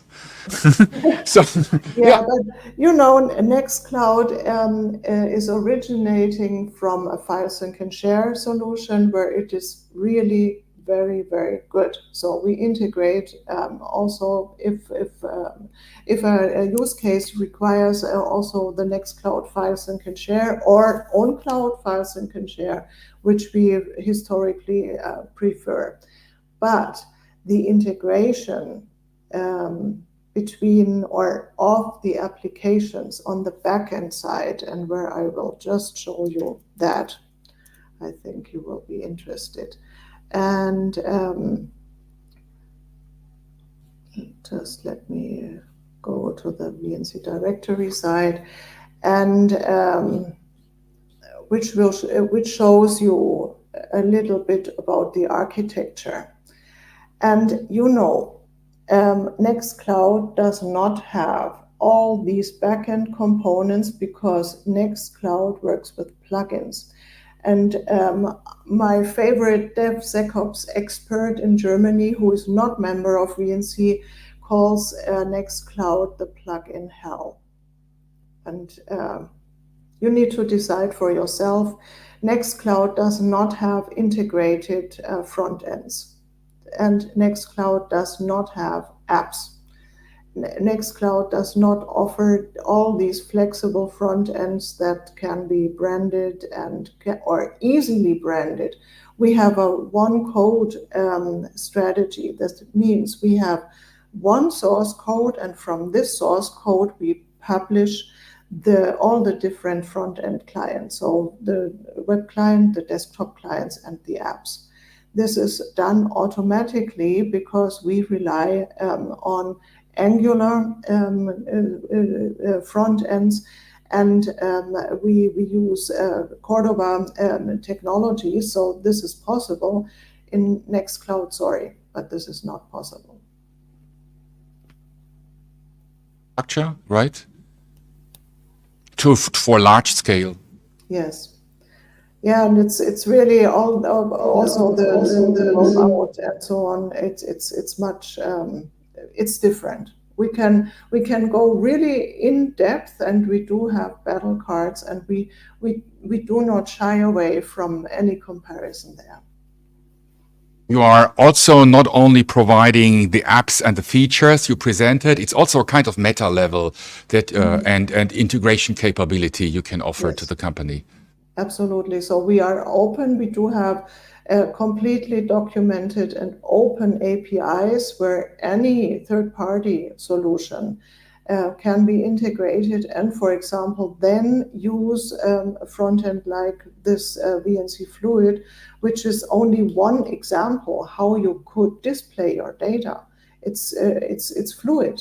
It's a real and data from all the different applications, so from mail like that, or from chat, or from whatever. So build your own front ends. Microservice architecture under the ground? I didn't understand it. Sorry. Do you use a microservice architecture? Absolutely. Yes.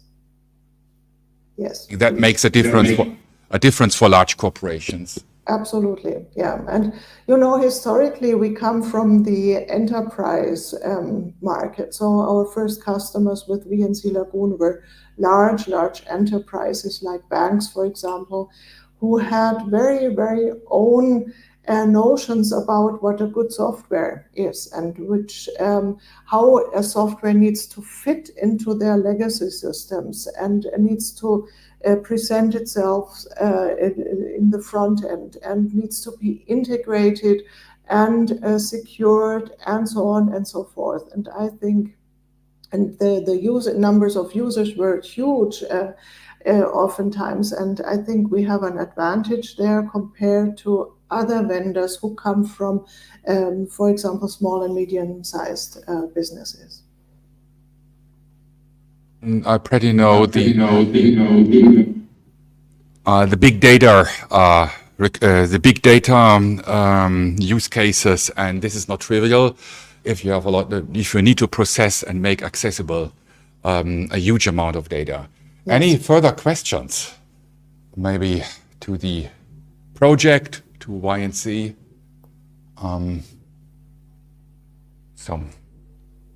If not, thank you very much that you take the time to present YNC. I'm looking forward to the next steps of that project that just has started with the YNC phone, and I think we will see very amazing features. So I think we can imagine, you can imagine that maybe together with VNC we can realize something that the manager can talk to his Volla phone or this YNC phone to ask for the last quarter figures, for instance, during a business meeting, and then get the reply directly like Siri. But it's reliable data, not like ChatGPT, and it's securely, and it's only happening in your company, not like Siri or Cortana that it's hosted by a third party. It's your data, your reliable data that it can be questioned or retrieved. Thank you very much to be a part of the Volla community, and I'm looking forward to the next steps. Thank you very much to switch. Yeah, thank you and have a wonderful day. Thank you for having me. Okay, so let's have a brief look at the next thing. Yeah, another amazing thing. So we are not at the end of the day, and we have a next really highlight. So I'm very happy that we have been invited into a research group, in a project group that is managed by the Eclipse Foundation. And we have, there are a lot of large companies with a lot of resources and capabilities to bring technology forwards under the umbrella of the Eclipse Foundation. And one of the companies is Huawei, and others are like Bosch, and we are small Volla. And I am very happy to welcome Mr. Schmidt, who is, how do you say it, engineer of Huawei, and he will present us Oniro, another open source operating system. And one spoiler alarm, it's so exciting because Oniro has a very special approach for operating systems for any kind of device, not only phones, it can be tablets, it can be IoT. And they're working on using a mainline kernel Linux. So it sounds very technical for many people, but it has an impact. Because if we can manage to do so with that large partners, we may also come to a point where we have all the drivers open sourced and we can make a really free operating system for Europe. That is the scope for Oniro. Thank you very much that you come, and I'm looking forward to your presentation. Here's a microphone. Thank you. Let me set up here quickly.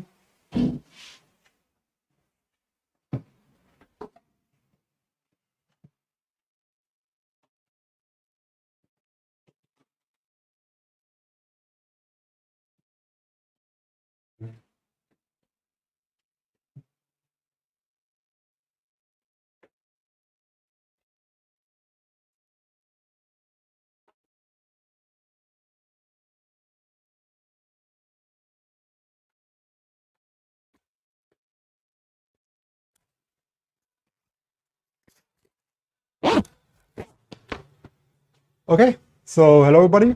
My name is Stefan Schmidt, as Dr. Wörzer already explained. I work for Huawei for the Open Source Technology Center. Oh, what's that? Microphone is not connected. No, that is. It was up. Okay. Okay, sorry, give me a second.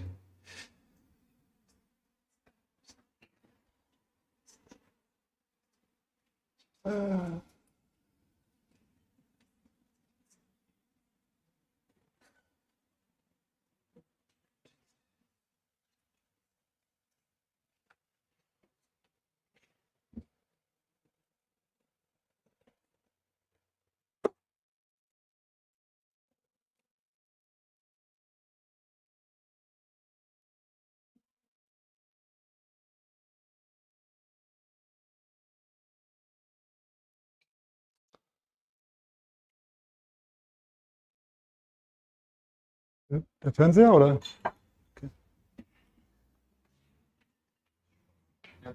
Okay. Okay.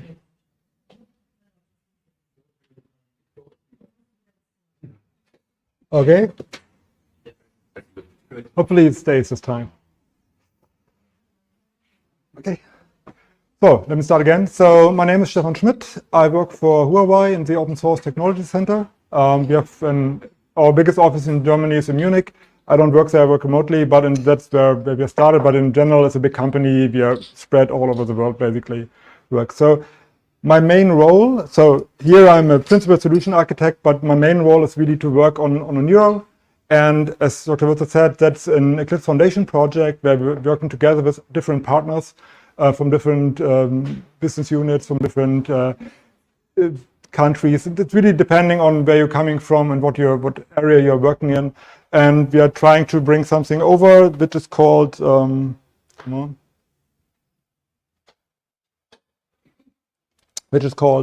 Harmony. So I will start a little bit of explaining what is the connection between Oniro and Open Harmony, and then I will explain why we are here, why we are talking at the Vola Community Days actually.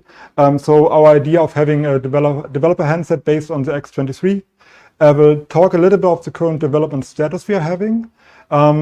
Obviously not as much progress as we hoped for, but in general we have been making good progress there, and we're also talking about the future roadmap we are having with this specific project.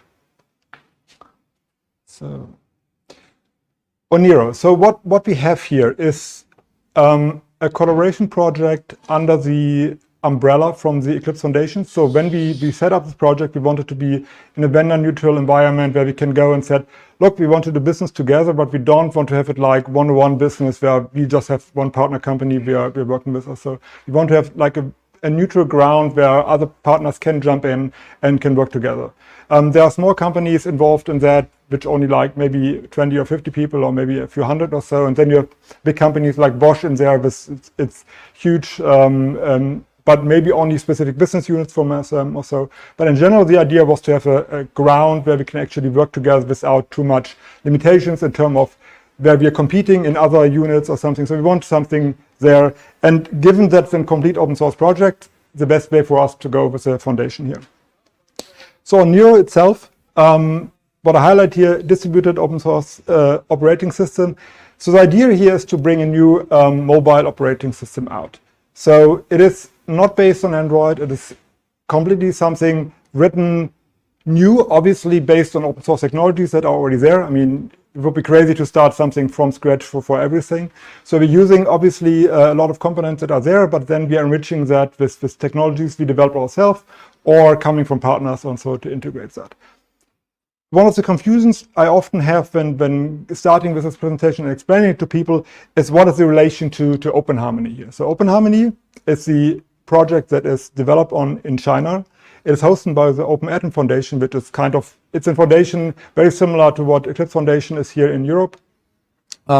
They have like their own Git hosting called Gitti and so on. They have all the source code there. It's a complete open source system, but mainly developed in China. All the communication is in Chinese and so on. So it's very, very difficult from our side to really to tap into that, to contribute, to read and so on. And that's a very difficult thing for us. So in 2020, we said, okay, we want to bring that further. We want to get that out of China. We want to show it in Europe, maybe in other parts of the world as well. But we want to start with Europe. And then they said, look, what can we do here? We not only need like translation of the documentation, that is just one step, but we need to build up a community, to build up a network of partners we're having and so on. So that is something that they planned on, and they named that Oniro basically. So that is a sister project. So that means most of the code and most of the things we are talking about here is also the same for Open Harmony and Oniro. What we do especially is we have specific additions, specific parts that are needed for either partners here in Europe or have like specific legal requirements or something. That is something, the modifications, additions we are doing here and making sure that we can then work together on top of Open Harmony here. So just as a starting point. So whenever you see that later here, the Open Harmony, so all these architecture diagrams and everything, that also applies to Oniro at that point. So after laying the ground here, as said before, it's hosted by the Open Atom Foundation. It's a complete open source system. So all of the newly developed components coming from us or our partners are under the Apache 2.0 license. So that's OSI approved and everything. So it should be easy to integrate in all kind of other systems. Obviously, we have existing open source components that might have different licenses and so on. Biggest example is the Linux kernel, obviously GPL, so that means you have other license agreements on that, but that is part of when you take these kind of things in. We have a notation of mini, small and standard systems. That is what Dr. Wurzer hinted on when we are saying while we are focusing on mobile right now, that doesn't mean that we are ignoring different parts in the IoT space or something like that. So one of the next slides will show you how small these systems can be. So we have an approach where we support different kernels. So the Linux kernel is the one for the standard system. That's the one we would use for the developer handset, or just really rich devices where you have like a big GPU where you can do like fancy graphics and all these kind of things. But we can also go down to very tiny battery-driven sensor devices that can that would use a different kernel here. That would be Light OS as a kernel in that regard. While normally, if I give this talk, nobody really knows about it. In China, that's already quite a big deal. We have, as you can see, I mean, these numbers are outdated, I'm pretty sure already. We have like most likely over 300 certified products already from over 100 manufacturers and so on. So that's a big market there already, where people have that. Actually, the bigger project on top of OpenHarmony, which is called Harmony OS, which is the distribution basically from Huawei using OpenHarmony technology and then enriching that with their own proprietary stuff on top of that. That's actually running on handsets right now. So there's a new handset release from Huawei in China that is using this kind of technology in there as well. So there's a big market there, but it's not so much in Europe. So that's something we want to grow basically. So, but if you look, I mean, the architecture diagram for the people that have seen these kinds of things before, it's not too different. It's very similar to other kind of operating systems for mobile you're seeing. The technologies used might be different, but in general, the same context you're having. So you have the normal kernel layer where you have like different parts. One thing to mention here is that we had a kernel abstraction layer, so that some parts of the upper layers can work on Light OS or Linux kernel, for example. That is for the different standard, for the different system sizes we are talking about. And then we have something called HDF for Hardware Driver Foundation, which allows us to transfer some of the drivers between the kernels. That's a bit problematic sometimes, but in general, the idea is to be able to develop drivers for specific devices and then bring them over to different types of boards or something if there's a transition from like a mini system to a standard system or something like that. On top of that, we have the normal system service layer. I mean, you have the normal stuff you would expect, like for media applications. You have like things for the normal networking, and all this stuff is just available. One of the things that is more unknown is, or newer in that regard, is that we are working on a distributed aspect here. So we have a distributed scheduler. We have a DSoftBus technology is called, that would work with different devices in your network. So for example, you're at home and you have like your TV and your watch and your mobile, and all of them would be running OpenHarmony at that point. I know it's future, but in that case, these devices could work together. They could share resources. So, example, if you want to render something on your TV or something, you could use the CPU or GPU on your mobile phone for that and so on. So these are distributed aspects of that. Not all of them are in working completely right now, but in general, that is like one of the aspects we want to push forward to. On top of that, we have a framework layer providing all kinds of services to the application development and so on. I will come to a few of these later. So again, talked about the different system types here. Standard Linux systems, normally Cortex-A, that is, if you're a bit more into technology, that is like what ARM calls their specific CPU ranges that are more powerful and used on mobile handset and so on. But it goes down to things like Cortex-M, which is really small memory only. There we are using a return operating system like Light OS, for example. And these things could all work together with OpenHarmony. Obviously reduced in functionality and features and so on, but in general the core components should be there as well. I mentioned the softbus already, I mentioned the kernel abstraction layer already, and the hardware driver foundation as well. So especially the hardware driver foundation, that's something that might bite us a little bit in our work of getting like the kernel changed over, but that is part of it. On the application side, what the main push we're having right now is a system called ArcTS. So Arc is a compiler that has been developed by Huawei, and TypeScript is for TS is for TypeScript. It's the actually extended TypeScript a little bit. So we wanted to have that for strict type checking, and I think a few components have been added to make the language a bit more versatile for our approach here, and then we have like a complete application framework built around that to do application development. Okay, so that was just to make sure everybody at least roughly gets an idea why I'm here, what brings me to the table here. So at some point we we looked and we worked on Oniro for a while, but we always worked on developer boards, and then you have connected it to some display or to a HDMI monitor or something like that. But we never really had like a full product we wanted to run it on, right? I mean, yes, company internally we might have that, but that's nothing we can share with the open source community and we can't work on. So, and having things like that are easily accessible, like the Raspberry Pi, is really nice. People can get that really easily, but then you have like the full setup around that, and you wouldn't be able to just have it with you. Mobile, there's no mobility involved in that. So we looked around and looked what kind of developer handset we can go for. And in China there are options, but it's not easy for us to just get them over and distribute them here to developers and so on. There's no off-the-shelf solution basically.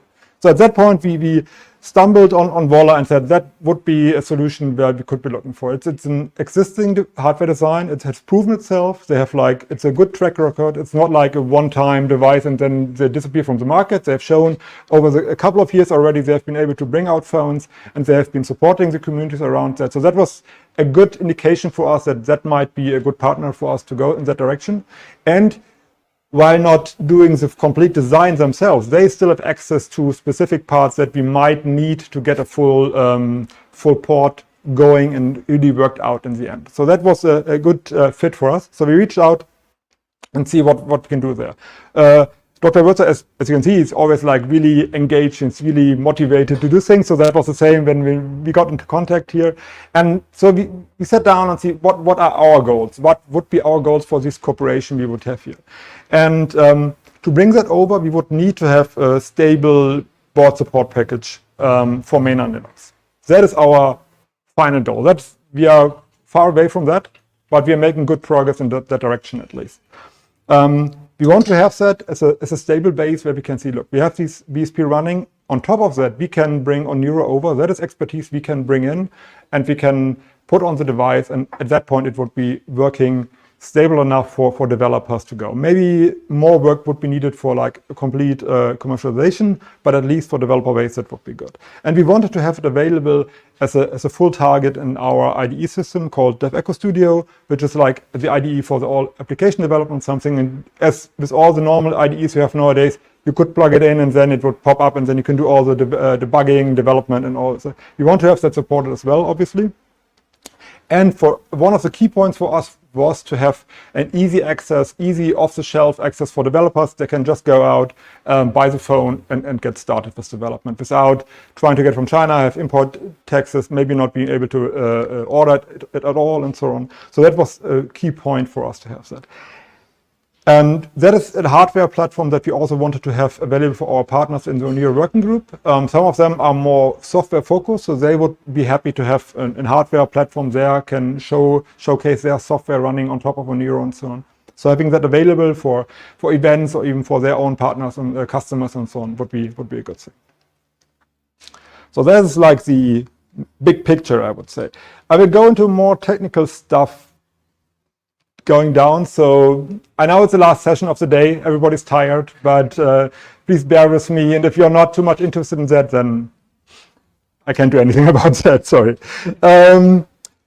Okay. Yeah, so we have been talking about the kernel. Why do we talk about the kernel? I mean, normally I know for people that are looking at that from a higher picture or like just consumers or something, they don't really care that much. For them, the hardware should just run and be good with it. But for us that are actually doing all the nitty-gritty work below, we understand that these pieces need to work together well and can't just be hacked together and we hope it works in a lab and then we ship it to someone and it's not working at all, right? So we have the situation that with the OpenHarmony and Oniro kernels, we have some specific requirements we need to get. We have a specific set of feature patches we need to get in, and we have specific user space interfaces we need to have working and so on. That's not uncommon. That is basically all kind of vendors are having this. For us, the problem is if we start going with the Android common kernel, which is used on the Vola OS, but also just waiting for the biker to go through. But also for the UBports, Ubuntu Touch kernel and so on, based on Halium and so on. they use the BSPs provided with the hardware for this specific board from the designer and so on. But for us, that would conflict with kind of some user interfaces we want to have, some user interfaces we need to have, and also the way things like, let's take the graphics system, for example, right? We are not running Wayland. We will have problems with the Harlem approach, how the graphics are exposed and so on. So for us, it would be a lot more easier to go ahead and have a normal DRM KMS-based system or something with 3D acceleration, with MISA and so on. That would be fine. But all of these pieces need to work out before we even come to the stage where we say, this is a good system that we can ship outside of the lab. So we started, we looked what kind of options we are having for the kernel. We started to work with Vola. We also got in contact with Kusi Group, and hopefully at some point with MediaTek also, to find out if for this specific SoC, this specific board, if there's an BSP available from them already without, with not Android-based but mainline Linux-based. That seems to be not the case, so that is something that is, if we, maybe at some point, if we can work together with MediaTek, that might be sorted, but we are not talking about months here. That's a longer approach, basically. So the other way we could have is to start from the normal mainline Linux kernel that's available, take the existing MediaTek architecture support that's there, and then enrich that going forward with the specific support for specific chipsets, specific power management features, specific all kind of different parts that are needed for this specific SoC. That is a lot of work. Vola is a small team, and also while we are a very big corporation, the team we are working with is very small as well. So that's a point that it could be done, but time-wise, that's a real problem, and we need to figure out if that's possible or not. Right now, the third approach is what we are doing just to get a proof of concept out, just to make sure that we get something to show for, and then hopefully convince more people and also our management to put a bit more resources into that. So we are stripping down the Android common kernel, and at some point we are going to remove some of the user space interfaces that might conflict for us. And what we're doing right now is to add more of the functionality that is needed. Things like we have functionality for high log and some other parts. That doesn't tell you anything, I know that, but it's like specific features we need for the system to run, and we are bringing these kind of patches in right now and see what kind of stuff conflicts and whatnot. But as I said before, our goal would really to go for a mainline solution, mostly because we could align that together with the goals we have with OpenHarmony, where there's the work is going on the mainline kernel. All the features are developed there, being rebased on new kernels and so on. We can pick that and have a better integration at that point, and really have like a convergence of goals at that point to have that. Avoiding the conflicts with the features and user space interfaces, I mentioned that. But also it would help us to decouple from the Android release cycle. So right now, what we have with ASAP or something, Google brings that new out, and you are eager to bring a new, like Vola OS 14 or something out, you're bound to what Google is offering you at that point. And that is completely clear, but we might have different goals for different kernel releases, the different versions and so on, and to decouple these kind of, I talk too slow, I guess. Okay, but it should be.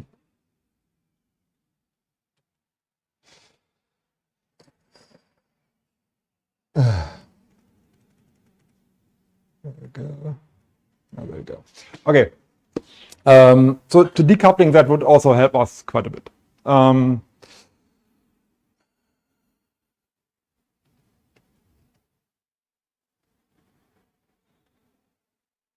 Okay, so that brings me to the current development status, what we're having. So we have, when I say we, it's mostly the team, so Francesco and other people. So I'm just standing here. I don't have much time on development these days, but what we're having is Oniro running an LXC container. So first step, all the development work we are doing is on Ubuntu Touch. So we are basing our code on the work we are doing on that. And we have an LXC container that has Oniro in it. And we are using that for a rapid testing cycle to make sure that we can change things there, to make sure that all the system services and everything we are working on being updated quite regularly, so we can work on that instead of doing a full rootfs and then doing a system image and flashing that every time and so on. We're going with a container at that point. We are now at the stage where we can also modify the kernel. That took us a while to get that all sorted out. But now we are in the position where we can bring in patches, where we can do modifications that we need for the system services to run and get that all started. The focus is on enabling all the system services.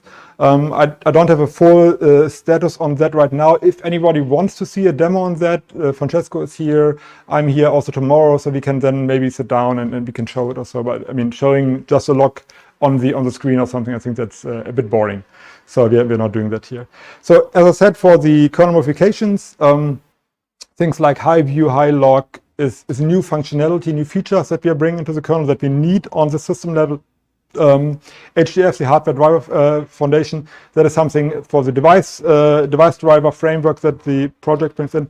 And then for Binder, for example, that is also used on Android, but it's also used on Ubuntu Touch and so on. Oniro OpenHarmony use it as well, but we might have different configurations, how we want to use it and how we need to use it and so on. So yeah. So as I said, right now we are working on the Android Common Kernel with 5.10.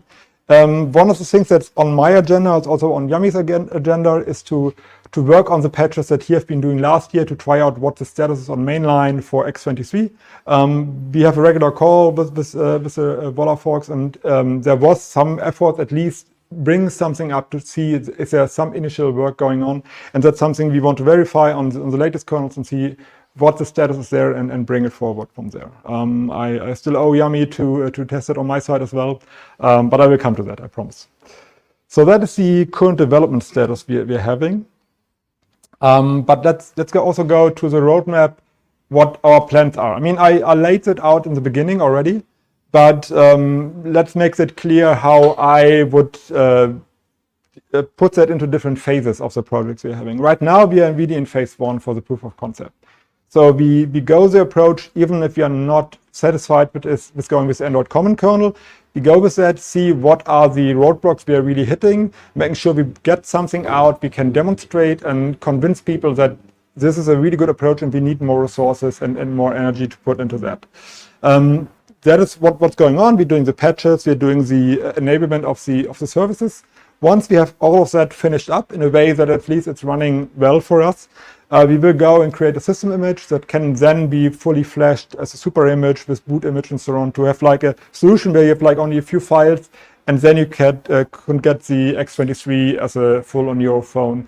That is something I could go ahead and show my managers and so on and say, look, that could be a result, but we need to put more resources into that. And for phase 2, that is what we are working on in the background as well. As I said, we are trying to also talk to the other companies involved in that, hopefully also at some point with MediaTek, that they might give us support in that regard, because I think they have code available to support that. Maybe not completely fully fledged out or something, but I'm pretty sure that they would have in some lab code available for a normal non-Android based Linux system for their hardware to test, even for the tests. So all the hardware development stuff, I know they use that at some point in the lab for the bring up and everything before they go for the full BSP development. So we would need to reach the right people and get the buy-in from them. That is basically something we need to work on as well.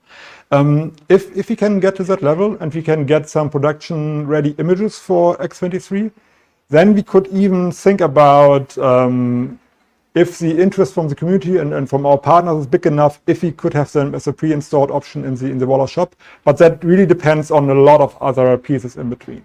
And on our side, we would need to work on OTA infrastructure to make sure that we can really deliver like different streams, stable, better, even development streams and something like that based on that. But this is future looking. We want to see if we can go to that point, but there's a lot of work until we get there, basically. Okay, thank you. I think that's it for here.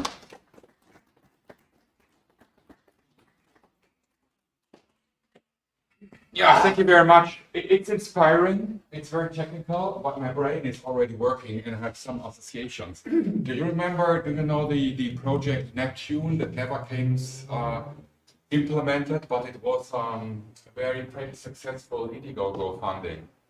It was also about connect devices that are sharing resources, and that's inspiring me very much.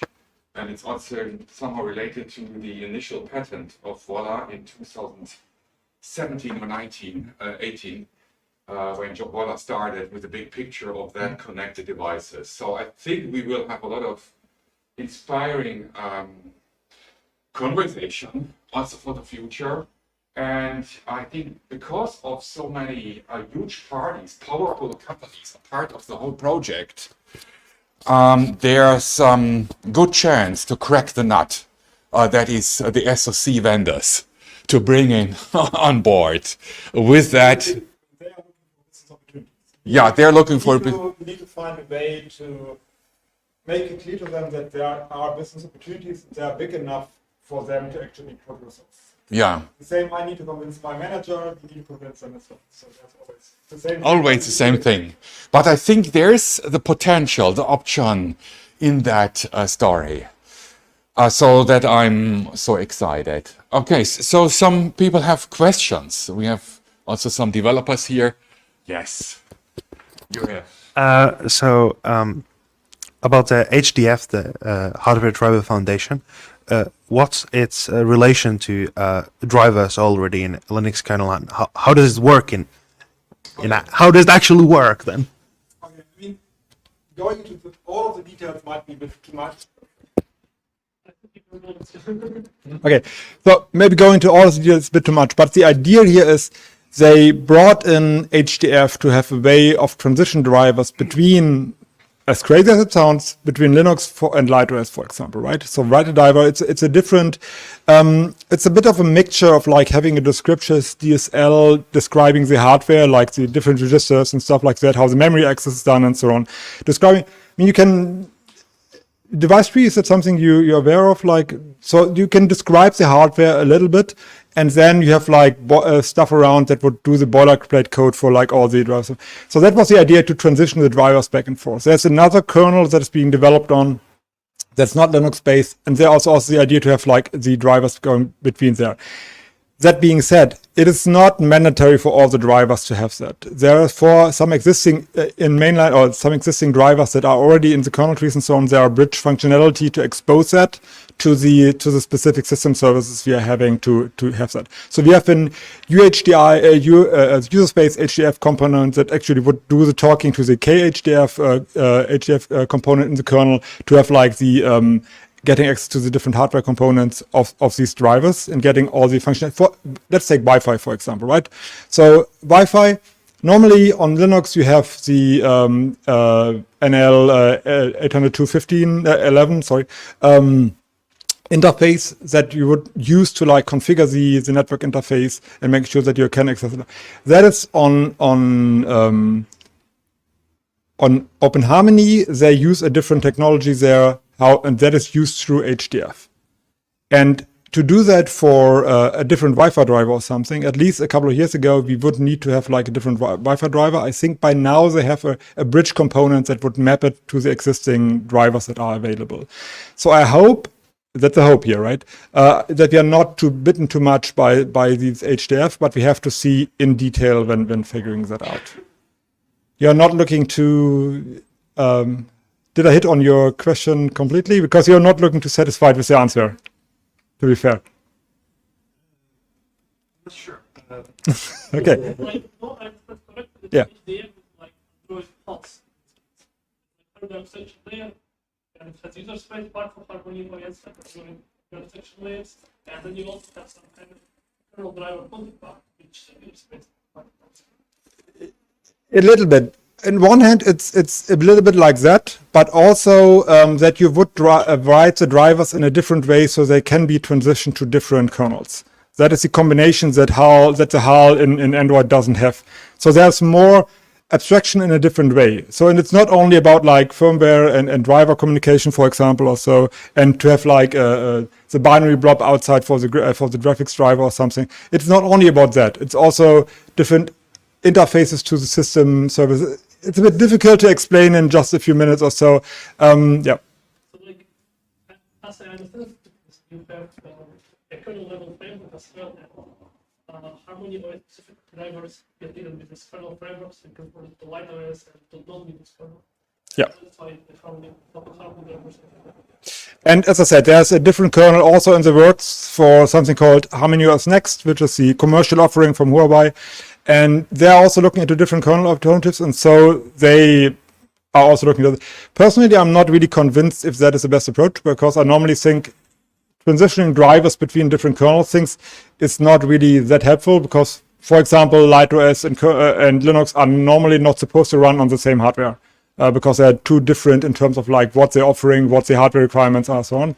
But if a different kernel comes in that would run on both of them or on just on one target, that could be interesting. But yeah, I think we can. I'm happy to talk about that tomorrow again or something. But I think we start to bore a few of the other people. But in general, you got the gist correct. So it's basically the idea is to transition back and forth. You have an abstraction in there, and yeah. Okay. So that's. So, did I get right that the drivers written with HDF would only work in OpenHarmony, or would they work with other operating systems that also use Linux kernel? Would there be a way to possibly somehow create a bridge for them to work with other bases than OpenHarmony? So I mean, the code for that is all open source. So it's, I mean, you could patch the HDF patch into a different kernel if you an Android kernel or something like. If you want to do that, that's all there. It's not like there's nothing being blocked or nothing kept behind closed doors or something. But you would need to actually do the development on the kernel side, and then you can bring the drivers over on that part. So that would be possible, yeah. Yeah. Sparking some discussion. Yeah, just a side thought from me as a Halium developer. So previously, when Android was the dominating force, we had a situation that we had only the Android BSP, the drivers were written for Android, the user space components are all for Android, and the way alternative Linux operating system could survive is by adapting themselves to use Android components, like we do with Ubuntu Touch currently. And if we do the OpenHarmony kernel, we get similar stuff all over again with the HDF drivers, which are open source, but you will need to adapt your software to utilize those HDF drivers. But anyway, like I've looked at OpenHarmony previously on OnePlus 60, and it looks promising there that you use standard Linux components like Muscle Lipsy, Pulse, maybe Pulse Audio, or I'm wrong. Wayland, do you use Pulse Audio? I would need to look that up. Muscle, I know, but Pulse Audio, I'm not sure. Okay, but Wayland for sure. So there could be some nice cooperation like with other operating systems to run OpenHarmony software, for example, if we remain compatible with you. So to be fair, my personal hope would be that we, as I said, don't have to deal with HDF too much. My personal hope would be that we have enough bridging functionality available that we can just do a normal Linux kernel driver and then have bridging functionality to bring that to the system level components, services we're having, and be done with that. So that's what I would hope for, having like a full mainline support driver, support for this specific hardware or any other hardware, and then we are good with that, and then we can adapt Oniro OpenHarmony on top of that. So I don't want to have this kind of solution where you're saying we are putting ourselves in a different corner again, where we have like same whole problematic and so on. I completely agree on that on technical level. But we have to deal with reality, what we have right now, and I have to deal with what is coming with OpenHarmony, and I just can push into specific directions. So that is, but I agree with your sentiments there. Yeah, that's question so. So actually, as a consumer, why would I prefer to use your operating system over alternatives? Okay. So I'm not a sales manager. I'm not doing any sales. So no sales pitch for me. Sorry. So it's a different approach. It has a struggle right now to have the same ecosystem as Android has, for example. So we are struggling on the application level, obviously. We are coming there. In China, that is pretty good already. In Europe, we have to do more.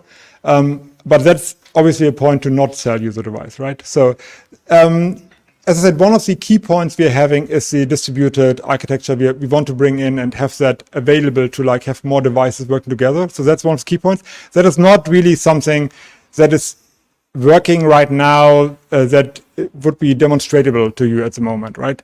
But I've seen demos of that in, for example, in a smart home or something where the different devices are working very much together to like enrich each other, either be it on hardware resources or just on sensors or functionality to know a bit more of the context and so on. So that's something, that's kind of one of the unique selling features here that we're having. For the rest, it's really up to you if you want to switch to a different operating system or not. But if you're unhappy with Android for one reason or another, or unhappy with Ubuntu Touch, or unhappy with Sailfish or something like that, there's always like a niche to find and go and look for a different operating system. But as I said, I'm not here to sell that. I'm here to look at the technology. So. About the apps, are there any compatibility layers that would allow me to run usual Linux apps or Android apps? So there's no. For a while there was compatibility to Android, but that's no longer there. That is something we are not, at least in OpenHarmony. It might be in some of the distributions of OpenHarmony, it might still be there. But for Linux apps, I would need to look if, like, it's not, there's definitely some things in the way to just run it. It's not like your normal Linux distribution where you can just put it on and then compile something and get it working or so. So there's definitely something in the way. So I wouldn't say if you're looking for something as a complete open developer system or something, this might not be the solution you're looking for. I know I'm doing this very bad sales pitch here, but it's, as I said, it's really in the end for the mass market we're aiming for. And in terms of applications available, so the latest numbers I have from, at least from our HQ side, is that from their analysis, like 80-90% of the people are using having like 5,000 specific apps that are used all across the what they're using, and 4,000 or so of them are already targeted and being available. That might be different data in Europe or North America or something like that, because we have a different way of engaging with devices and so on. Well, so it's surely different. There's no mobile OS beside Android that will allow me to run my banking app.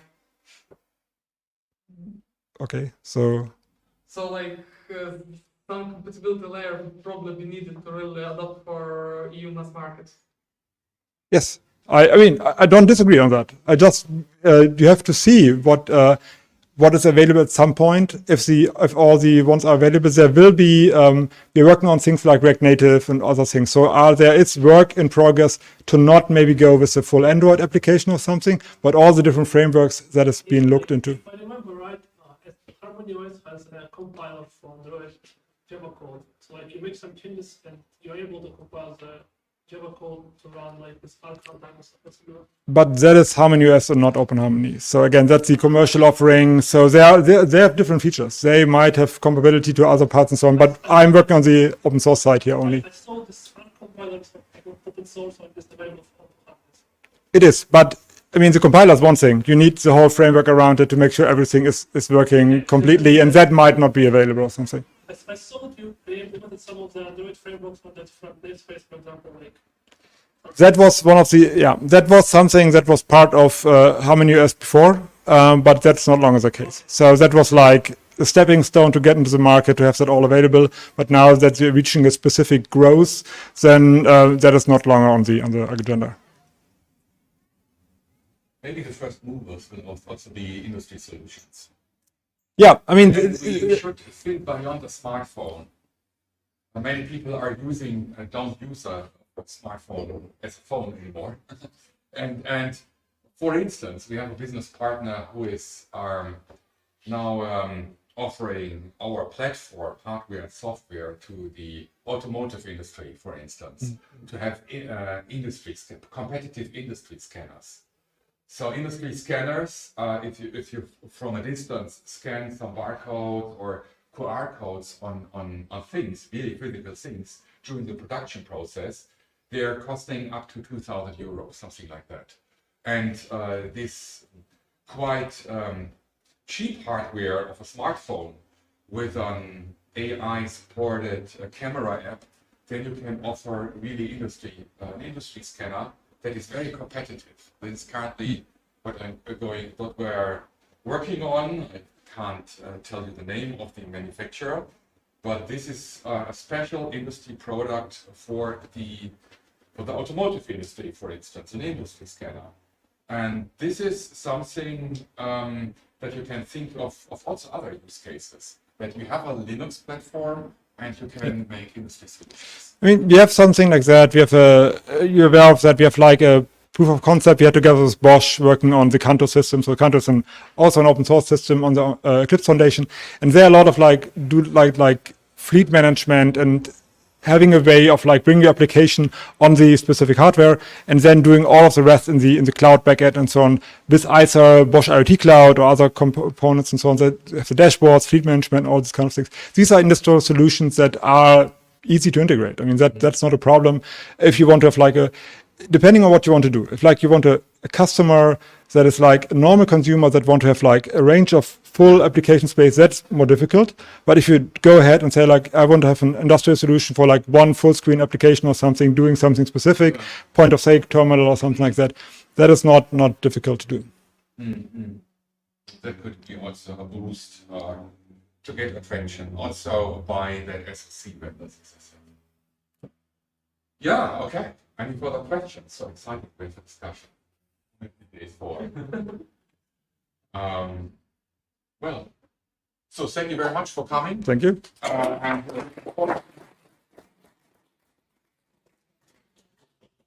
Yeah, so it was an exciting day. Yeah.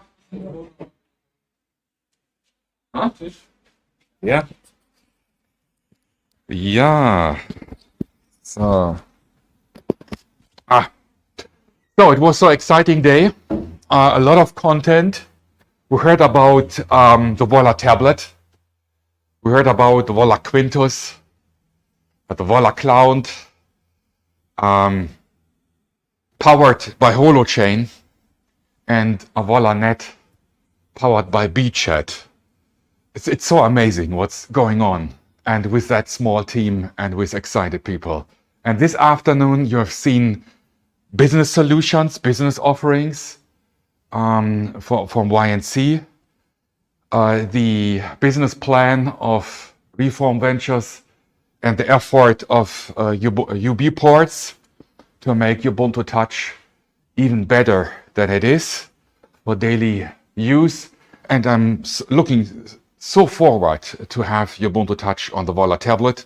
So a smartphone, a tablet, and PC in one, or laptop in one device. Very lightweighted and so awesome. And I can't wait to have to ship the Volla Phone Quintos, this awesome lightweighted, powerful flagship model in piano optic. I like it very much, with embedded cloud. So thank you very much for coming today. Tomorrow we have the second day with a lot of interesting, with an interview and presentations and a lot of demos of projects, and also a demo of how simply desktop apps can be installed on Ubuntu Touch, or how to run a full-blown Linux on a Volla OS, and all that kind of things. And I'm also looking forward to Qt, very inspiring user interface. And yeah, that's it. So thank you very much for coming today. Hope I see all the faces tomorrow and discuss with you. And now you can have a look also at the devices and let's going on. Thank you very much. See you tomorrow. Does it also annoy you how much time you spend on your smartphone, all the notifications, the countless apps? Are you also tired of big tech and security agencies watching you, what you do, where you go, who you talk to?